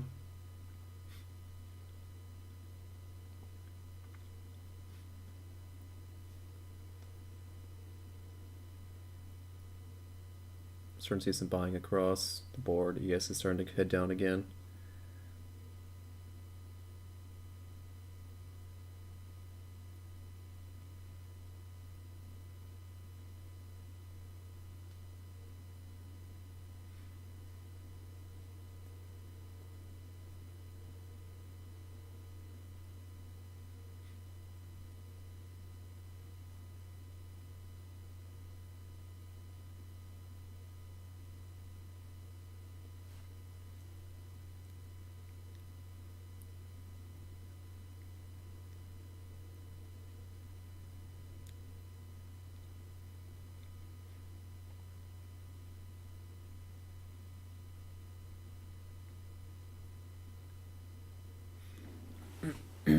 But pretty much no action going on at all anymore. Looks like we're just gonna hang out at these prices. 10-11 on ZB, 24.5, 25 on ZN, and 1.5 and 1.7 on the 5-year ZF.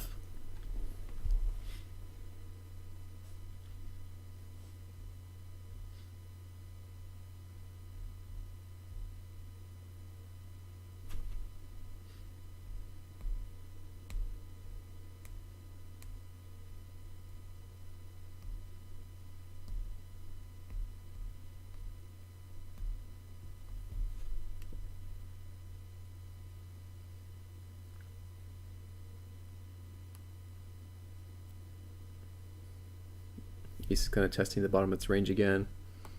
I expect if we see it trading like a 69.75 or 69.50, it might sweep down again, which could send us up again in bonds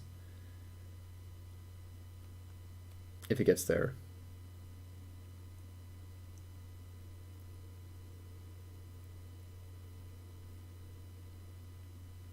But it may just trade in that range for the rest of the night or the day, wherever you're located.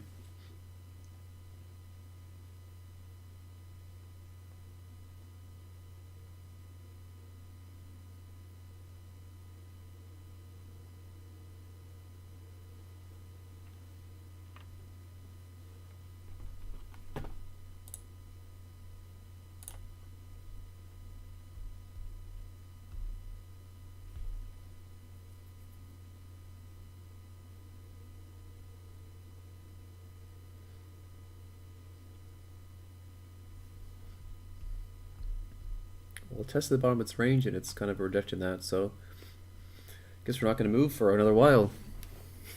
Probably pretty boring to watch at this point. Oh, never mind, it's starting to break down.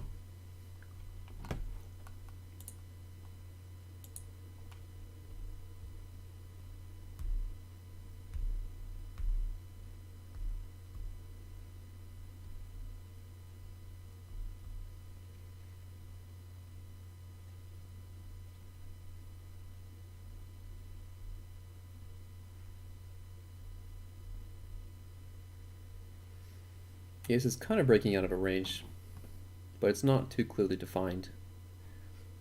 Breaking down.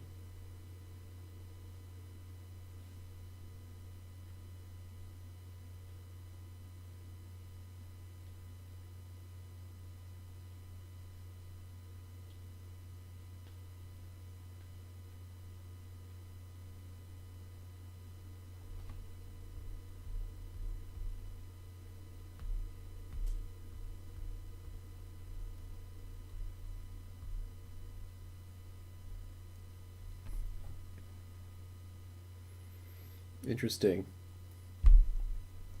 Some big selling came in across the board on Treasuries. They could potentially move us up in ES, which just causes a train reaction of us going back down.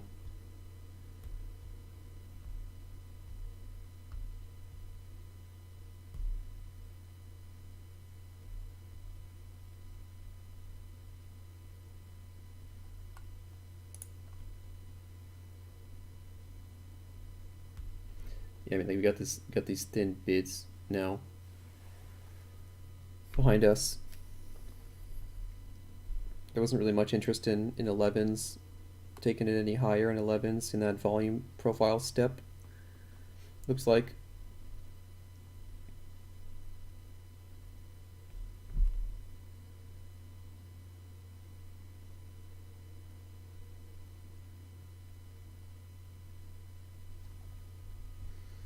Looks like maybe a sell program. It's like selling every few seconds, selling a single contract. Maybe not. Could just be a guy swinging a one lot.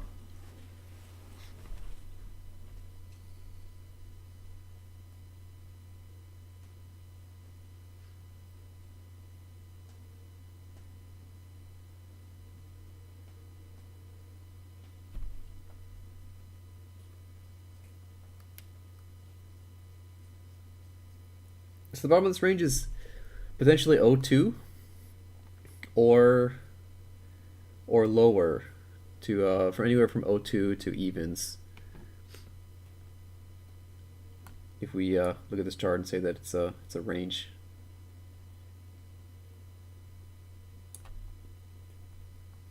Yeah, 11s was kind of our second high. We had a we tested the highs of the day at 14. We came down to 9s. We tested 11s before, then we shot down to 2, and then we kind of had this downtrend going to these prices.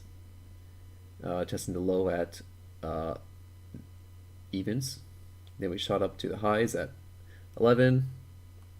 There wasn't really much interest in trading through 11s, so we may just slowly grind our way back down to the bottom of the range, or maybe to the middle of the range, to like 0506 or something.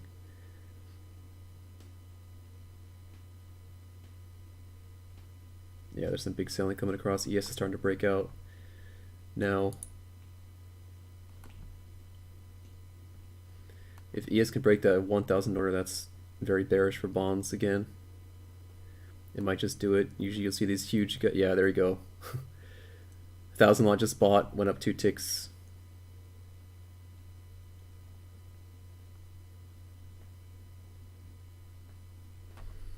ES might come test VWAP. Kind of 6 points above us.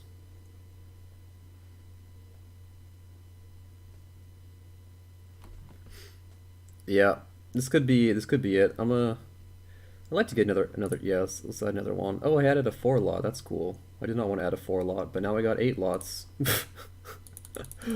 Oh my god. Just double down. We're just going in. It's an Igor trade now. It's too late. I'm now short 8 contracts. This has the potential to be the trade of the week. Big sales coming down. Again, chance of a lot of guys who are maybe expecting a break of this the value area, maybe testing new highs, might be thinking about getting out of their longs now, which could further push us down.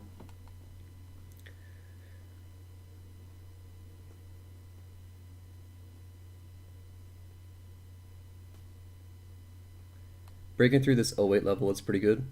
It was a support level of support. So it's the point of control. So we got through there pretty quickly. Now, it's very likely if we start trading 06, we'll just maybe trade down to 03s quite quickly, quite easily. With this being just kind of a value area, people like these prices. Kind of on our way up to VWAP. What's your Roger? What's your average entry price on this short that you're on? It's probably like 08 or 09 or something?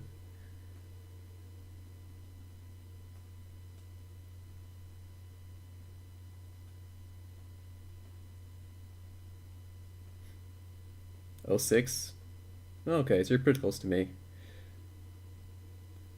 Okay, again, it's a big sales coming in.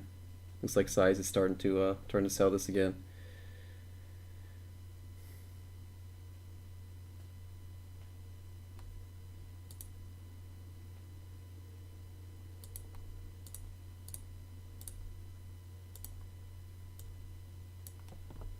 So sold a bunch at 08 is my average entry. My average entry at 05. I sold at 08, 06, and 01.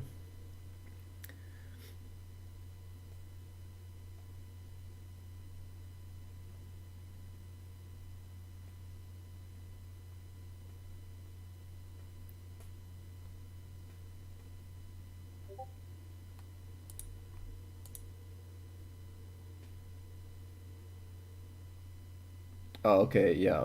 I get what you're saying. You get that kind of weird. It's like hard to tell where your average price is.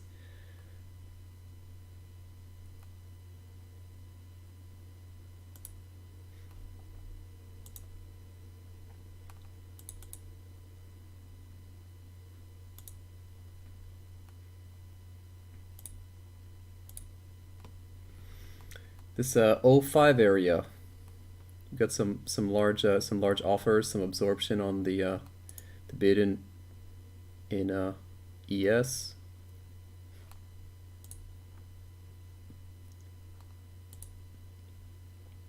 So there's a possibility that this reverses, but if they absorb it and they push it through, then it's probably all the way going up to VWAP.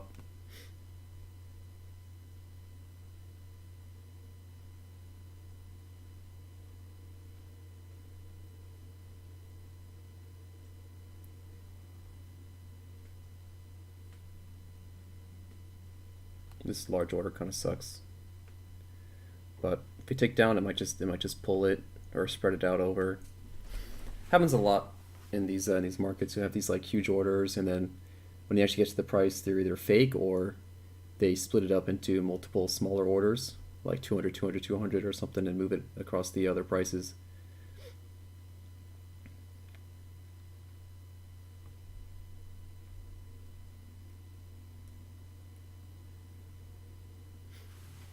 I'd love to cover this 8 lot down here at 26, but I'm pretty much over leveraged right now, so I gotta get out of this once if it does turn a profit. It looks like it's dying down. Just get out of the trade.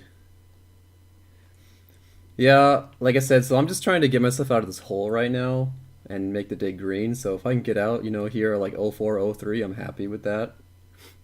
I'd love to get out at 26.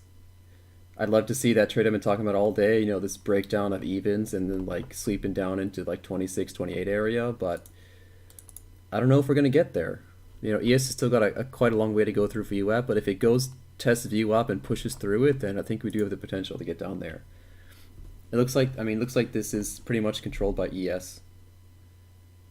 The market's kind of being led by stocks.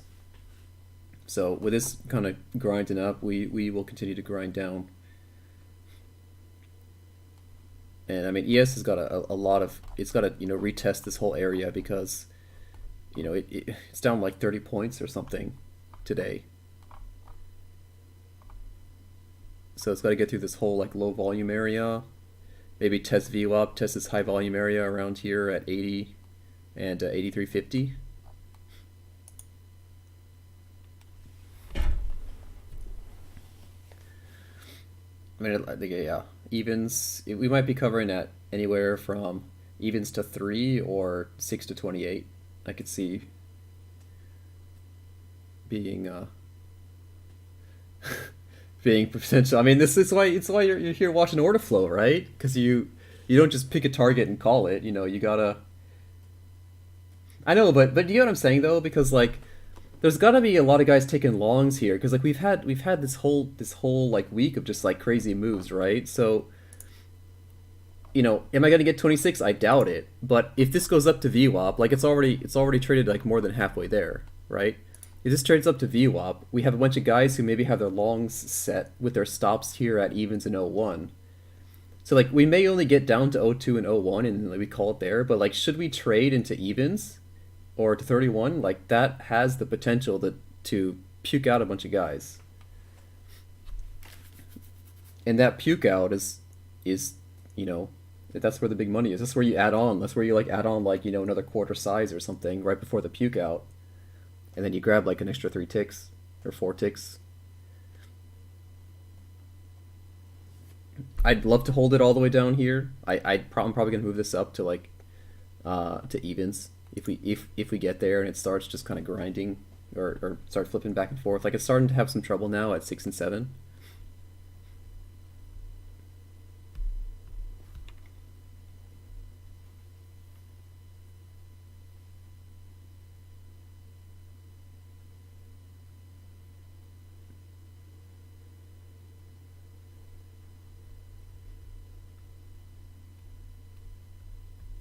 ES is starting to have a bit of trouble breaking through this low volume area at 76.50, which could send us higher again. Or sorry, which could send us lower. Oh wait, what am I talking about? ES going down sends us up. Yeah, I mixed that up. So they're kind of running into a bit of an issue here. This low volume area at 76.50. So this starts taking a dump again. Then we will probably go back up to 11s.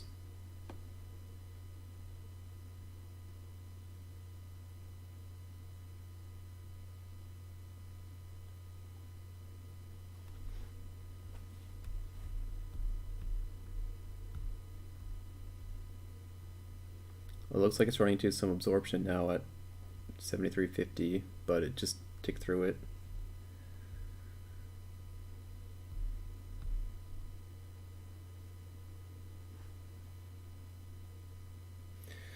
But we are seeing some big bids coming in behind us though. These weren't here before. This bid here at 05 has been here for quite a while, but these bids, or these offers at 08 and 09 have not been here for a while.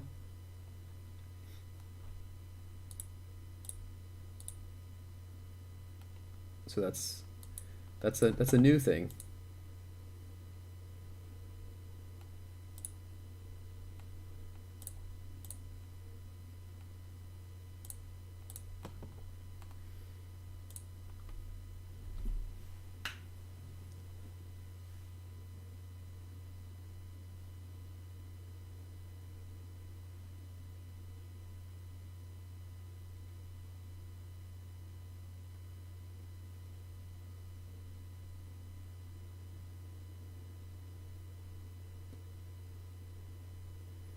Maybe I should just like go to bed, just leave this order on with my target at 26 and wake up.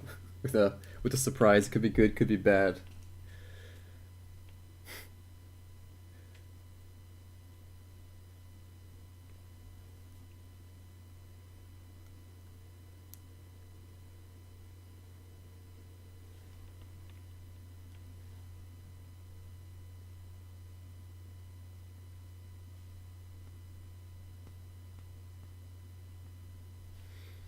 He's continuing to trade down quite a bit.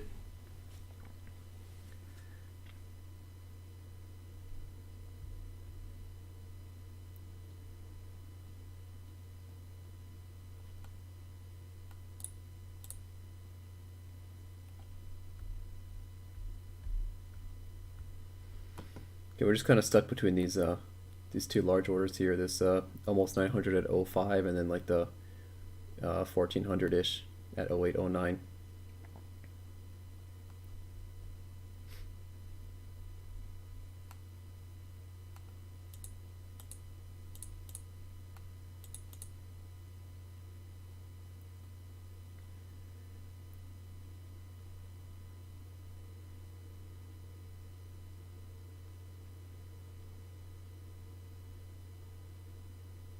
Just chilling out these two prices.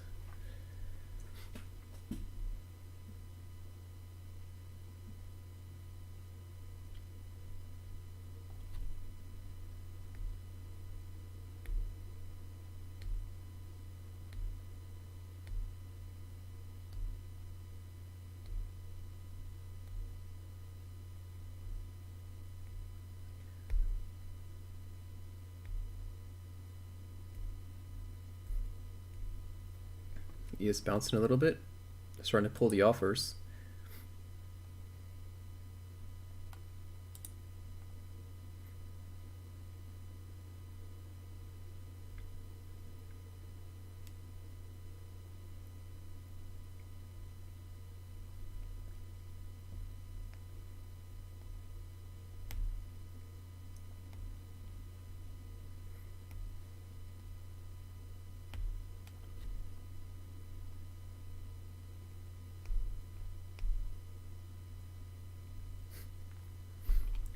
Oh, yes. So we're about 7 points away from VWAP. We got up to like up here before, right? I think it was like 76. So we're like 4 points away from VWAP. It's a pretty weak offer, or sorry, pretty weak bid there at 06.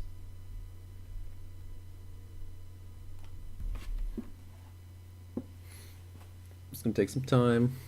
Let's develop a little bit. He is slowly making his way up again.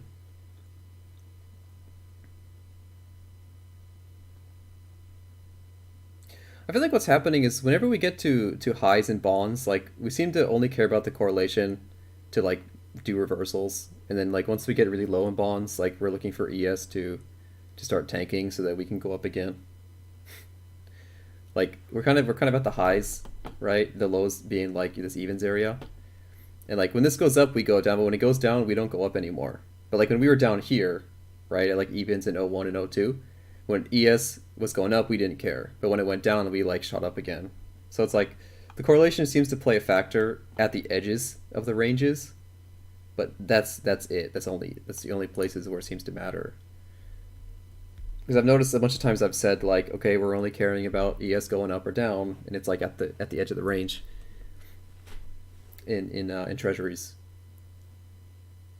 Like we're down ticking now, but like they're stacking up the bid a little bit, but they're not really aggressively buying it up because we're like kind of in the middle of this range between like 10 and maybe 1, I guess, like this 9 tick range. Right now we're starting to uptick a little bit. And like some of the sells, some people are selling, and then okay, so we sweeped up and we see some sells here in ZF, but it's not too much.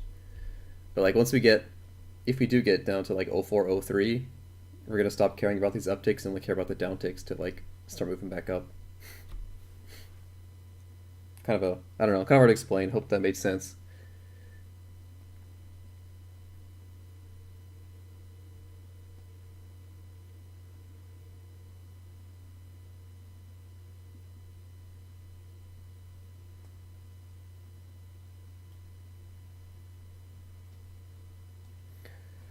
really want to see what happens if we tick down. Like I'm really curious about this 900 bid. Like not because it'll like be better for my trade, but I'm just really interested to see if that's actually a real order or not.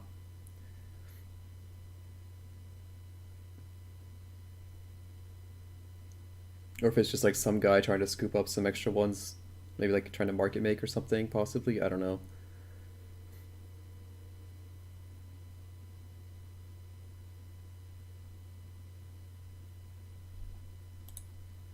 So I've been in this trade for an hour and 18 minutes now.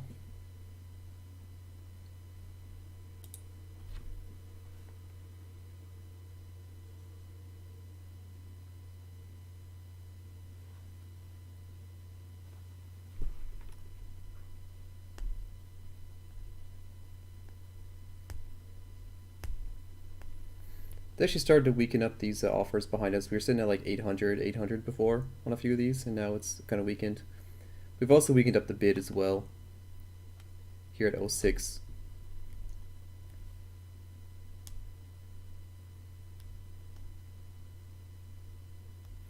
I don't know, something tells me this is fake. I got a feeling that this is fake. At least like 200 of it is fake.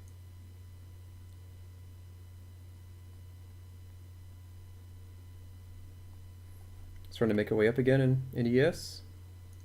Can we make it past to this 76.5 level? Go to this. If we can get past this price, super low volume area, then we're likely to maybe test VWAP.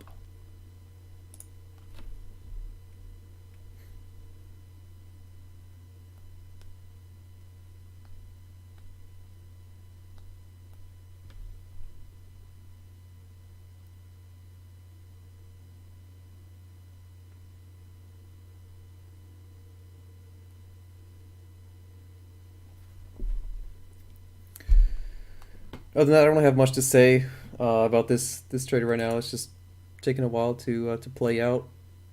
The markets tend to lose a bit of direction during these times. So I guess I talk about my life. So today I had dinner at a restaurant. It's called Bikuri Donki, which I live in Japan. For anyone who doesn't know that, the restaurant's name is Bikuri Donki, which means surprised donkey. I don't know why they have a restaurant named that, but it's like they sell like a Hamburg steak, which is like a hamburger, meat patty, but it's just without the bread, with rice. And I had some macaroni and cheese. It's really good. It's the first time I went there. I've seen it around, but I've never eaten there. Why? It's good. It was really good. Just the name is just I just think the name's really funny. Like surprised donkey. Like why would you name a restaurant that?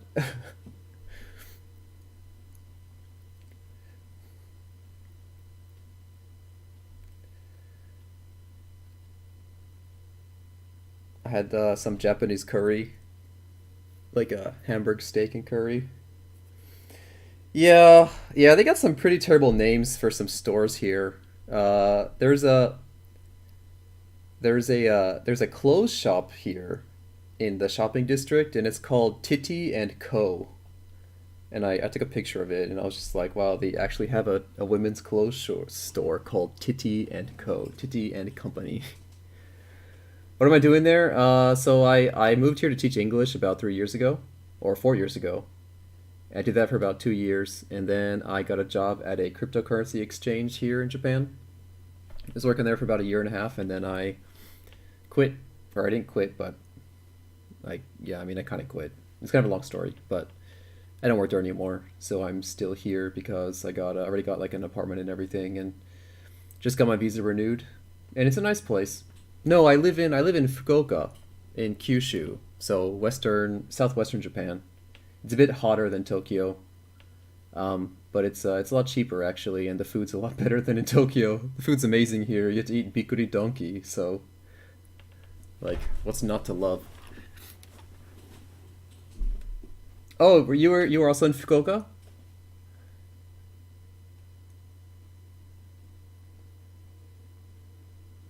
Ah, yeah. Fukuoka was really nice. I really think everyone who comes to Japan should definitely come here because um, the food is quite different here and it's a lot cheaper. And you can get a lot of like kind of like local restaurants, local chains, kind of family restaurant places that are really good in this area. And the ramen here is also really good if you're a fan of ramen.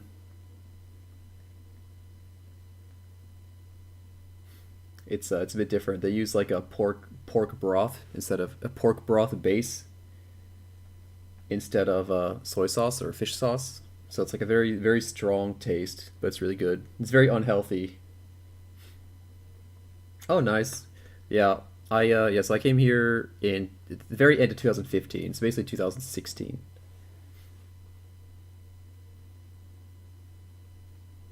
Was it 2000? Maybe it was 2014. I don't know. I'm getting my fourth Visa card, so yeah. I think it was the end of 2014. So I was here 2015. So it's like 3 years.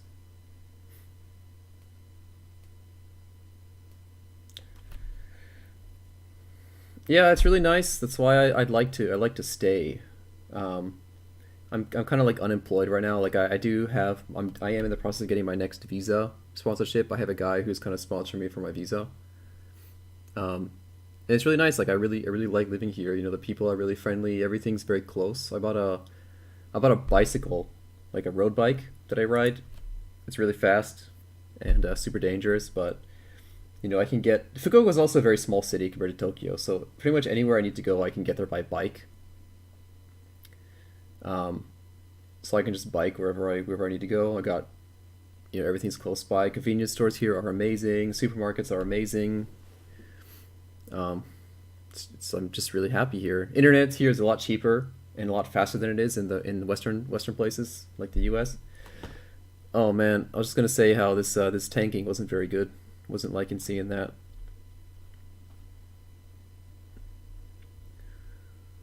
That might have been the end of our move down. While ES kind of decides to maybe go down and test point of control. Although it is recovering, so maybe it was just a fake out. Maybe some guy's getting shaken out. I would not like to see it kind of enter this range again of like 7150 area and start trading down here to like 70. That would be very bad for my day.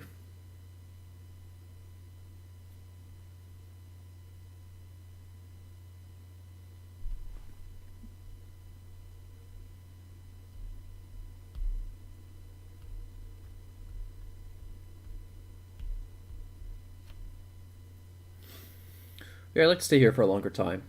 It's really nice. It's just like kind of a pain in the ass because my a lot of my family are still in the U.S. So like I gotta travel down there for Christmas and like it's really expensive and the flight's really long and it's kind of expensive for them to come here. They come here to visit sometimes, but it's expensive to fly to Japan.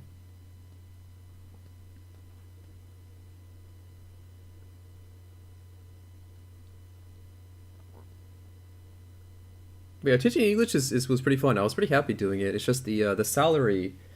It's the fact that the salary is not very high. I mean, it's decent. When you're younger, but if you want to like start a business or have a family, like you can't really do that on a English teacher salary. Maybe you could have then back in the 80s or the 90s, but currently now it's not realistic to support a family on a English teacher salary unless you get to like a university or something like that. Get to some high level uh, English teaching, or basically break your contract and teach on the side, freelance.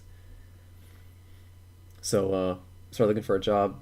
Was doing some development for a cryptocurrency company, cryptocurrency exchange in Japan for about like a year, maybe 2 years. That fell through. So now I'm losing all my money trading, trying to make a living trading.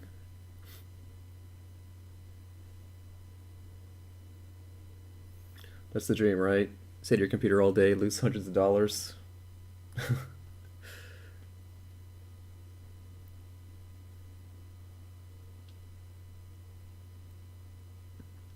Well, yes, managed to recover pretty good off of that spike down.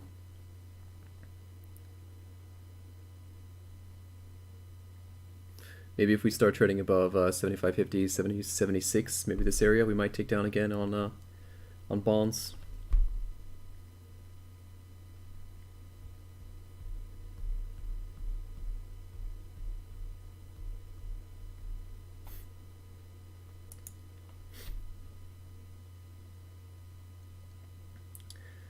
But yeah, everyone should probably at some point in their life come to Japan. It's just very different. It's just very different of a place. Like even if you're not interested in like anime and games and stuff, like there's a lot of like natural things here, the mountains, Mount Fuji, some of the temples and stuff.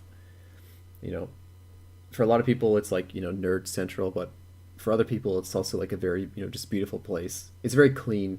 That you can take the train. It smells fine. Like there's no stench of stinky people, and the roads are clean and the buses are clean, and it's super safe. You don't have to worry about like contracting some crazy disease or anything like that, or getting mugged on the street. There's no worry of any of that at all. Yeah, people are also really helpful. They're very friendly. If you don't speak Japanese, they will try their best. And some things are just like really smart here. Like at restaurants, like you don't tip your waiter or your waitresses because they actually get paid a salary that's solid. Like they get paid a solid salary. They won't accept tips. So like they give you great service, and like regardless of if you're gonna tip them or not. Like I feel like in the States you get a lot of people who are like, they'll if they know you're a bad tipper, they will not give you good service. Or if you give them what they think is a bad tip, uh, they will maybe give you crappy service the next time. Whereas here, everyone's always trying their best because that's just the way it is. Pay them a good salary, they do a good job. Who would have thunk it, right?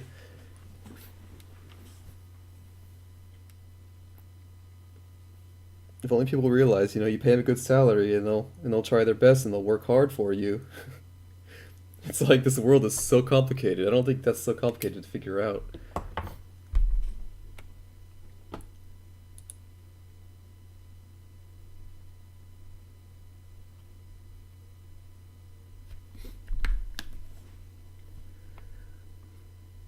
But I think the big thing for me is definitely like just the food. Like the bakeries here are really good, and like it's actually very cheap to eat out. If you go out to a restaurant, like you can have a good sized healthy meal for a very reasonable price.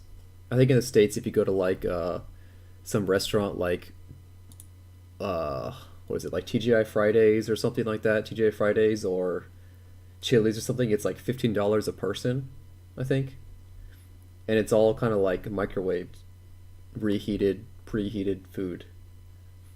So you're paying like $30 for two people, and like I just spent today like $20 on 2.5 meals, basically 2 meals and a side and like a side dish of macaroni and cheese, um, and it's all like fresh cooked and everything. It's cheaper and healthier. It was like 2,000 yen, so about $20 or $18, and I didn't have to tip. I got good service. Didn't even have to tip.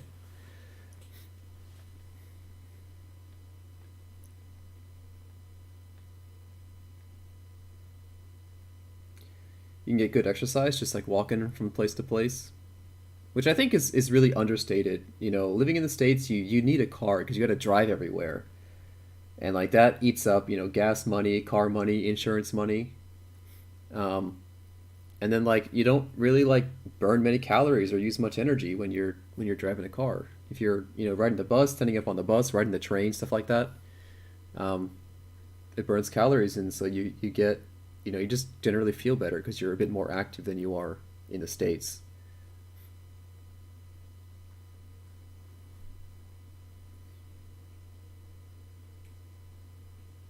So I'm definitely a big fan of that. Being able to be a bit more active and healthy, just naturally, not having to go to the gym or anything like that. Just like walking to the store, walking to the supermarket, hand carrying my groceries back down. Get some get some training in my biceps. So it's really nice. I was really happy. I kind of like I had like a pretty decent job and a really nice apartment in the States when I decided to move down here the first time, and I just kind of like threw it all away to come down, and it was totally worth it. I think I lost a bunch of friends and um, gave my job up for one that pays even less, but just the just like the ease of living and the happiness that I got from being in a country in a place that I enjoyed on a daily day-to-day basis was totally worth it in my opinion.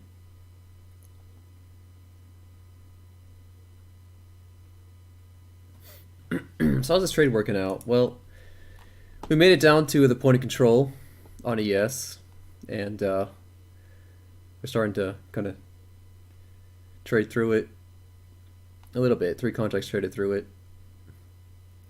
They are starting to pull the offers on ZB.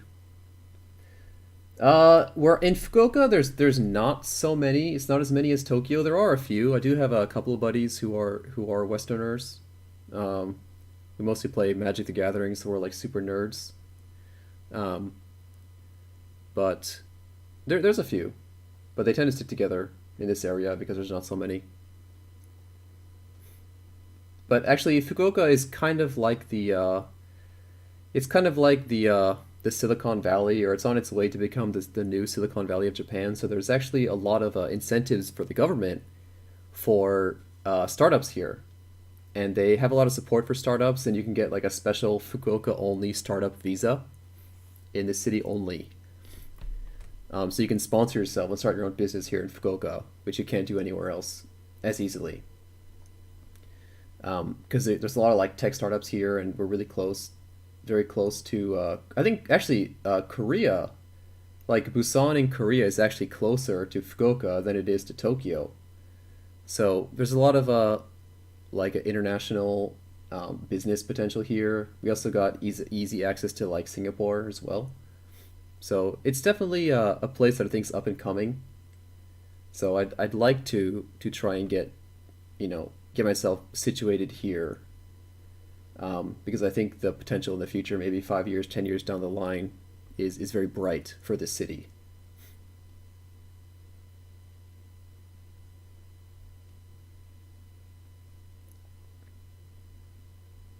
It's also been rated a few times. Like some magazines have done a bunch of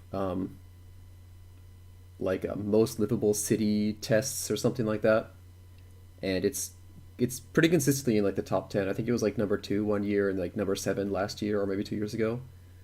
They rate like the quality of living and the ease of transport and cleanliness and things like salaries and stuff, and it was like number 7 or something, number 2 in the world most livable cities.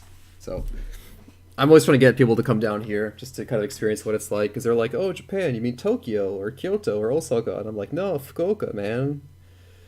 That's where it's at. If you want to live in Japan, it's a good place. If you want to visit, maybe like Tokyo or Osaka, Kyoto is better. But to live in Japan, I think this is like the best place. There's not many earthquakes either. We had a big one like 2 years ago or last year, the Kumamoto earthquake. It shook us up pretty good because we're on the same area. But other than that, there's very low earthquakes. So if you have some fear of earthquakes, it's a good place to be in Kyushu. Is northern Kyushu.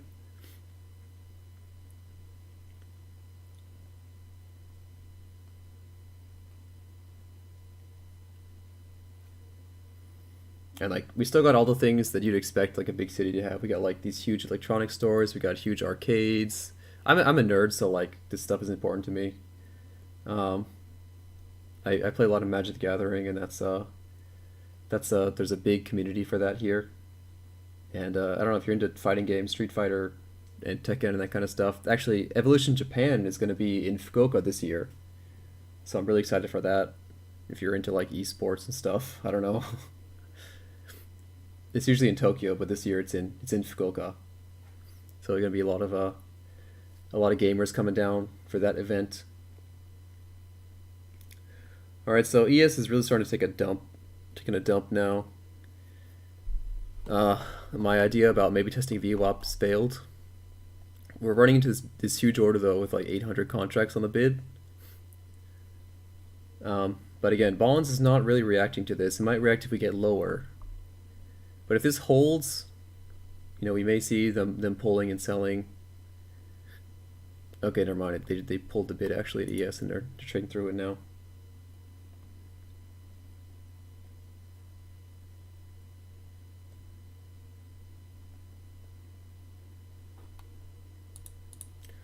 See, I'm gonna try and sell. Huh. Well, we do got some absorption here, but they are ticking through it.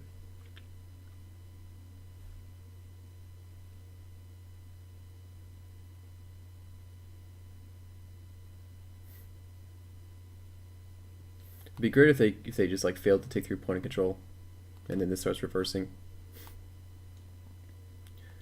I won't get out of this trade. I don't like this trade anymore.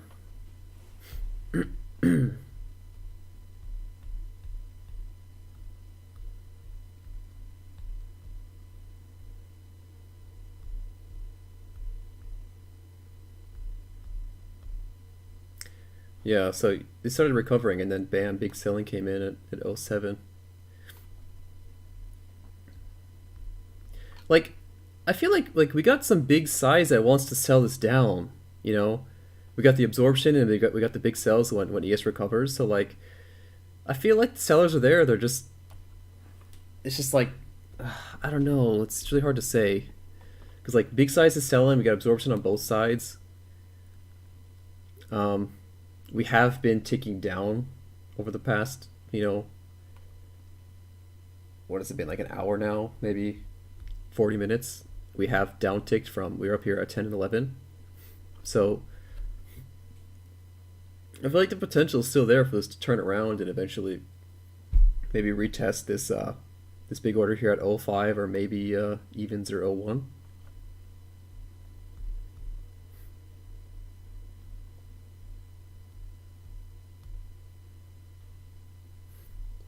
Because like ES just ran down like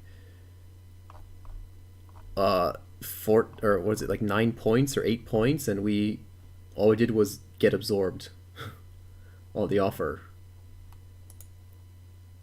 and then we recovered like maybe 2 points or 3 points, and then we start seeing some block sells coming in. To me, that's bearish for bonds anyway.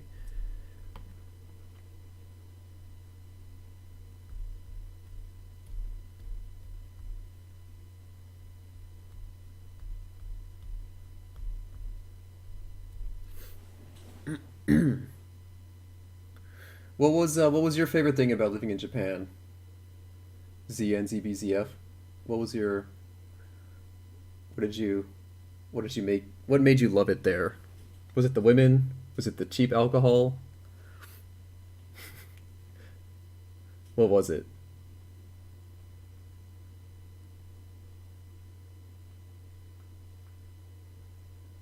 The food, the air, the language? There's a lot of good things. A lot of good things about Japan.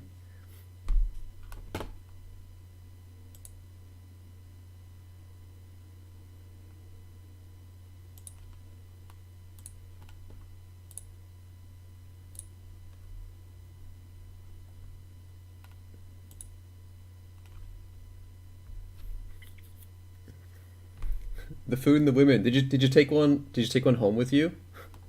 Back to wherever you're from?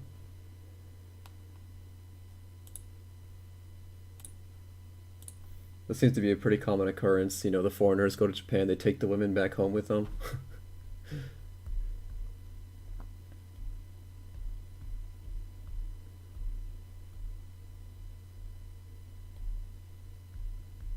Congratulations, you're living the dream. Maybe. I mean, I don't know. I don't know if you're into that or, but yeah. I mean, just like, I don't know. It's like I don't know if I'm being racist or something, but like, I don't know. From what I've seen, like Japanese people, the ones that I've met, they are kind of what you expect. Like they are hardworking, they are polite. They do their best. I mean, sometimes them being polite is a pain because like they don't tell you stuff outright. Like a Western person will be like, "Hey, you smell bad" or something if you smell bad, but a Japanese person like won't tell you, so you won't have any idea. And but like generally, like I have a couple of Japanese guys as friends, and I have a Japanese girlfriend, and they're They're some of like the best people I've met in my life. Um, they're hardworking and they always try their best. They give their best. They're honest most of the time, except when they're like white lying about stuff, and they work hard. And that's a big thing. They're not really like super entitled like a lot of Western people are. Um, and they seem to just kind of enjoy life as it is, and not really worry about like a bunch of superficial stuff like Facebook and Instagram and all that crap. I don't know. Maybe my opinions are strong.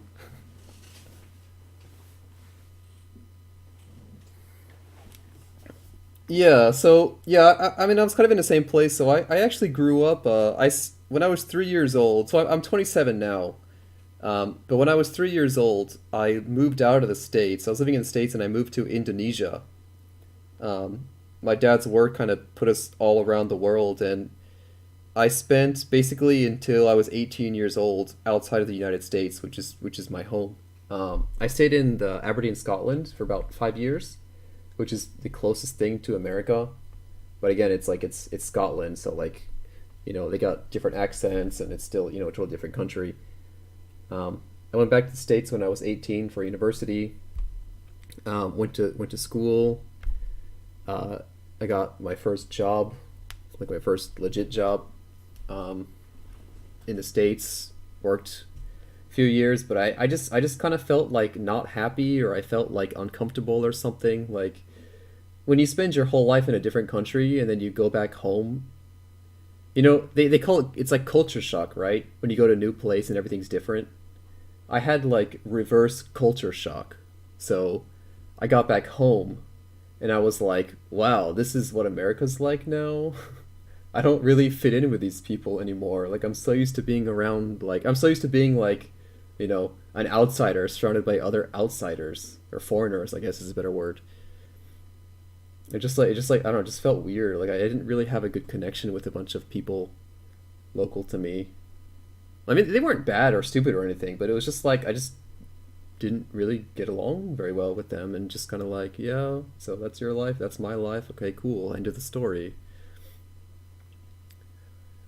So got kind of bored. Maybe I got kind of lonely or something, and decided to pack it up and move to a new country, get back to that overseas life that I was so used to my whole life. We're starting to see some big selling here, but there is a large amount of absorption here at '07, which is pretty crappy. 733 lots sold. We're seeing some large selling as well in ZF. And we got a kind of a weak bid here on Z, and ES is starting to uptick, so I think there's potential for us to downtick again. Yeah, there we go. So we finally made it through. They decided to push it through.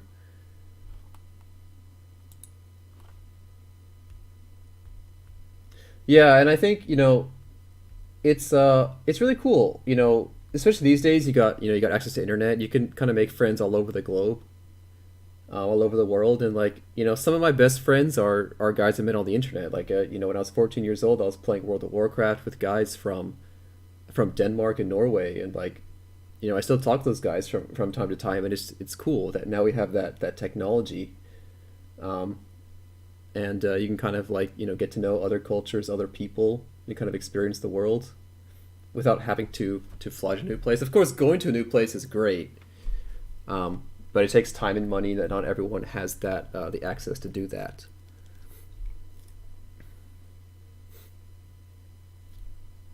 So we take back up on kind of low volume.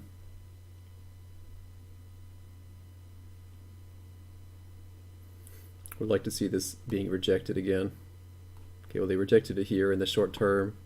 ES is going on a rampage, starting to blow up. There's our downtick again on ZB. Can we get up and test this low volume area again? 7650. That's what I'm looking for. Looking for a test of that. Test that area. Hopefully trade through it, which would send us back down. Maybe see what's happening at the VWAP area, 7950, and if that can help trigger us to move down, then I might be able to get this ridiculous target of 26, but I'm probably going to get something like maybe 0403 instead. But just gotta see. The bonds doesn't really want to seem to tick up very much ES has gone and tested lows and everything again. So it looks like the market's not too happy with bonds being up here. They want to keep kicking this down when this goes up, and when this goes down, they just leave it where it is. So correlations, at least in the moment, is not even. It's kind of a leaning towards the short side on bonds, which is why I'm still in this trade.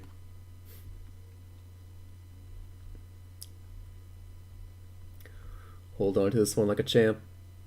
I'm really sad though, because like I was originally short from like what, '04 or something when I first had this idea. Short from '03, and then I got out at '07. Just got whipsawed out 2 times on both of these trades. I got whipsawed both times. That really hurts.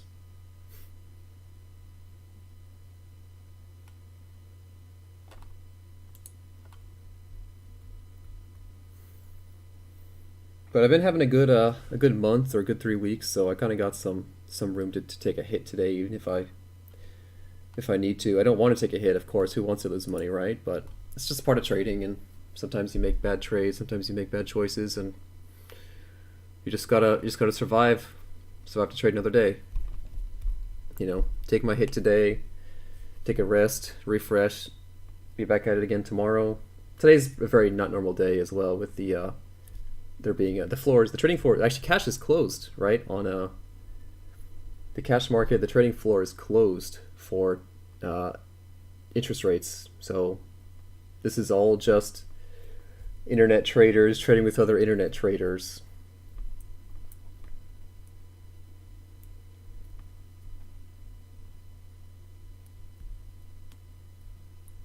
Yeah, Bikuri Donkey Day. Do they have that in Tokyo? Do you know? Did you ever heard of that? Did you? I'm trying to think like what. So, what were the big restaurants that maybe existed in the '80s? Saizaria, Royal Host, uh, Mr. Donut. What else? Saizaria, Royal Host, Mr. Donut, Jolly Pasta. Did you ever have any of that? Jolly Pasta. What else was there? Uh, I don't know. I'm a big fan of Mr. Donut, but I'm like trying to lose weight, so I don't eat Mr. Donut anymore. But that name is hilarious. I love that name. They do have the best names for things here in Japan, I think.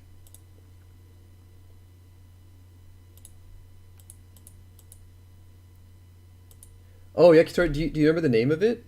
There was one in Tokyo. I went to Tokyo like earlier this year, like maybe in no, it was last year actually. Maybe in September last year I went to Tokyo, and there was a really nice yakitori chain.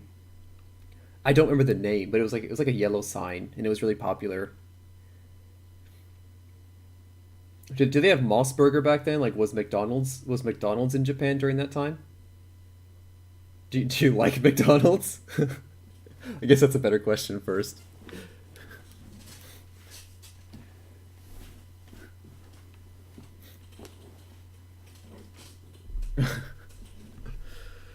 Yeah, sorry, the fat American in me is talking about hamburgers again. Yeah, actually, when I came here, the first time I came here, I was in a good shape, and then when I was teaching English, I was teaching English in a shopping mall, and I had my lunch. It was in the food court, and I made the big mistake of becoming friends with the ramen shop owner.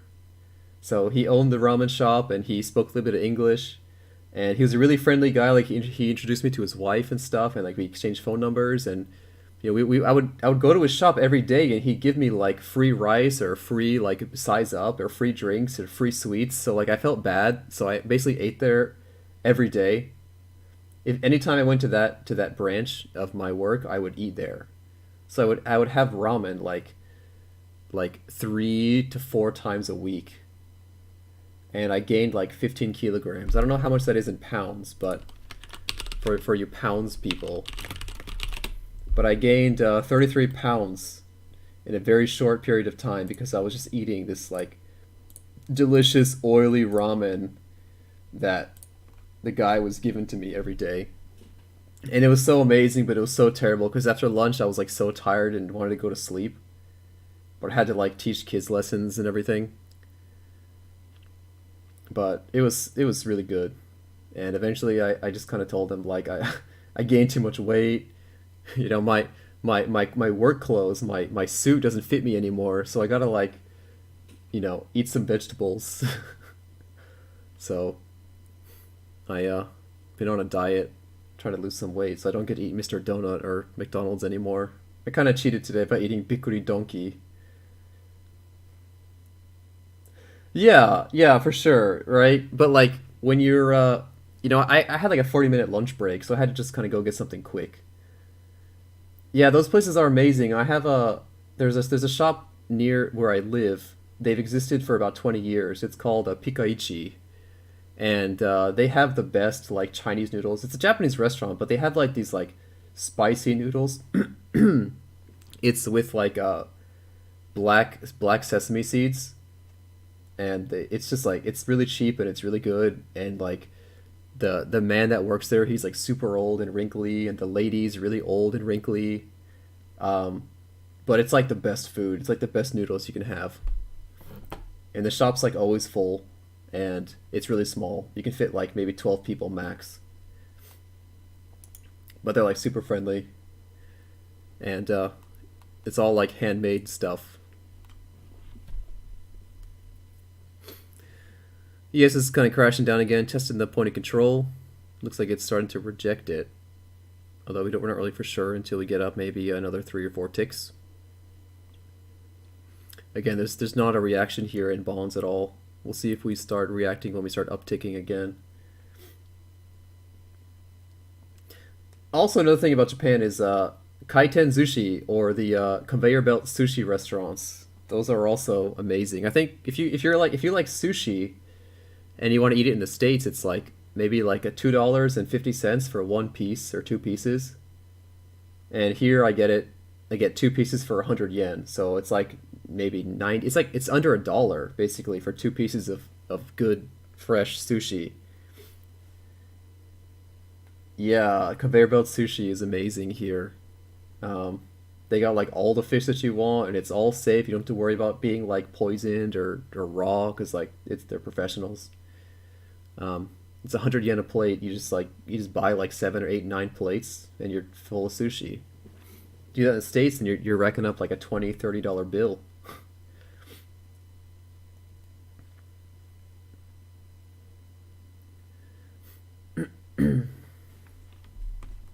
So yeah, the food here, it's really good but really dangerous. You got to be careful. Don't put on the pounds like I did. I think I'm getting back down to my original weight from like 4 years ago or 3 years ago, but it took a long time. It's a lot of hard work. Hopefully it'll help. It'll also help with my trading. Keep me sharp, keep me active, keep me healthy. All right, ES is breaking through this point of control now. And is it going to test through the range at 70? Start trading 69, 75? Maybe. Don't seem to have a reaction too much here in bonds. I wonder if we'll make a new low of the day in ES, if that'll maybe stir up some upticks here.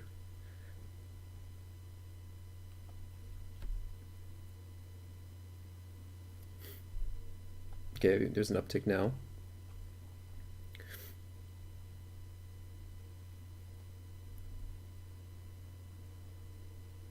Maybe I should like short ES to like hedge myself against this.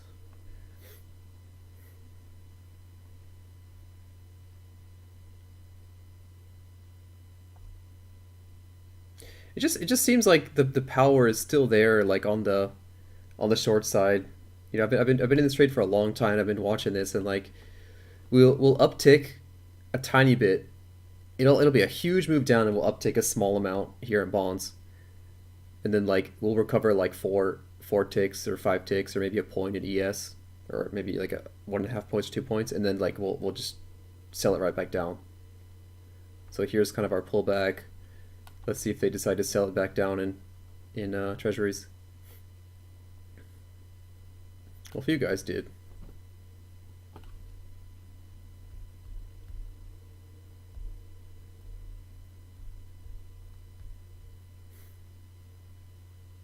kind of a 10 lot, 5 lot. Yeah, thanks for hanging out. Have a good day. Have a good evening. If you want to catch the stream next time, feel free to come hang out again. I'll catch you later.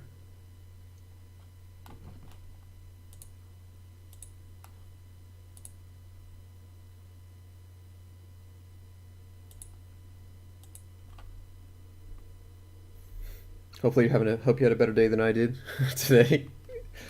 I hope everyone else who's watching is having a better day than I did. That would be good news. I hope someone's making money today.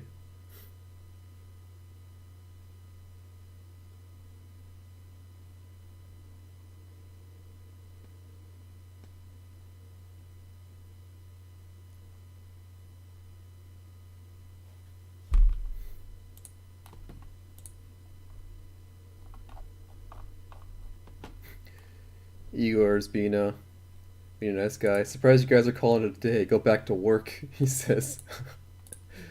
Yeah, it's been a pretty long day.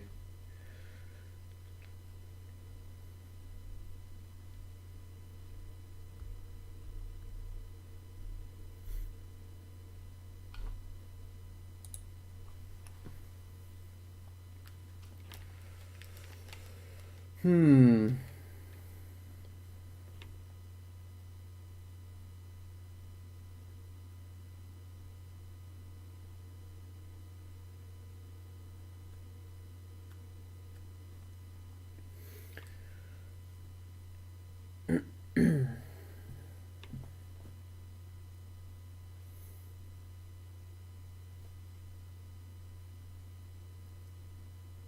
Yes, this is potentially making a new recent low here. If we start trading 68 evens.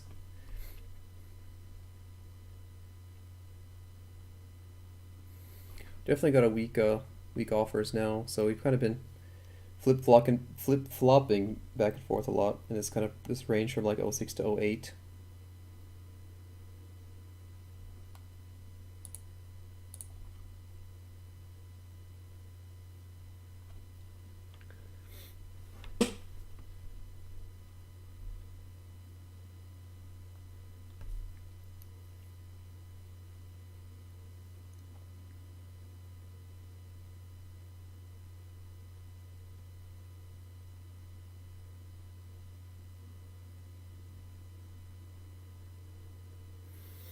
This is kind of pulling back a little bit, and we're pulling the bids again.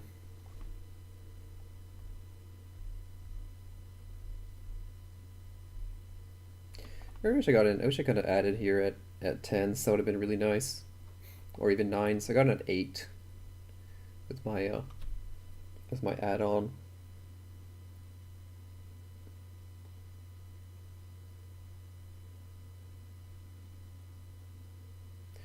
Still don't really know if this. Actually, I think we did test this 05 area. It was somewhat real. We did trade a few into it.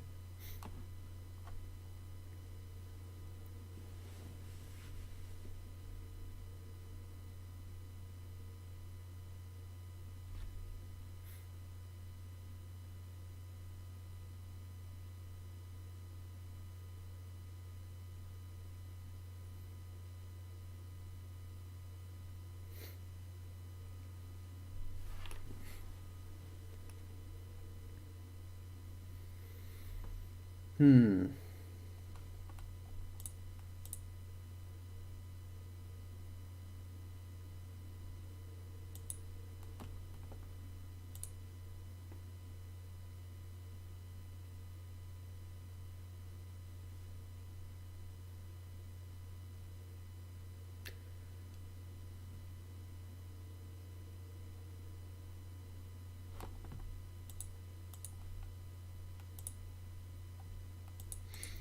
Roger, you still holding on to your short?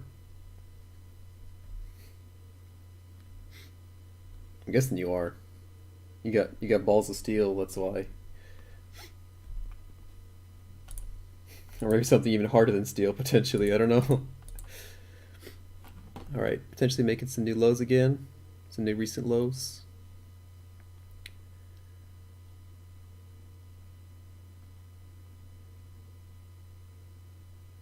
Or kind of failing.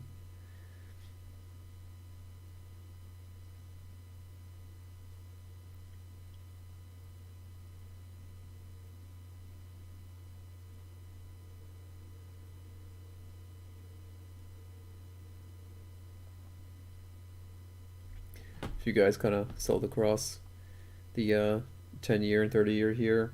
Interesting. After we kind of failed to make a new low, they decided to do that at the same time. So, like I said, I'm still feeling this, like this correlation is in our favor. It's just we gotta watch, we gotta wait for ES to make up its mind and try and go higher. Because after we pull up like 2 points or 2.5 points, we get our downtick again. If ES can just kind of make its way back up to this area, I think there's a huge potential. There's a very low volume here, 770 contracts at 76.50. If ES can just kind of work its way back up there, maybe test VWAP here at 79.25, then we've got, again, potential to get ourselves out of this short with a profit, or at least break even. Sellers are starting to sell into this 06 level. We got a really weak bid here on ZB. The offer is pretty weak as well, but again, I think, yeah, I see they're starting to stack it up to 400 as well. Pretty even across the shorter term, like 5-year and 10-year.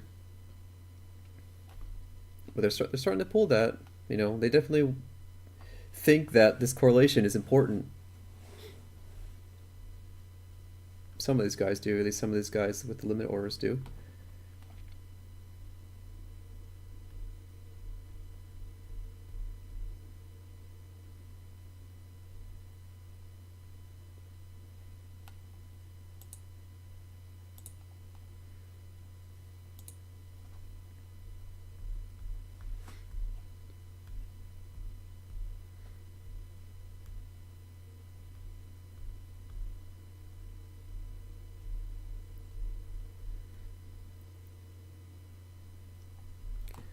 I think if we even if we do get ES up to here, then there's a high probability of this just kind of running up again. We have probably a lot of guys with short positions around here, around these price ranges. Maybe some guys short around the range area, and this is like a kind of a key step in the profile.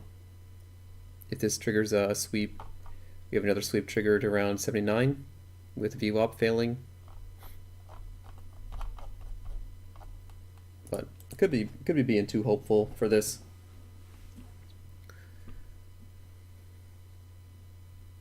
But like we've kind of tried making new lows a few times and not really succeeded. And the overall the market seems to not want to take bonds any higher. We were up here at potentially trading 10s and 11s for a long time, and no one took these 11 prices, and we moved down pretty well. We seem to tick down easier on ES moving up than we do ticking up on ES moving down, if that makes sense. So just playing this correlation, but we gotta have ES kind of make its way back up to a higher price before I can get a better exit on this.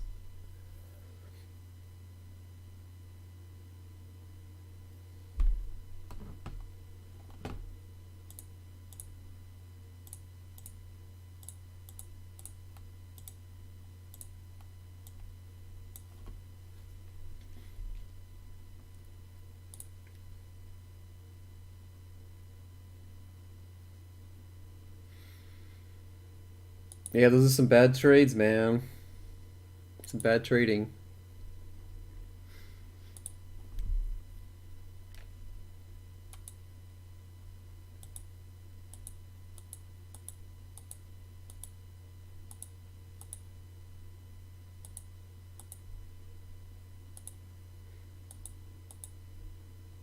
It's been a pretty rough day though. The volume is very low since Columbus Day.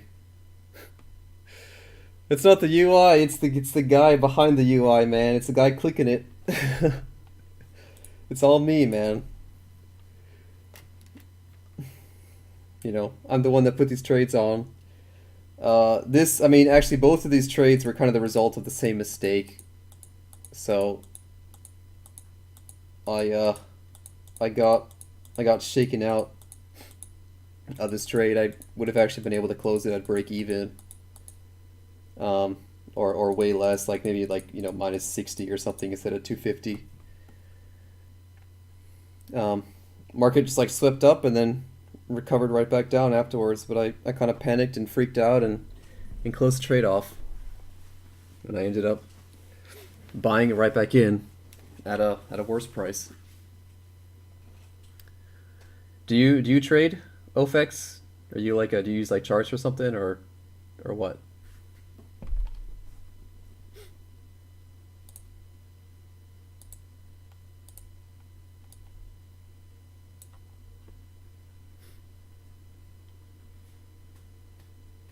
You a crypto trader, stock trader, forex trader, just some guy running around Twitch?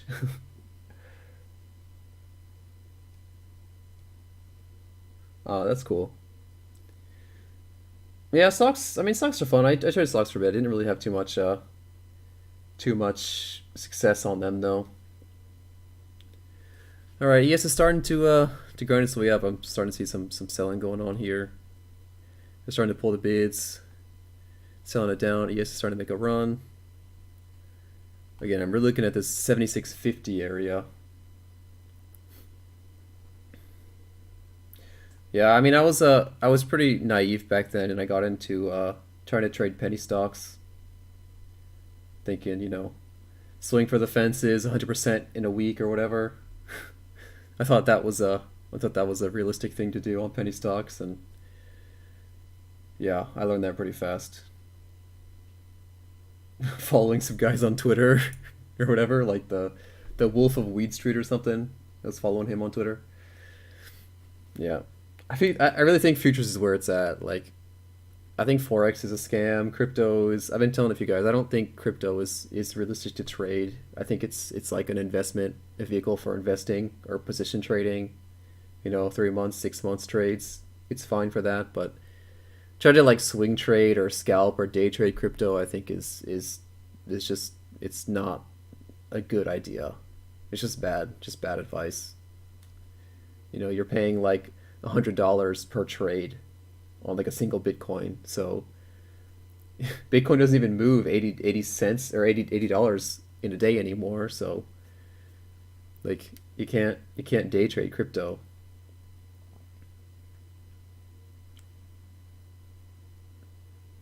I don't know who he is actually. Who is that?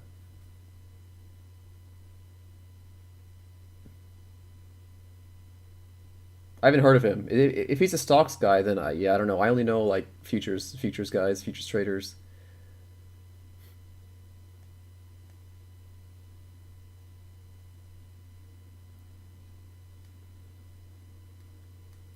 But I mean, if the guy's talking about how rich he is and showing off his Lambo and his huge house, it's probably a scam. all of the uh, all of the successful traders I know are really humble dudes. They're really rude, but they're really humble at the same time. But they're not like flaunting their wealth.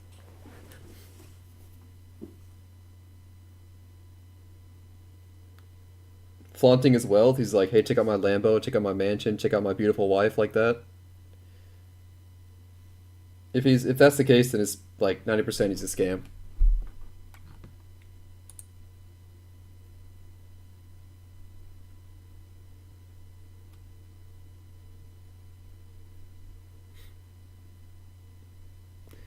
Kind of a strong uptick there that I'm not too excited about. Although it may just be short-lived. People are already trying to sell it down. Who's my favorite rapper? I don't really listen to rap. I don't really listen to music actually. Is Future a rapper? If so, then yeah, I guess he's my favorite. You just introduced me to my favorite rapper.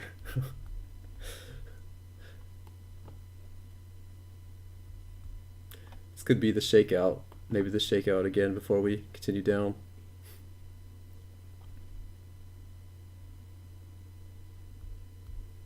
I mean, Eminem's new album's pretty good, but like, who doesn't like Eminem's new album? That doesn't really make me a nice a guy with a good opinion on rap music, so I'm not really I'm not really qualified, I think, to talk about that.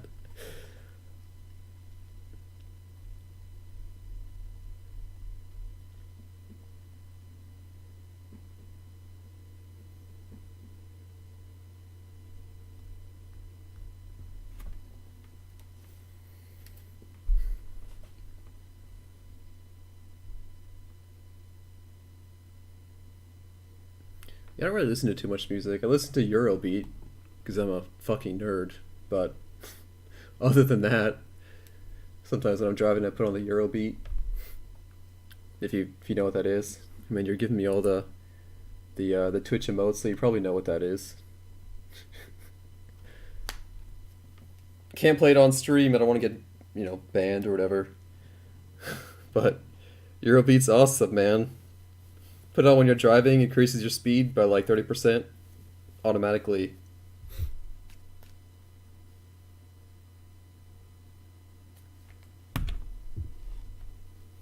Get some of that Night of Fire or Deja Vu going on.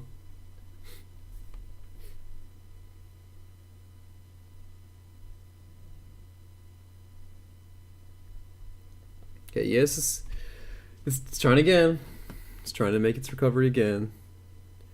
Do we trade up to the 7650 level?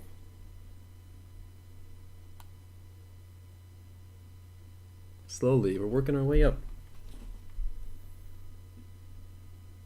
I mean, you could be a nerd. I don't know. I know I'm a nerd. I don't judge other people. If you're a nerd, that's cool. If you're not a nerd, that's cool. Everything's cool with me.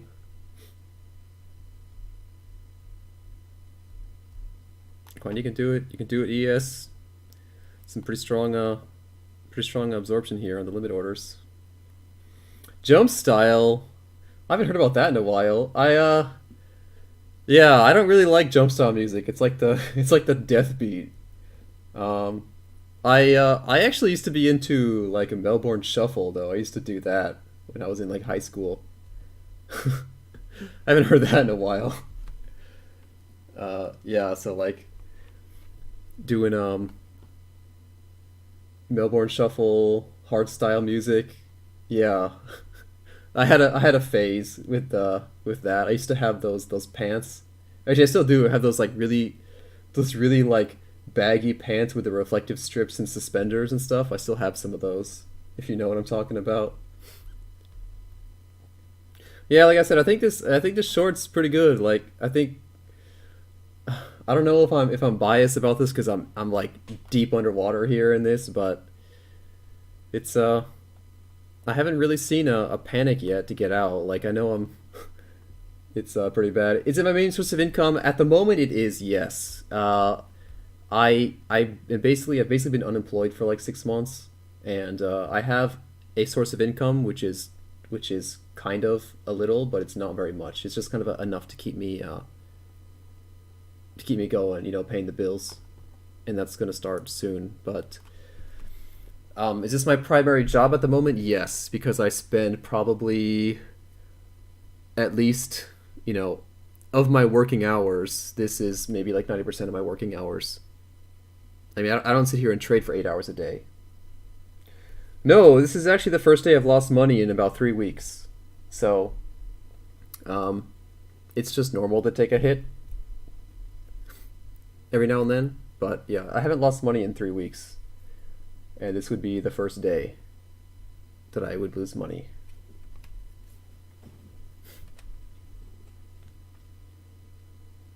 I've been having a pretty good month since October.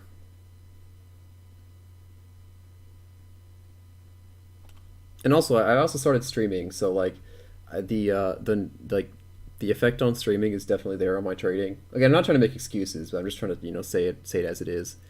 Um, Having the stream open and talking to people and trying to keep the conversation flowing and be entertaining, like it definitely has an effect on my trading. So this is something I'm just gonna have to work through, and doing trading on demo like doesn't really mean anything. So I'm just gonna keep powering through. But yeah, you lose money sometimes when you're trading. It's just part of the game. So even if you try to lose money, sometimes you will make money. So that's just how trading is. It's like a cost of running business.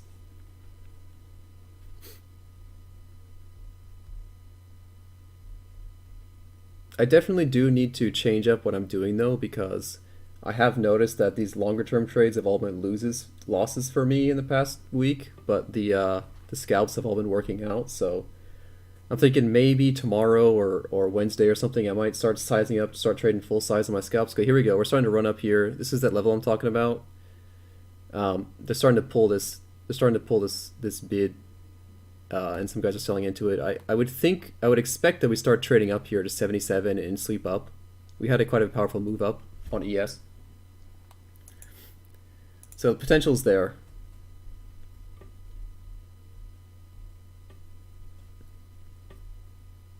I think like my worst day in the past 3 weeks was $5 of profit. I think that was my worst day actually. So it's about time I have a loser.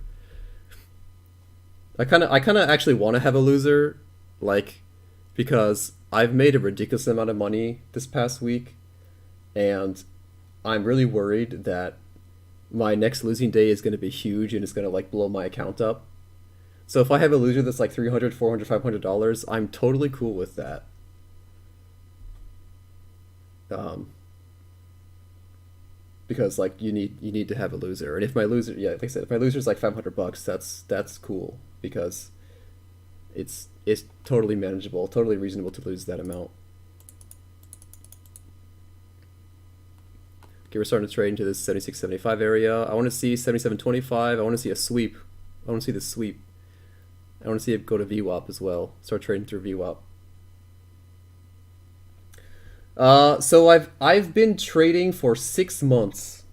I have been live trading for 2 months. This is my second month trading. I've been trading for about 40 days now.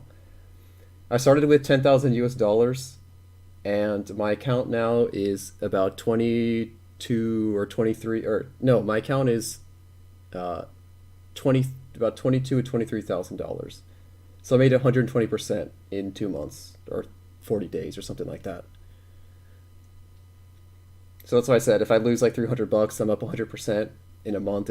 It's fine.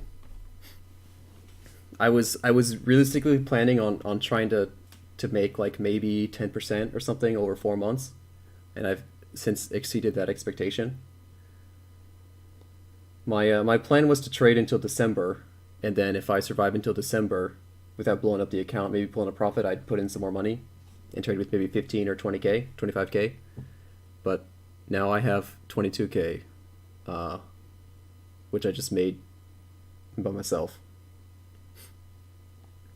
So my average monthly income, last month I lost $800. This week I made $13,000, something like that. So it's it's a bit out there. You can do the math, but this month is not finished yet. I don't have enough data to say what my average income is. But I don't know if it's actually correct to talk about having an income, because you can't come into this expecting to get a salary every day, because it's not like you put in the hours and you get the profit. If the market gives you the profit, you take it, but you can't force it. If you come here expecting to make X amount per day, you're just going to lose it all, I think. Thanks for the follow, by the way. Appreciate the support. You can watch me lose money again in the future. Or maybe make some. Maybe you'll come in when I'm making money.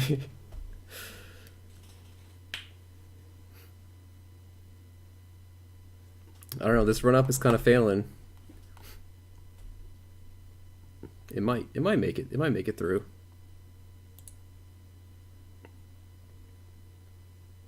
But you understand my point though about trying to look at trading as like a monthly income kind of thing. Because like the worst thing to do is just like say I'm going to make $200 a day, and then you'll trade up and you'll make $195, and then you'll try and trade for $5 more, and then you'll take a loss and you'll get pissed off and you'll start trading again. You'll double your size. You'll end up down $500 on the day. So, you know, it's not about like you getting. It's not about like you making money from the market, it's the market giving you money. Do you get what I'm saying? There's kind of like a difference in who's in control here. I'm just here to take what the market gives me. I'm not here to make anything from the market.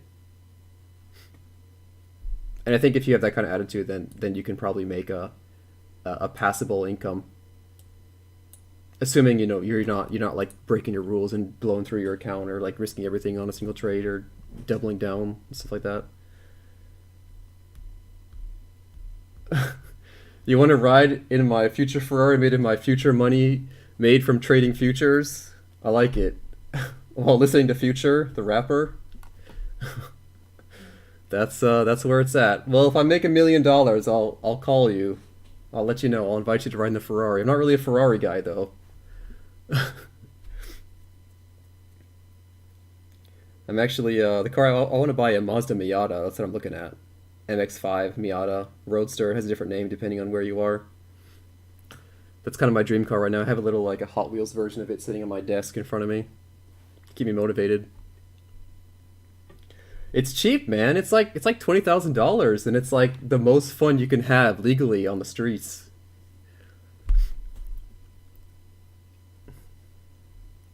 I'm telling you, man, it was like driver's car of the year. It's a really good car. If you appreciate driving, like driving as an act, not like because cars are like a expression of yourself. Like if you just enjoy driving, like a Miata is like the ultimate driving car, or maybe like an S2000. Uh, STI. Wait, which country are you from?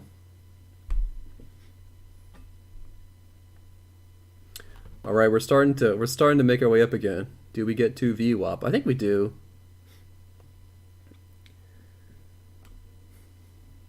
You're from Israel. I mean STI is good. I was always a fan of the Lancer evolution instead. Um, STI's I mean STI is solid. Unfortunately, they don't. So I live in Japan, and they don't sell the STI here with a manual transmission. Or sorry, no, they don't sell WRX with a manual transmission. I was thinking about getting a WRX. They don't sell WRX on manual transmission, so it's like I'm like, what's the point of buying this car then if I can't even drive it with a manual? It's gonna be like an automatic, like a CR or not CRT. What do you call it? CVT transmission or something on this, like a WRX. Why would you do that to anyone? I don't know. Subaru Japan's just like trolling me, not selling a stick shift WRX. I'm a big fan of Japanese cars though, because I think European sports cars are like overpriced. Like a Ferrari. The cost of a Ferrari versus the performance of like an STI or an Evolution is just, it's not there.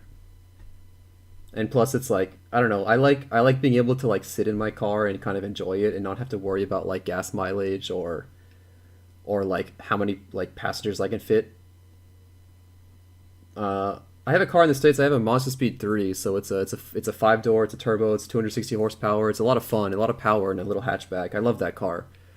Um, and you can drive it every day. All right, so we're starting to run up now on ES. Here's a move I've been waiting for. Um, we moved up pretty fast, which was good. We were not able to test the VWAP, but I'm interested to see if we do get up there, what's the reaction? If we can trade through this 1,000 lot offer, it's kind of a open territory up here.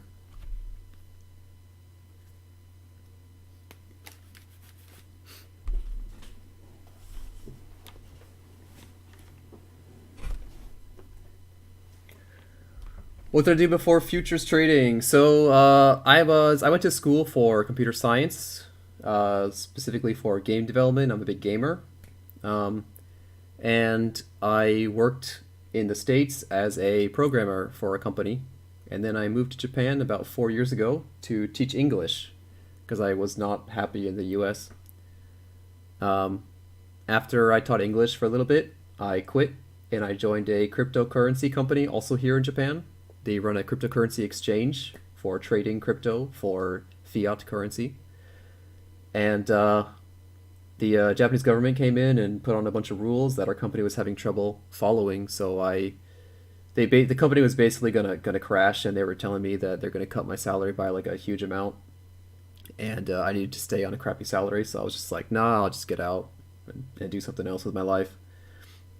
So now I'm kind of jobless, but not really. Like I kind of have a job. It's like I'm kind of like a freelancer or a consultant for blockchain development and exchange development, especially like trading engines and trading systems. So I kind of have like some other experience in trading from work, at least like operating exchanges. Not Mount Gox. Everyone's always saying that it's Mount Gox.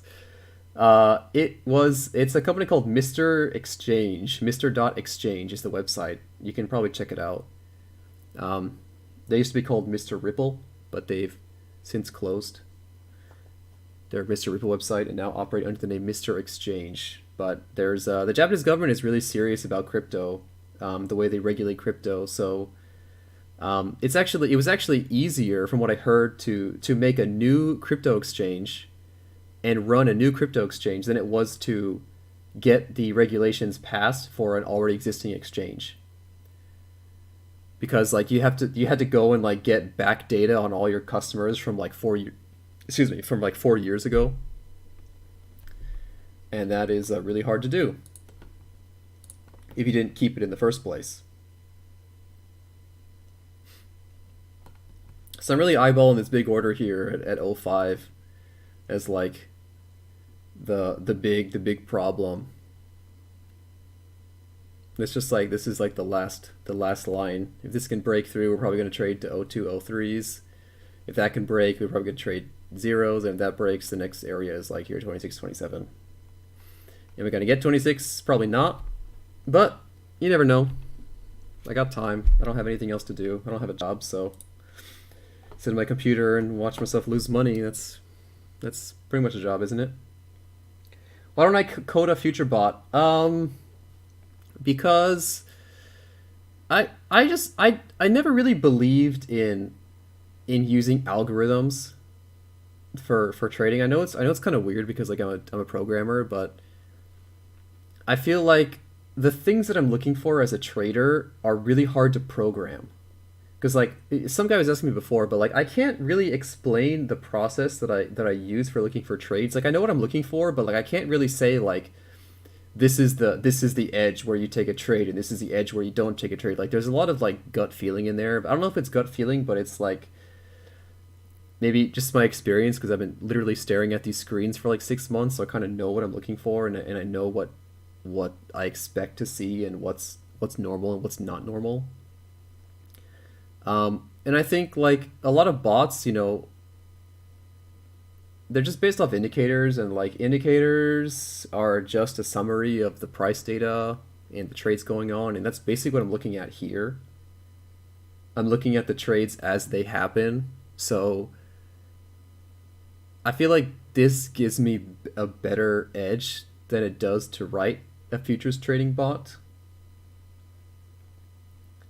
And also it's like, I don't know, I kind of like, it's just a bit more enjoyable for me to actually like get in there and trade the markets and know that it's my own choices that are making these trades or losing money. Because something I've always been interested in my life is wanting to build my own future. And if I'm making money based on my own actions or losing money based on my own actions, like I'm happy about doing that because I'm living the life that I chose for myself. If I'm working for a company, let's say I'm working for Google, yeah, I get a great company, great benefits, great name, but like that company could go crash and burn off of something that I didn't even do. And like, to grow up and have a bunch of kids and be like, hey, I made my fortune working at Google, following the man, like that's just not so appealing for me. I wanna work for this, and I want to build something from scratch. And maybe I'm crazy for saying that, but I'm really happy right now, even though I'm down 300, maybe 400, $500 today. I'm very happy in this situation I'm in. Because it all depends on me. Writing a bot, the bot kind of just does its own thing, and once you write it, it kind of runs, and you can back test it, and maybe it makes a bunch of money back testing, but the instant you put it on live, like the market conditions change, it doesn't work anymore. And like, I don't know, that's just not really something I want to do. I don't really want to maintain a bot and like backtest a bot. It's just not very interesting for me personally. I mean, making money is great, but I'm doing all right for myself right now. Doing this, discretionarily or manually. So don't really intend on writing any bots. Question: how can I stay in Japan with rigid immigration laws? So, the visas are basically valid for 1 year each time you get one, and I do have a visa which is expiring in December of this month. Now, some of the guys from my old company, they are starting a new company, and that's what I mentioned. They're doing that kind of crypto consulting thing. So we are building a startup here in Fukuoka to work as market makers and consultors or consultants and kind of a trading advice for future cryptocurrency developers. We have some connections with like Noah Coin and some other people as well, Hero Token. So this is sponsoring my visa, and this is also paying me a salary, somewhat of a salary. So that's why I'm legally allowed to stay here in Japan, because that company is my actual company. So I'm not necessarily an employee of that. I mean, I am an employee of that company, but I don't like go to work every day. I work from my house or from my office, and I meet with them sometimes when we have meetings, Skype meetings and stuff like that, to discuss the future, and we make proposals and stuff like that for other companies and investors, if that makes sense. So that's where my sponsorship comes from, visa sponsorship. All right, so ES tried to break out. It traded that low volume area. It did not get to VWAP, which is crap.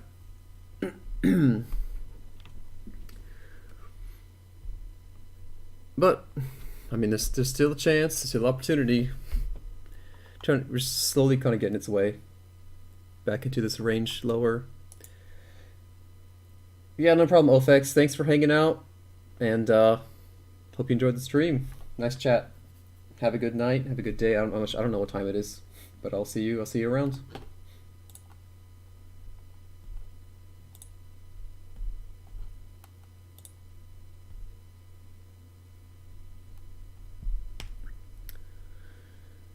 This trade is it's taken a long time to develop.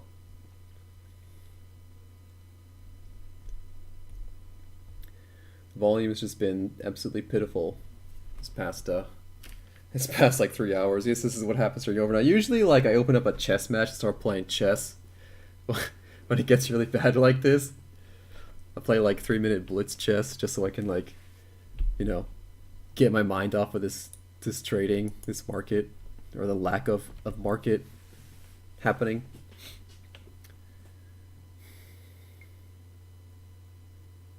But having a nice chat with some of the viewers is always nice. So if anyone else has any other questions or just wants to drop a comment, like, I'm always welcome to hear that.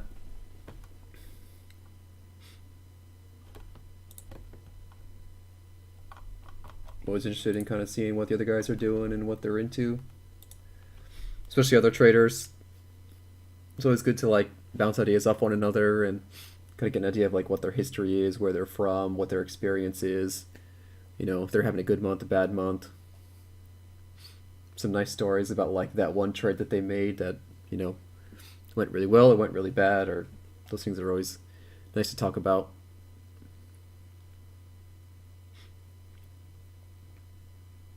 Because I feel like there's always something to learn in trading, and you always need to be looking for new things and looking for new ways to improve and looking at other angles.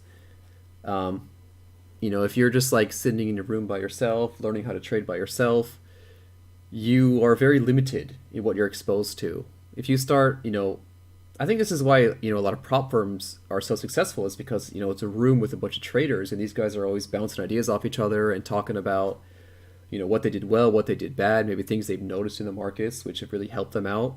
And like, you don't necessarily need to listen to those guys and follow what they're saying, but you can use it as something to help, you know, build your understanding of the markets, because there's just so many things, and it's impossible to understand every single part of these markets.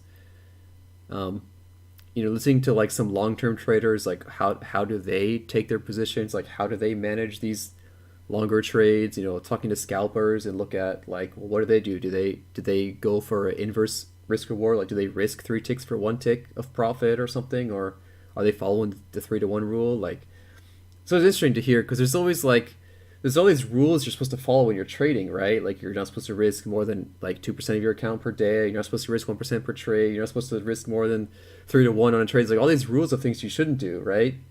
But for every guy that follows those rules, there's always like 3 other guys that make a ton of money, breaking those rules, I feel like. So it's kind of interesting just to hear the experiences and kind of what these other guys are doing, and if they're doing well or if they're not doing well. Or listening to maybe how they've used to trade and how they've changed. Because I've definitely changed a lot in the past like 40 days of trading. I mean, I can see it in the way that I'm trading. It's a lot different than what it was before. It's a lot better now. I know it's kind of ironic that I'm like down $500, but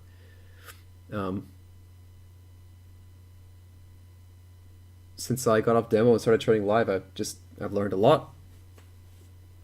And it's been really kind of humbling to kind of look back on some of my old videos and look at some of my old trades and see how much I've improved, how much better understanding I've gotten since then. Everyone's always telling me, like, I talk to the other guys and they're always like, never give up, don't give up, whatever you do, giving up is, or what's the word, like, it's not stubbornness. There's some special word for people that don't give up, like courage or determination or something is really underrated, they always say. I think it's true. I can believe it. In this world filled with instant gratification, on your smartphones, you got your Twitter, your Instagram, whatever, your Facebook, there's a lot can be said about someone who gets beaten up consistently and learns from it and improves and actually improves, right? And then gets beaten up again later and then learns from it and gets better, and it's just like this process of like just losing and then getting better a little bit each time, over and over again. It's good. It takes a lot. It's hard, but it's like one of the best feelings when you can kind of finally overcome that boss or that demon or whatever's been kind of messing with you or holding you back, and finally beat it. It's kind of rare to get that sensation these days, honestly. Even like the video games you play these days, it's like an 8-hour interactive movie. Like, there's no challenge anymore. You play the game, if it's too hard, people get pissed off, they return it, they give it a bad review score. People are like so entitled to get what they want and to win all the time. All right, there's our down tick. There's that break of VWAP. There's that big order. This is the moment now. This is the moment we've been waiting for. This is it. Sitting here, waiting for this break of that order. They pulled it down. They stacked it up below us. Do we trade up here above 84 evens? Looks like Yes is on quite a run. We got bid stacking up behind us. Some pretty big absorption on the bid. It's some even stronger absorption on the offer. Still buying up. 1,000 lots absorbed at the high. Okay, a little bit of a pullback now on ES. We kind of made it into the other range, so we're very likely to trade maybe up to 83.50. Generally, when we get into the range, we tend to test the other side of the range. Although that might not happen. I always talk about these things which should happen and they don't. That's trading. It's all just probabilities.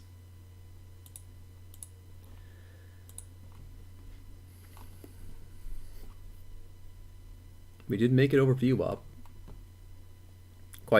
Quite powerfully as well, I would like to mention. Good 2 points, 3 points above it. Here's our pullback, and the reaction is not much. No one's really buying up these bonds yet.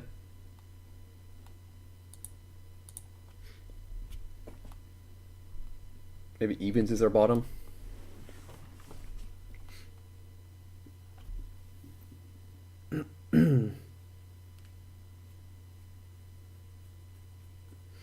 Starting to see some selling coming in for sure.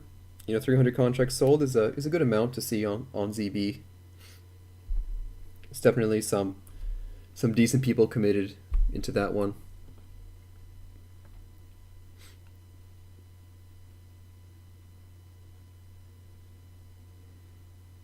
Yes, it's starting to get back, fight its way back to this range. Gotta take a second to stand up and stretch a little bit. Been sitting down for too long.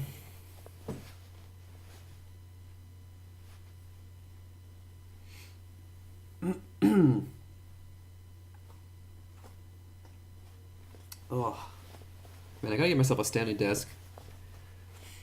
Probably gonna buy myself one for Christmas. It'll be like my Christmas gift to myself, a standing desk. So I can, or not a standing desk, but like an adjustable height desk, so I can stand for an hour and then sit for an hour and stand for an hour or something like that. Okay, we're starting to get back up here, top of the range, maybe 82.75. I'd like to trade above this value area, 83.75 on ES.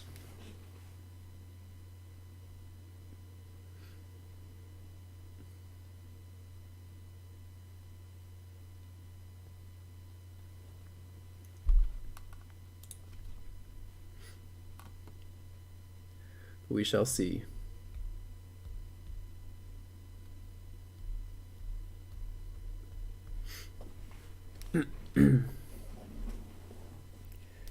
Some of the other products seem to be kind of interested in selling. They got a few more buyers on ZN. But ZF is kind of leaning towards the sell side. ZB is leaning towards the sell side.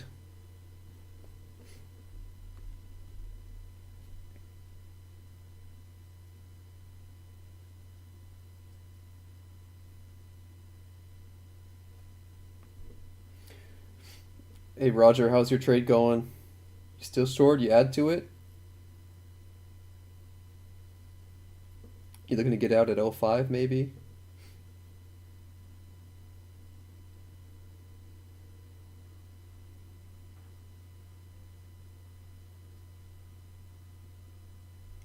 Just so weird to see, like, just like looking at this chart, it's like we moved up on such little volume up to 07. Just kind of like came out of nowhere, just like super light volume, bam, move up 1, 2, 3, 4, 5, 6, 7 ticks, and then just kind of slow bleed out on the bonds. We might test view up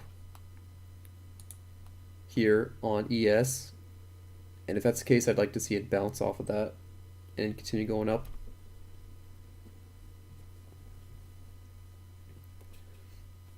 Or we could just bounce earlier, that's also good.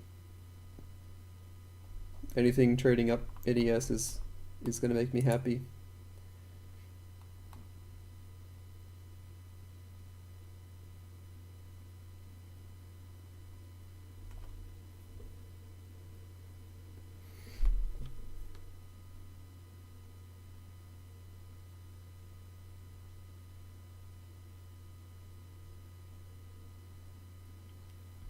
ES is still starting to power up a little bit now.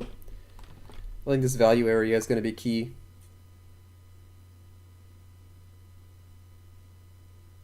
Probably if you guys playing the volume profile got their stops around this area.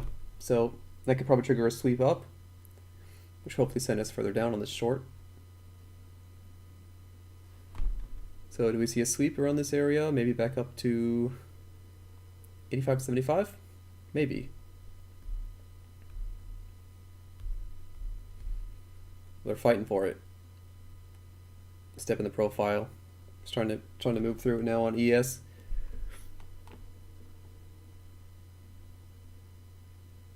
There we go. Starting to see some good volume in. 400 contracts, bought 300. Pretty good size for ES. There we go. There's a sweep. Bit of a pullback.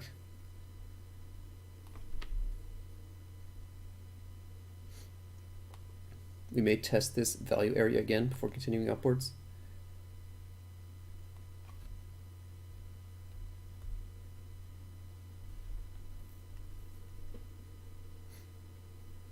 Man, watching these sweeps on ES makes me want to trade ES again, but I know how that went last time. It's just like so nice watching them move so quickly compared to this. I mean, how long have we been staring at the screen? Just hasn't moved at all. Alright, ES testing that value area again. At 84. Even. And it looks like we got people willing to step up and buy it a bit higher as of now. Okay, we're kind of back in the value area.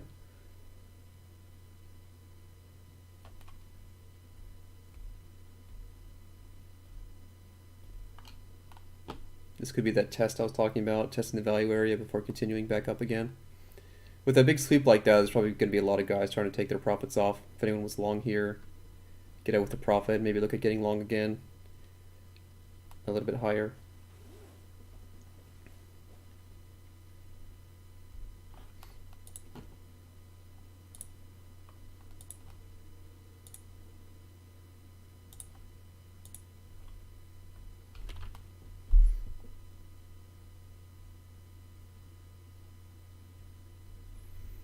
Pretty big sweep down on ES. And a little bit of buying on ZF and ZN.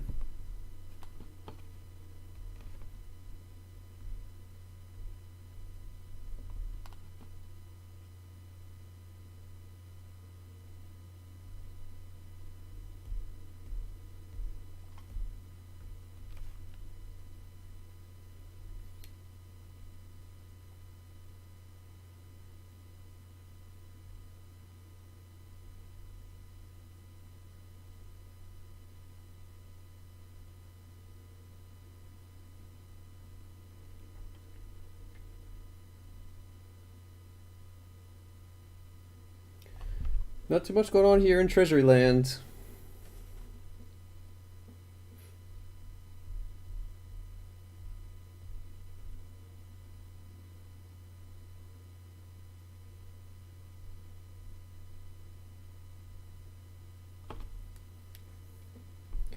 Kind of upset that like we actually ran up all the way here and we only got like maybe one tick down.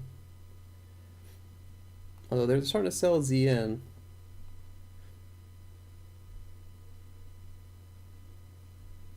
You know, ZN down ticking could send us further down as well.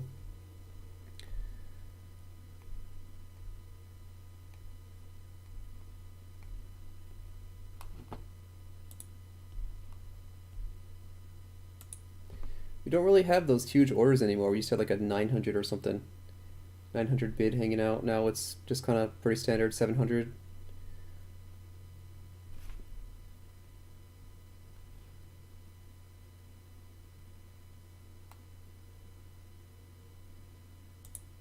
It's just kind of looking weak again.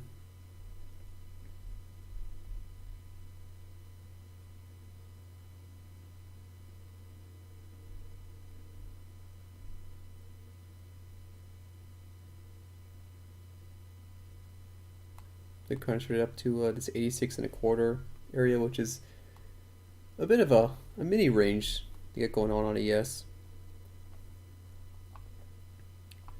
But they are back in the value area. Maybe going to test the VWAP or the bottom of this range, 88.75.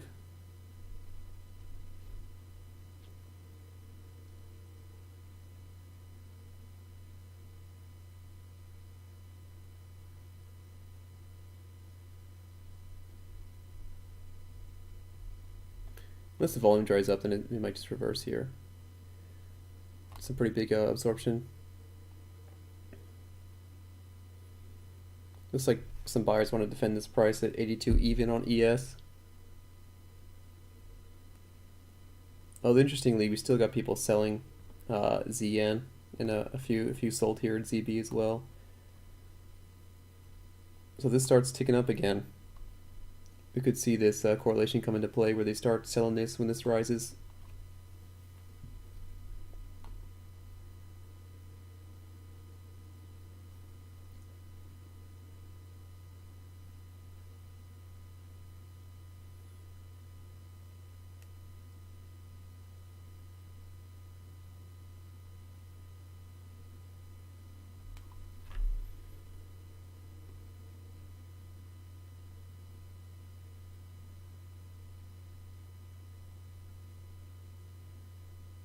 This 82 even area holding is pretty good for us. See what happens next time they get down here. It went bid for a second, but it got rejected. They bought it up. Went bid again, it's been rejected. There's some iceberg here at 82.25 on ES. Yeah, it doesn't want to break out, doesn't want to break down. It's looking a bit stronger now. Had its retest and bounced off.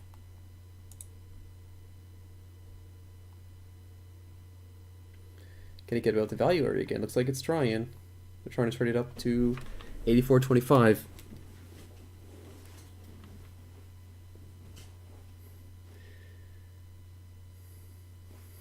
they can get it out of the value area, get it back up to this 86.25 area, then that'll be good for us.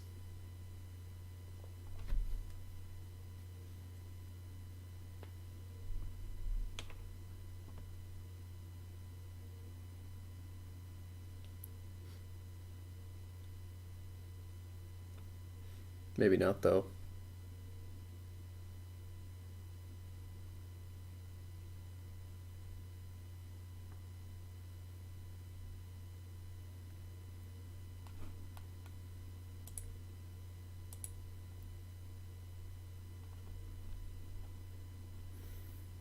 I wonder if this is going to be the end of our move up.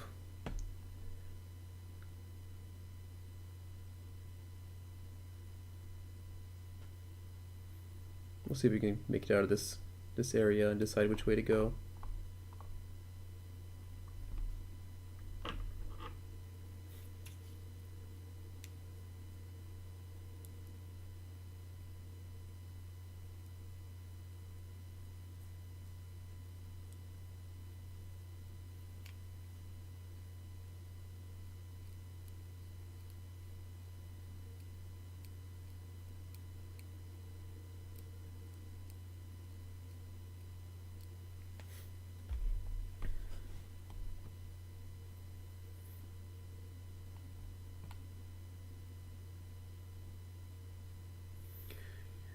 There's a high chance we might just see ES just chop around here between 82.25 and 84 before we might build up some nice volume here, build up a nice range in the profile before continuing either up or down.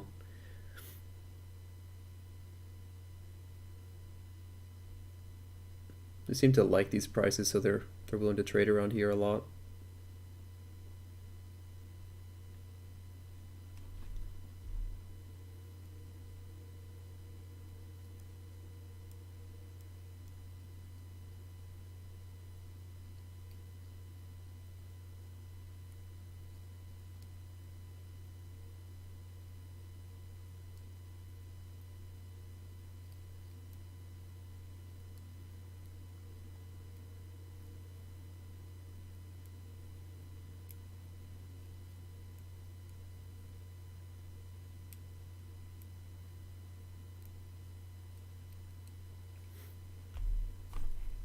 Otherwise, not too much going on. So you're used to just doing a range thing. 82.25 and 84. 1.5 point range. Bit of a breakdown. But do they sell it through? Not so much.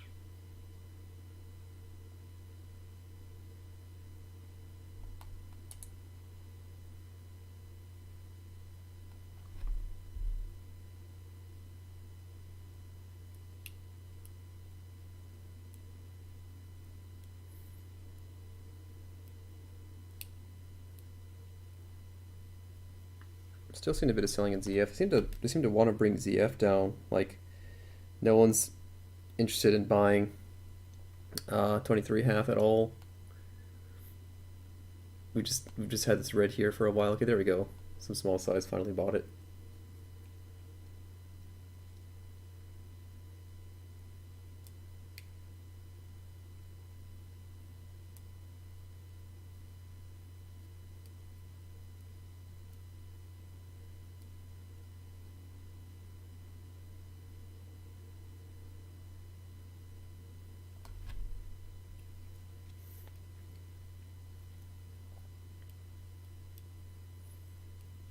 I'm just waiting for another catalyst before we tick down again, in all honesty. Some, like, the smaller guys are interested in selling. None of the small guys are interested in buying.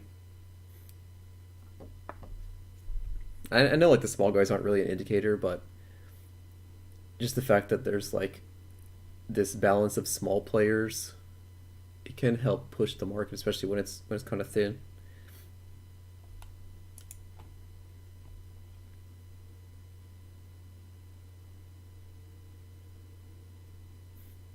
I'd really like to be up like 4 more points or something here in ES. I think that could start triggering stuff in Treasuries.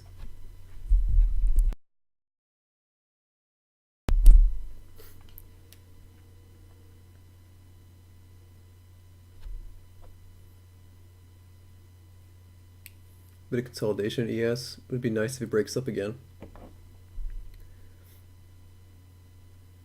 Starting to break out again. Can we trade up to 86.25 this time?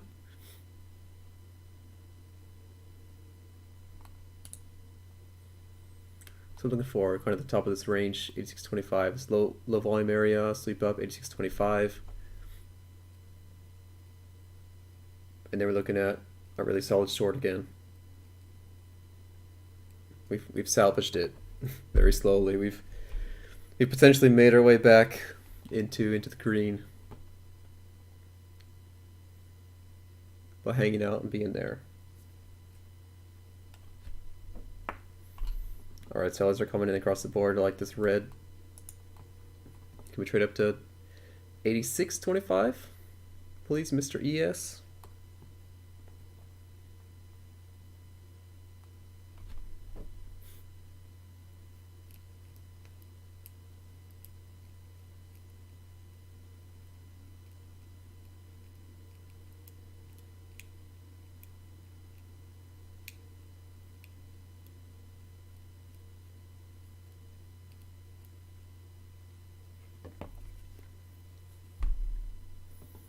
$88.25. We're a point away.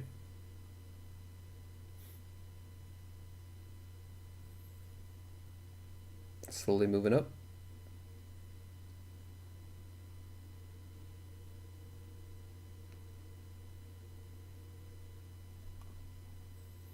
Still moving up. Can we get back into this range? 88.50. Getting some big sells across the board, across treasuries. Some big sells into some absorption, but ZB's hanging out down here for good. This downtick holding, and then potentially this ES ticking up is going to be good news for us. Got a 2-lot sold into 04. Still trying to sell this point of control in ZF, and almost a point of control here in ZN. It would tick back up, but we did sell 1,000 contracts to get down there at 05, so it's a big size sold here at 05.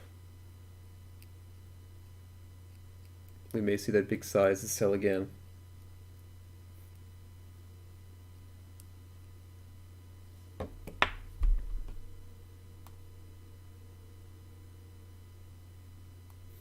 We couldn't make it back up into the range in ES though, which is unfortunate.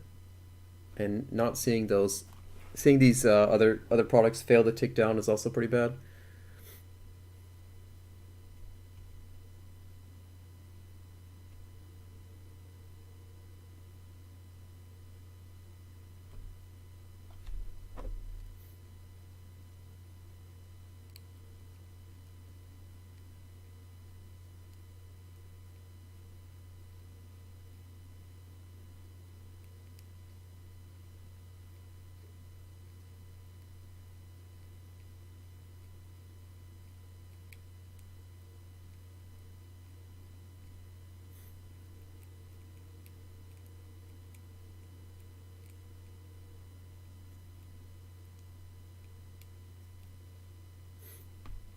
Now, it's very possible that we still an uptick because, like, we've got these block sells here across treasuries, and we haven't bought it up yet. We haven't tried buying 23.5 or 012. So like people are still selling down. If you got a limit order here at 23.5 or 012, you are not likely to get filled. Your only option is to sell down, step up and sell down.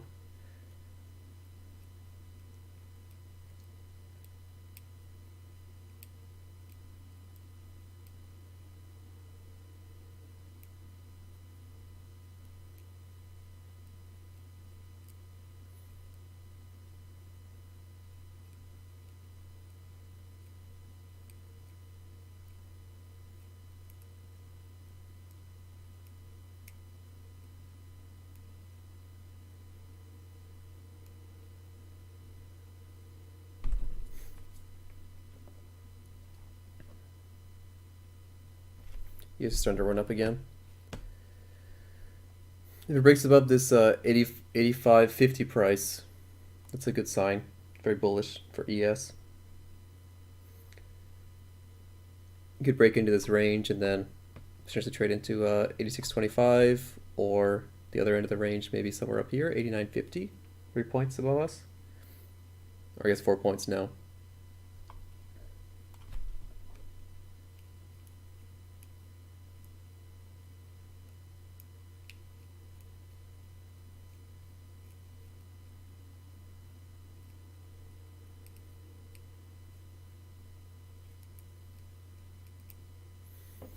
A bit of selling came in again on ZB.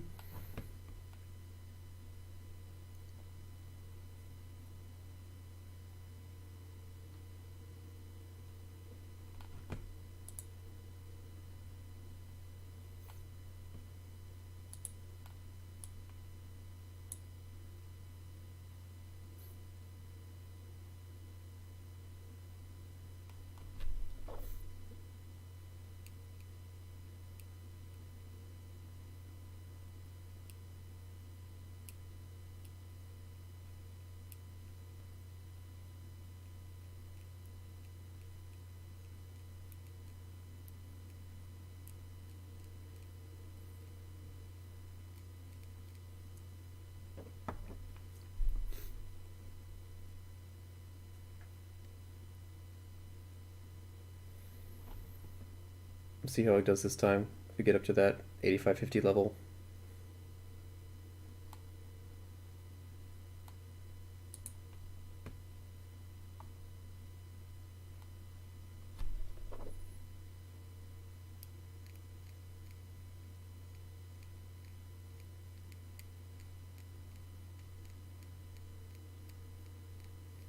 Maybe value area bounce.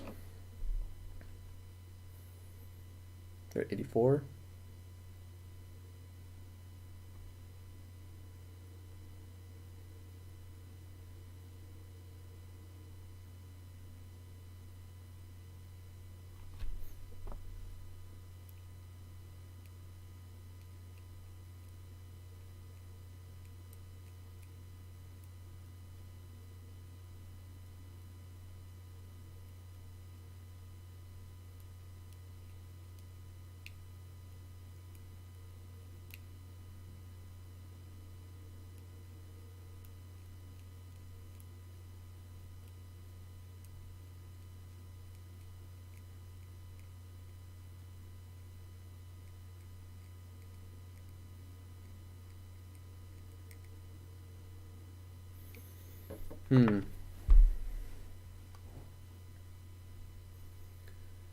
This is still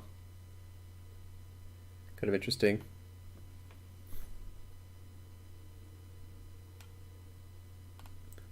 $4,000 contracts sold and only about 700 bought on ZN at these prices.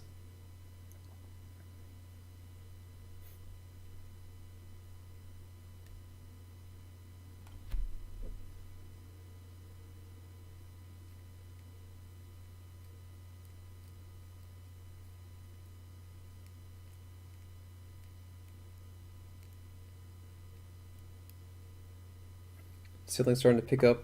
We just sold about 300 contracts there. Yeah, there we go. If they can tick through ZN or ZF, I think we'll stay there. But at the moment, we're kind of getting held back by these other two. These don't seem to want to tick down yet. ZB wants to tick down. If this stays down, then it's possible that these will tick down. But one of these has got to give, and with this really thin offer, it's really thin bid, it'd be good to see the ZN tick down. I mean, they're trying to take it down. They're trying. Let's see if ES can push it through. If it can break out and then send these other two down, because this seems to be what's holding us back. There we go. So we sweeped up to that 86.25 level. Now we're going. Yeah, look at like that power move on ES, just snapped up. Finally. Yeah. Boom. Yeah, that's what I'm talking about. That's what we're talking about all day. Once you get up here, all these guys that were short looking for the long-term trade start getting they start slapping out, getting stopped out. Next level, 28.75.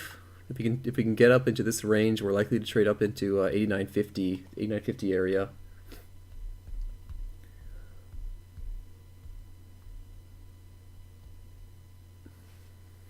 I feel like we should have just been trading ES today. Like that was kind of, I don't know. We're just watching the ES grind up slowly, and we see ZB go down 2 ticks. It's like, I don't know. It's kind of crappy. Looking at 88.50 as our next kind of target price. 88.50, 88.75 could trade us through to 89.50.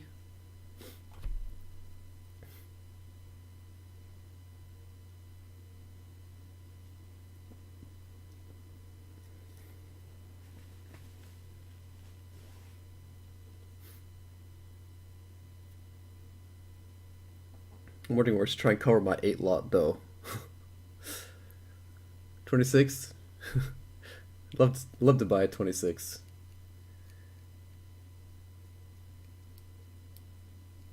I don't think we're gonna be there though. I don't think we'll get down there.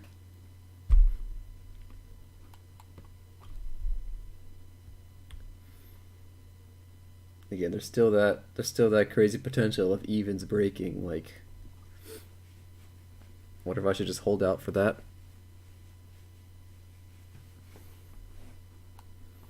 28.75 is what I'm looking for on ES. 28.75 trading could bring us up to 89.50 or higher.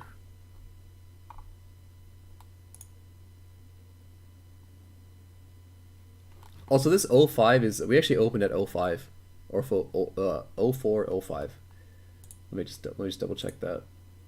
Yeah, so we opened at 05. So we are now a red day again.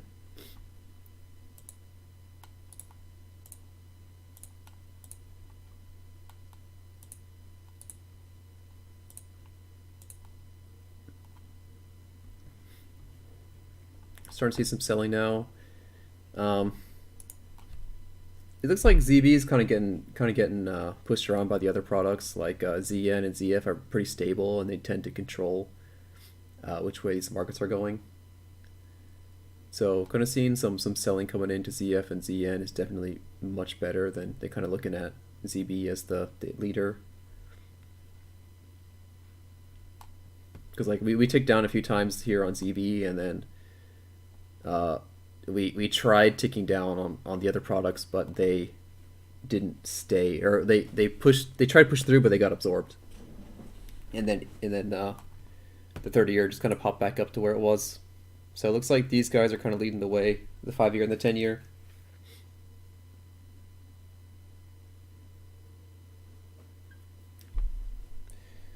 It's making a bit of a pullback, but it's still kind of gearing up to start trading up again.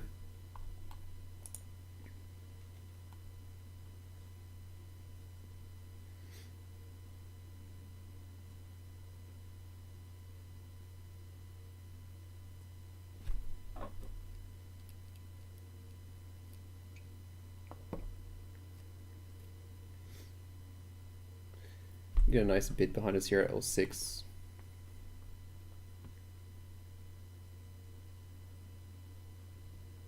Offers starting, or sorry, bids starting to thin out a little bit.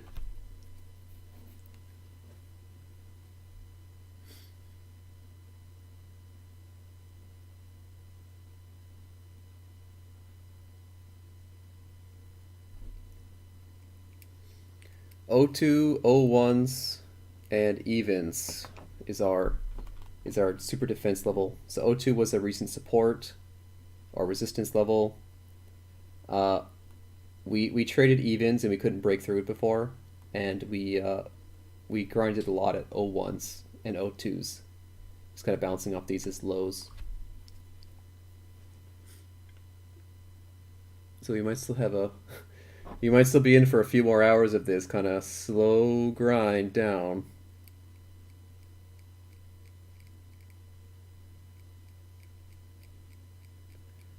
But I'm here to try and take every ticket I can get. I gotta pay a lot of commissions today with all these trades I've done. Traded quite a bit of size today, so we'd like to have another green day. If I can have a green month, that'd be pretty sweet. I'd love that. So, gonna try go for it. Gonna hold it. Go big or go home, right?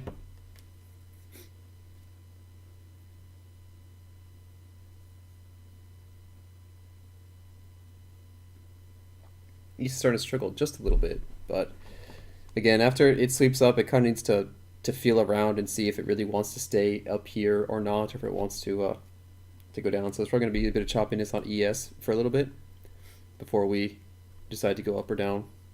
So this is all just kind of random market noise going on.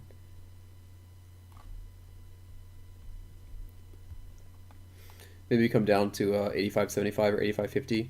Test the bottom of this profile step before continuing up again. Getting back into that high value area. Maybe trading 89.50 with the next target.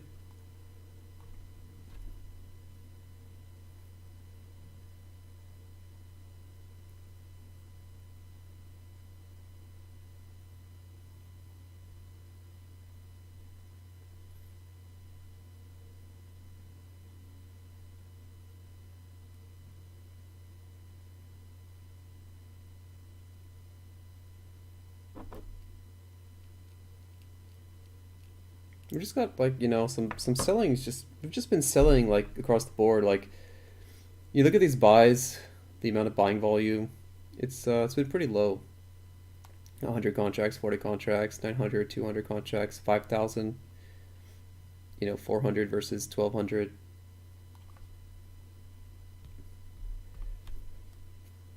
Baby, bang those bids. But yeah, slap that ask, bang the bid. I like it. Like I said, ES is just kind of feeling itself out right now, trying to figure out what it wants to do. 86 evens, or it's probably testing 85.50 would be completely normal in this in the profile, the daily profile.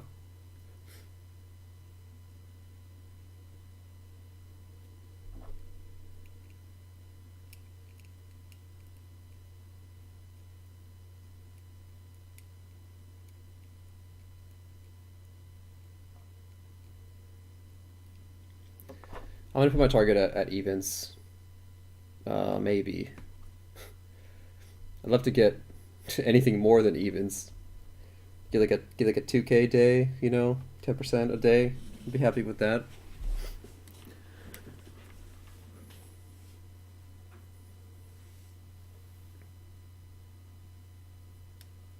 It might be. Oh, it would no. It'd be 10% a day. Sorry, not 2%. 10%. $2,000 would be 10%, which might be too much.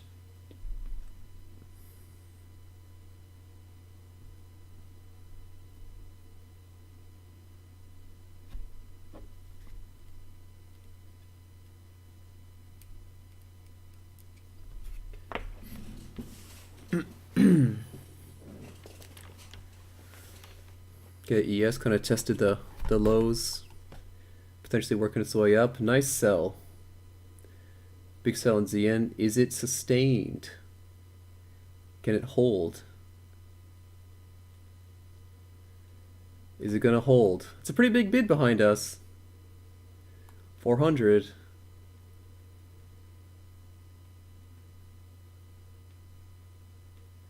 I like how this positions window is telling me that I'm like $500 in profit, but this is telling me I'm $531 in profit. Like which which one is it? I don't know.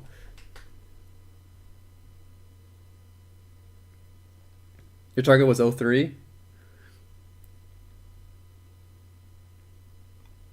Yeah, I think it's a pretty good target. They still might want to take it lower though.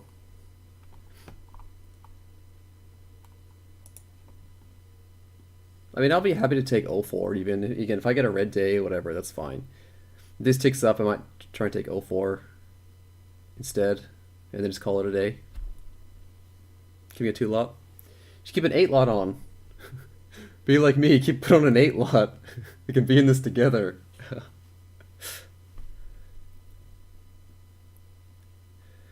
kind of want to move my target here to evens.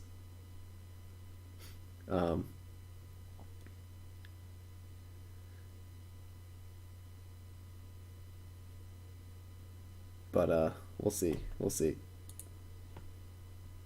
Until I see some significant upticking, I'm just gonna keep holding on to this. Got a decent bid on at 01. I really want to see ES get up a little bit higher.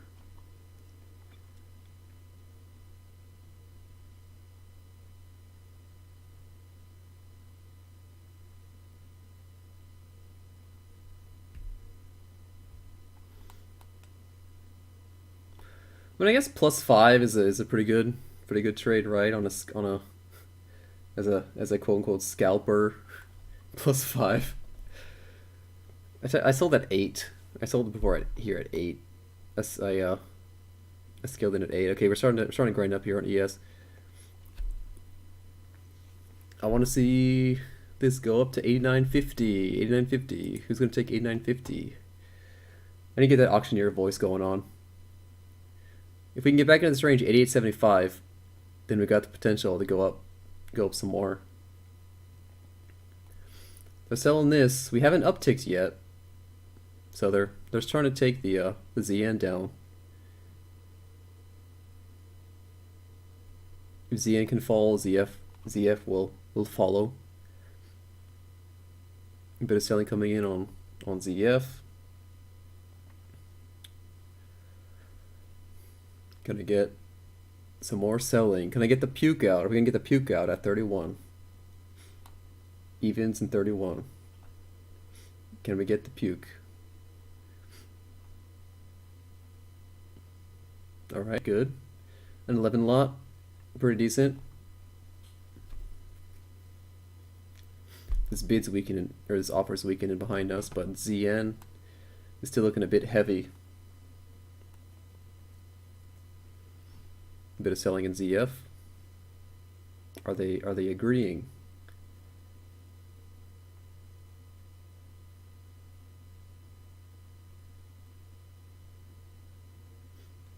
ES has failed to trade up into this upper range area.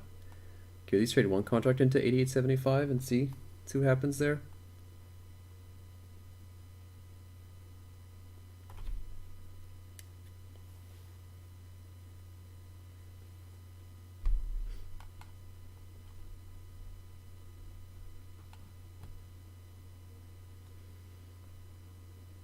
$88.75 is what I'm looking for. What I'm waiting for.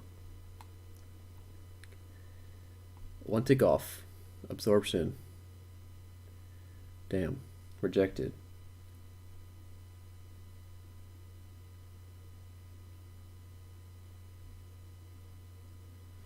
$88.75. You can do it, ES. You can do it.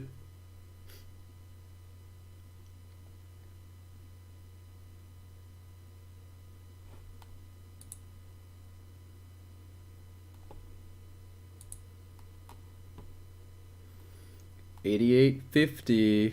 Let's move this up. I'll take. Here's what we're gonna do. 2, 4, 6, 8. There we go.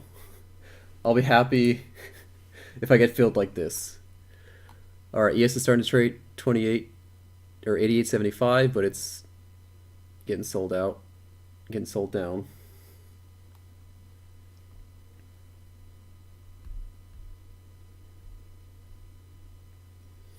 Is this how I want to get out of this trade though? I don't know. 0-1's falling could trigger evens.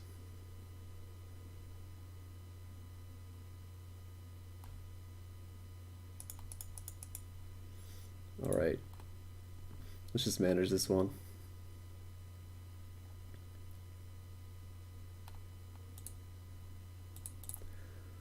If that gets hit, I'll be up 10% today, so I'm gonna leave that there.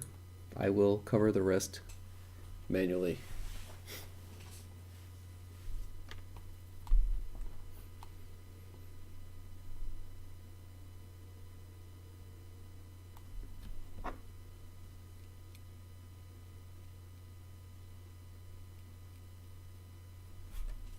Just been waiting for this all day, waiting for this. Even before, you know, the trades I took earlier today, I was looking for this, something happening in this area from 31 to 2. We've got a lot of bounces around here, so I think we got a double bottom, right? We got a double bottom at 02. So 02's falling, some guys using the double bottom. Then the guys using the 01 as a shakeout point. And then evens just being evens. We got the recipe for potential profits here. If ES can just trade above 88.75, I think we can do it. I think we can get there.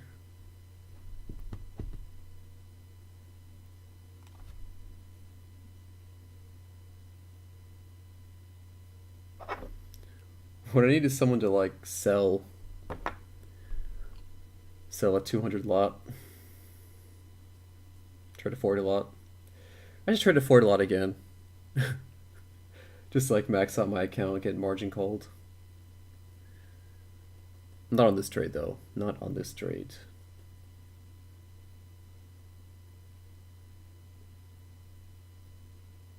Oh, there we go. Some selling's coming in. We're starting to trade up. ES does not want to get up into this 88.75 though. All right, there we go. We sold through.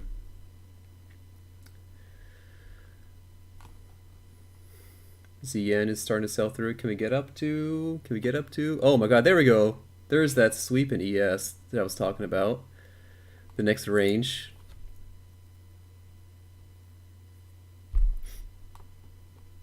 Powerful move there in ES.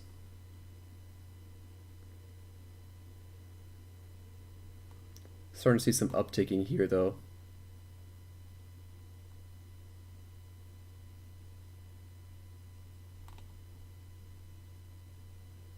Do we sell through?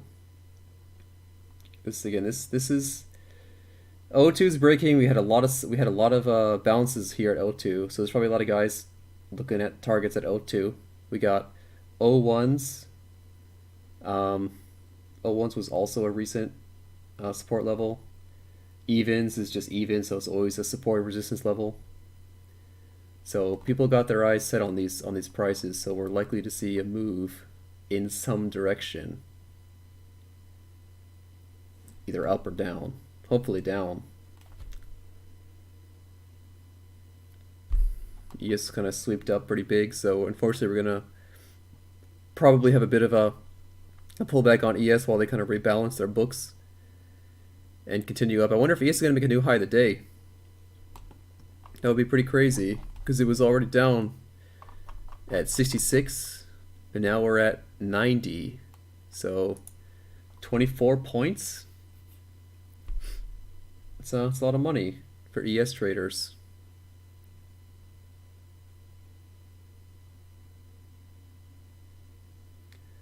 $24 points is pretty big.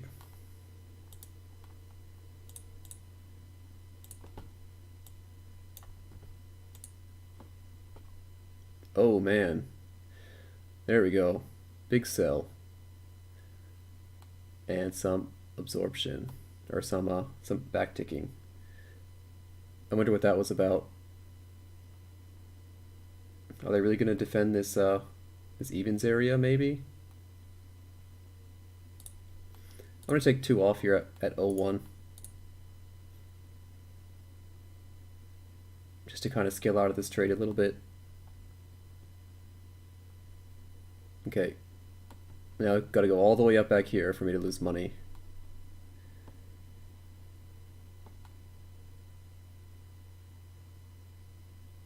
That was very strange. That was really strange. Whatever just happened right there. Should we try and add this in? There we go.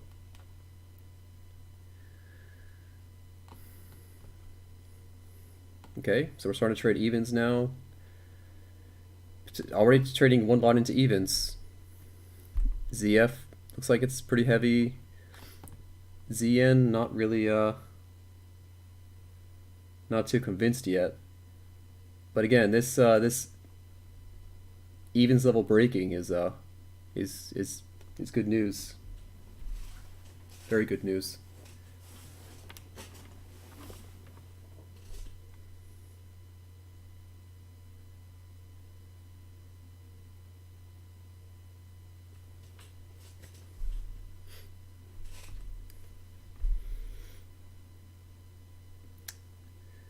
If we can't break these 31s and I see ES like starting trading down here, like down near VWAP, I'm just gonna cut it off at maybe try and take O1s or O2s and just call it a day. It's pretty long trading day today, so gotta save some energy for tomorrow. But ES is still going. Still going up. There's no telling what's gonna happen if we get up here. We may actually get here to 27, like it's possible. It's possible. It's not likely, but it's possible we might hit my target. Yeah, for sure. But yeah, definitely tomorrow I'm going to start scalping on more size. I'm gonna start trading a 2 lot when I scalp, and going from there and start these longer trades. I'll scale in 1 lot at a time, or 1 lot at a time is what I'll do. I might go back to ZN also, maybe trade like a 4 lot on ZN, but the commission ratio on ZN just really sucks. I'm so upset with that. Like I know I say ZN's like great commissions, but like ZB is just so much better. Like if you're profitable on ZB, like it's amazing. The rate that you get, the ratio. This is a really weak bid. I really want to see this fall. I want to see 31s trade. I want to see this start crashing down.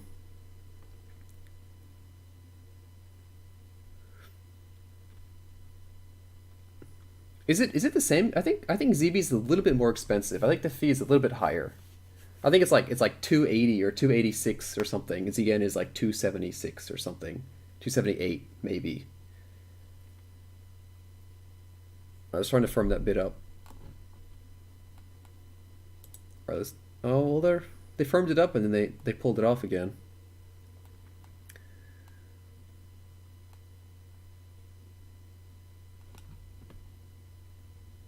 Maybe let's try and take 2 off again at this price.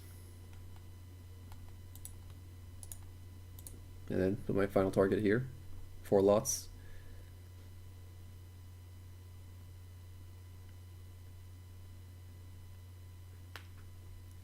EOS is starting to recover a bit, so this could be the end of the move. If we can't get above this earlier price, 890, 891, something like that. EOS has fallen pretty hard now. So it might be time to try and get out of this trade. I mean, if I can cover everything at evens, and it's technically not, I didn't even take a hit on this trade at all, because my first buy or my first sell was at 01.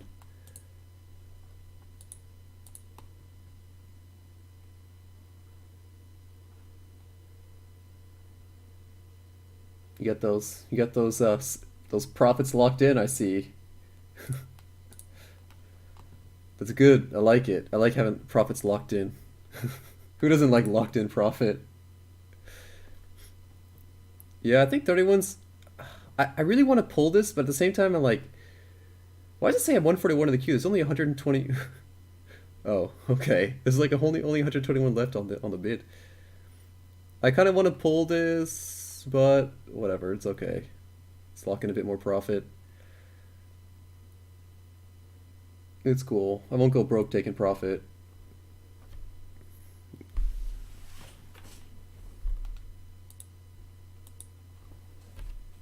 All right, so all that's left is my scaling up here at 08.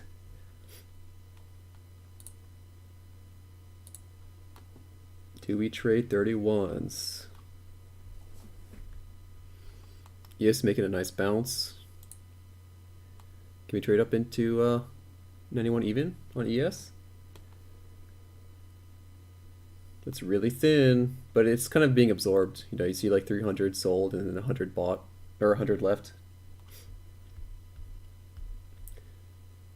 But this was like a crappy move, you know. That room is full of scalpers, so like no one wants to scalp for three. Like no one wants to hold a trade for 3 hours as a scalper.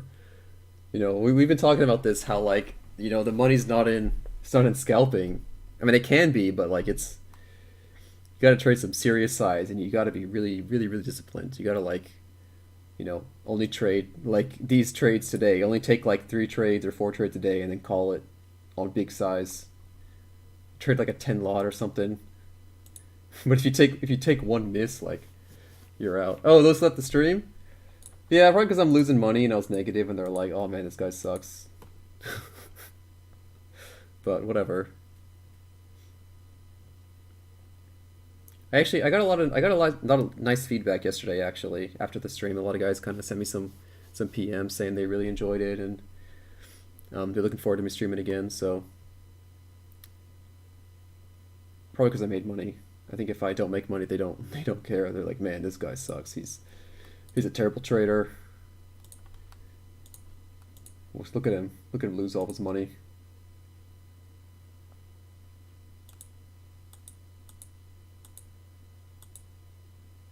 Everyone in here would have stayed if they knew how to pull as much money as you have today. The thing is, though, is like we're what we're doing is like it's kind of breaking rules, though, and like that's I don't really want to advertise people to like break rules and average down because like you will get destroyed one day if you do it wrong. You know, I was really close to taking like a -1,000 up here if it broke up that if it started trading up in 11s and 12s. I was really close to doing that. Um, but like yeah, you know, I think if you have the if you can not panic, right, and look at the trade and look at what you're seeing and just take a minute to breathe and think about it. And like if you do have this trade that you've been waiting on the whole day, right? And like you consider all these other moves as noise, then what we're doing is completely normal. You know, I've been waiting for this breakdown of 31 or 30. You know, I've been waiting for this someone to break through this level and finally fill me here at like 27s or something. It might happen now. It might never happen, but volume's starting to pick up again. So like, yeah, what you're saying, read the order flow in context. It's really important. You gotta see, you know, you gotta think about what you're seeing and how it applies to the rest of the market. You know, look at what are the other products doing, what happened last time we were here, what's the volume look like, you know, all these things.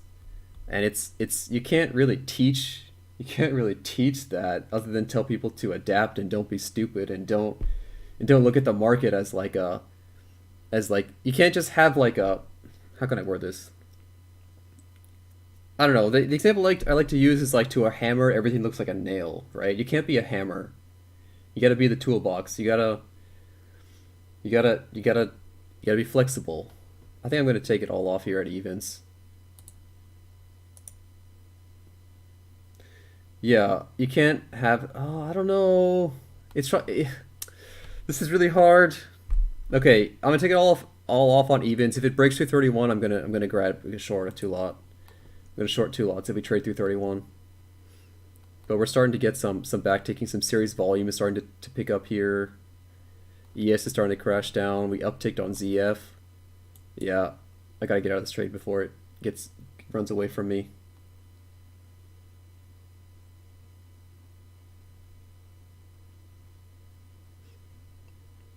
Could be a pullback, but it's a big order there at evens.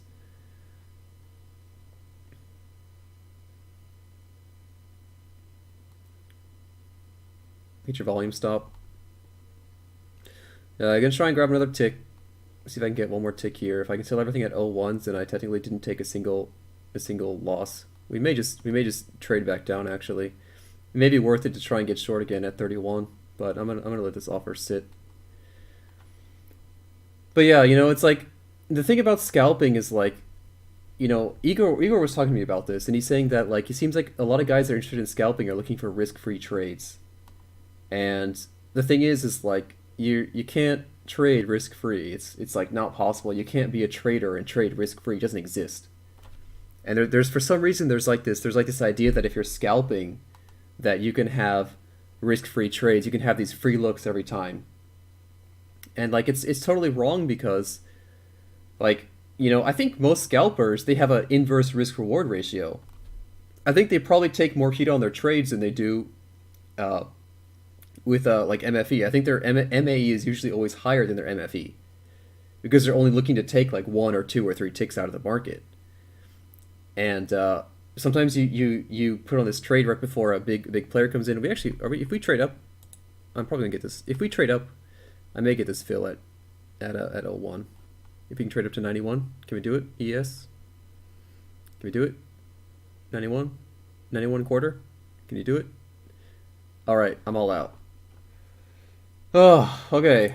So yeah, I'm up $600 today, minus however much the commissions were. Oh, I'm gonna get a drink of water before I give my little my spiel about the trading night. Hold on, give me a second.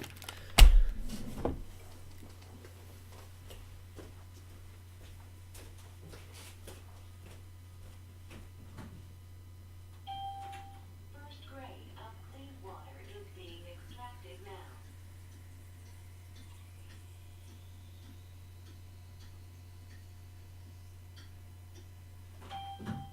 Please replace filter number 1.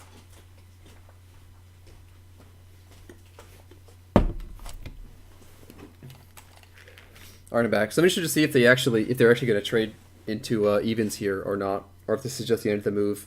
ES is kind of trying to test its highs, and it might just fail out and then you know take a dump right down to the bottom.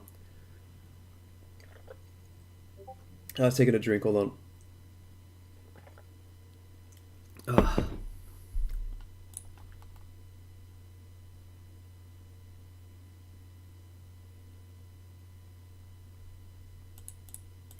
Oh, Eric, yeah, that's a good point. If you're watching, uh, I don't even know what time it closes because the time difference is pretty big. But yeah, so the thing I want to talk about is like you know these markets are always changing so much every day, and like there are a couple guys who are in the Discord. I'm not gonna point any names out, but there are a lot of guys who seem to want to have a static set of rules or a static system that they can apply to everything. And they're like, I'm going to trade with X target and X tick stop loss, and I'm going to make $200 a day on my $5,000 account, and I'm going to take a maximum loss of $50 or something. And like, you can't do that because the markets are changing and the context of everything is changing and news is there and other traders are there, and like you know if you're gonna do that, just like write a bot, right? But how many trading bots do you know are consistently profitable? They're not. You need to change them as the market changes. So like why not just do it yourself manually and change as the market changes? And like it's one thing to say like I'm gonna try something new and then trade it for a month and then change it again, but like you have to realize that it's not completely driven on results, right? because again, you can't control the market. It's not like this isn't like a tennis match, right? Where if you hit the ball harder or you hit it faster or more accurate, like you'll win more. Like you're trying to play probabilities here. You could flip a coin 100 times and get heads every single time. So if you try something, if you start trading and you're like, I'm going to trade with a 6 tick stop loss, and I'm going to trade this month with 6 tick take profit and 6 tick stop loss. It's really hard to say for some reason. And then you end up down on the month, like that doesn't mean anything. All it means is that you lost money on the month. You can't say like, oh, this is a worse strategy. It just means that all it means is literally you lost money this month. There's no other meaning to that. What is more useful is like, how did you react to trading with a 6 tick stop loss? Like, were you sweating bullets? Were you happy with it? Do you think you were giving it too much room? Like, these are the kind of questions that are a lot more important than how much money did I make. Because like, you'll make money in the market just by being in the market. You'll click the wrong thing and you'll make money sometimes. So like, looking at profit and saying that you're doing it right or doing it wrong is completely incorrect in my mind. Um, and at the same time, it's just like trying to apply a set schematic or a set of rules and using that and trying to trade every day the same is also completely idiotic, because these markets are changing every single day. There's more volume one day, there's less volume another day, there's a terrorist attack, there's an earthquake, there's a tsunami, like all this stuff happens and you can't trade those markets the same. Um, so like, use your brain. That's why you're here to like, you gotta adapt and you gotta think about it and you gotta think about more than just the winners and the losers. You gotta think about like, was it realistic? I was setting here a target of 26 and 27, and I would have loved to hold it to that price. Did we get there? No, because I noticed, we were kind of ticking down slowly, and then volume picked up randomly, and I was like, okay, well, we're starting to tick up on the other products, so we may never get there anymore. So, like, let me just lock in my profit. If I'm going to sit there and be stubborn and say, well, I want to take 27, then I'm going to hold on to this. I'm going to hold the bag potentially until it goes back up and trades 15s again, and now I blew my account up.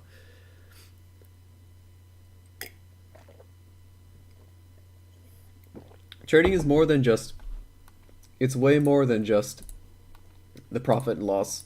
It's how you manage it. It's how you adapt, and it's a lot of your emotions. Um, looking at these trades here I did today, this was probably a revenge trade. I was saying I was waiting for the short. This same trade. This was the same trade 3 times. I made the same trade 3 times because I got emotional and I got salty and I tried making the same trade. I was saying, okay, we're slowly grinding down. I'm seeing a ascending or descending triangle. I'm expecting a break and a puke out of evens and 31, and I I took the trade. I took the first trade. It didn't work. The ascending triangle broke out, so I got out. This trade was all right. Take it a -4, $250 down. That's fine. That's part of trading. You make your read. Your read's wrong. You lose money. You get out. That's fine. The trade after that, I was like, okay, well, since my ascending triangle is wrong, well, it's got to go up, right? Well, I did, so I bought it, and then I lost money on it again. It's like I lost pretty much the same amount. I lost about $200 on the same trade. I was revenge trading because I was salty. Like these trades were, how far apart were they? 50 minutes apart on a super low volume day. Let me see. I bought in at 04. Yeah, and like that was taking the loss here. That's fine. Taking this loss here, that was really stupid. I really should have spent more time to reevaluate. I was getting kind of influenced by some of the guys in chat. Again, not blaming anyone here. This is my own fault here. I was the one that clicked the orders in. Um, I was, talking to some guys in chat. They were telling me, we got a triple bottom, quadruple bottom, whatever. I'm kind of thinking, okay, well, he's a good trader. I can maybe trust him and take that trade. But that was stupid, taking someone else's trade. Didn't even get a single tick in my favor. Here at least got one. Here I got 0, right? So, yeah, I mean, at the same time, like that was also a decent trade, right? So like, it doesn't like it's not about being right or wrong. It's about taking the good trades and managing them well. You know, you could make all the right trades and have a perfect day with perfect entries, and you'll lose $1,000 because the market just wasn't cooperating with you. It doesn't mean you're a bad trader. It just means the market was out to get you today. Some days it's not out to get you. You know, I mean, just look at like, look at yesterday. Yesterday. Oh, let me. Is it gonna load up my trades from yesterday? Oh wait, I don't have yesterday. Let's take a look at Friday. So like, I had this nice streak on Friday, and then I took some big losers down here, and then made a big winner. It's just like, you gotta sit here, and you gotta trade, and you gotta put the work in. A month isn't long enough to really say if your system's working, and a month isn't long enough to say that your static system is going to work either. So be flexible, adapt, try new things, talk to people, learn new skills, get new mindset. Don't look only at the profit and loss. Think about if what you're doing makes you happy, if you feel comfortable with it, if you agree with it. If you're trading a system that you think feels terrible, don't trade it. It's really simple. You know, if you're going to choose what to eat for dinner, you're like, oh, I want to eat a hamburger. You don't go to a fish restaurant and order fish. You go to Burger King. You go to McDonald's, right? You do what you like. You do what makes you happy because it's what you got to do. If you're sitting here sweating and worrying and thinking that maybe your system's wrong, change your system, right? Like, we got scalpers, we got swing traders, we got algo traders, quant traders, position traders. All these guys make money, okay? You can make money however you want in these markets. Just put in the work, think about it a little bit. Does it make sense? Do you like it? If you do, put some work into it. So, I don't know, kind of another mini rant. Probably going to have one of these every day about trading, but yeah, I mean, I really think, you know, these markets we're seeing this month have been quite swingy, and we've seen some big moves on across all the products. We used to see like what maybe a range from like 26 to 18 was like the max on ZN a few months ago, and now we're trading double that. It's not normal, but what do? Do you sit there and cry about it, saying it's not normal, or do you step up and try and up your game? Maybe trade a different product, maybe size down, do something like that. Maybe try scaling in instead of going all in, all out. If your system's not working, think about if it's your system or if it's you not adapting to the market. And it could be both, because in a way you are your system. Um, so yeah, I don't know. Does that make sense? Kind of what I'm what I'm yelling about. Not really yelling, but I just get kind of frustrated when people like they make up these like excuses for other things, or they try and apply the same thought process to every single product. They're like, well, can I trade with a 4 tick stop loss on on ZN? And I'm like, I don't know, can you? Do you want to trade with a 4 tick stop loss? Do you want to trade with an 8 tick stop loss? Like, how big is your account? What are you looking to do here? Is it realistic to trade with a 1 tick stop loss on ES? Probably not. But I mean, you could do it if you had some system that was like super great at like, if you had some super slick skills at finding exactly where the reversal point is. Yeah, you could trade with a 1 tick stop loss. You might make a lot of money that way because all your losers will be -1, but your winners will be like, I don't know, 2 or 3, 4 points each. Maybe, I don't know. I'm not going to tell you if it's going to work or not. You gotta do it. You gotta put in the work. I'm not you. I'm not going to trade your system. You trade your system. Give it a chance, but at the same time, be flexible. It needs to change like the markets. Let it grow. Like a baby. Baby's got clothes. You don't keep giving the baby the same clothes. Oh yeah, these baby shoes, they fit last year, so I'm just gonna keep giving him the same shoes. Yeah, even if it doesn't fit. No, they fit last year, so it's got to work this year, right? Like you're just got tunnel vision. So, what's been working for me these past uh, few weeks has been these super short term scalps, these super short term momentum trades, and kind of these really, really, really long ones. These medium length trades haven't been working out so much, but like the 2 hour ones have been working out. So I need to try and reduce my amount of kind of medium length trades, and maybe look at trying to wait for the entry better, or get out earlier, or something. I need to change something. I don't know what, but change something first. Let's see. But yeah, so it's been kind of a long session. I'm gonna do my kind of my wrap up today. So I'm up $780 today, which is pretty good. Um, I had to pay quite a lot in commissions. This trade right here, this is actually an error. I want to point this out. This was actually an error that I made. Um, I I didn't want to be short 8 contracts on this. I actually made money off of an error here. So this is actually not good trading. I wanted to add a single contract, but I added a 4 lot on.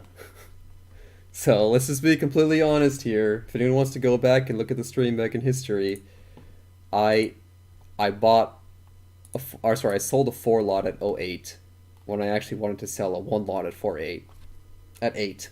So here's me making money on an error. Here's showing how you can still make money when you make a mistake as a trader. So just think about that for a minute. Let that sit in. Let that settle in for a little bit. But yeah, so I took some scalps. I took a scalp in the overnight session. I got 1.5 ticks. I took some other scalps throughout the day. These were kind of the same move. Uh, I'm kind of upset about this. How I took this off earlier. I got +1 and +1. I could have probably held this '04 until the price that I covered at here at '07. Or sorry, what am I talking about? No, sorry, I'm lying. It was moving up and I was shorting against the trend today. So catching the reversals. So sorry, I'm getting confused. Yeah, it's really late. It's like 4 a.m. Sorry, it's a really long trading day. These two trades. This first one was all right. Again, this is one of those trades where you make a read. I saw the chart. I saw the potential for it. I got in the trade. It didn't work out, and then I got kind of salty and kind of took a revenge trade. I got kind of influenced by some other traders.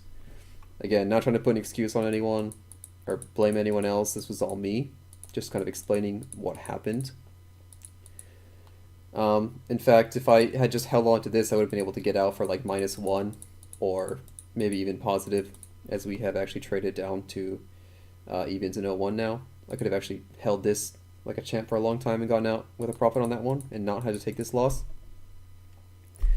This last trade here, this big winner, as I mentioned before, this adding on 4 lots at '08 was actually a mistake. So I shouldn't have made this much money today. I should have made a lot less money today on this trade. It probably should have been negative today. But you know, sometimes you make a misclick and you make money. You know, fortunately, I was trying real hard to manage this position, watching the order flow, and I managed to salvage this. I was watching the correlation with ES. It was a really long trade, so anyone who was in here basically watched me rant about that the entire time. We just grinded all the way down to evens. We may even trade below it, but it's too late for me to care about this anymore. I'm tired. But this was a mistake, and I made money on it, so just think about that for a little bit. But yeah, I think that's about it for today. I think overall it wasn't really very good today. Seeing this number is alright, but I'm not really too happy with this. Again, that was another error. I've made a lot of errors since I started streaming, so definitely got to get this improved for the next session. Wasn't as bad as yesterday. Yesterday I made like 3 errors, like literal clicking the wrong thing or buying instead of selling, stuff like that. Today I accidentally sold 4 lots instead of 1. But other than that, and again, this revenge trade was probably another mistake, but that happens sometimes. Other than that, everything else was pretty standard. Nothing too crazy, too exciting today. Just a very long day. Any last comments or questions from anyone before I head out for the night? I hope you guys enjoyed the stream today. I know it was a pretty rough one today. pretty long. We had a few guys come in and hang out for a little bit, asking a bit of questions about me and my life and trading and stuff like that.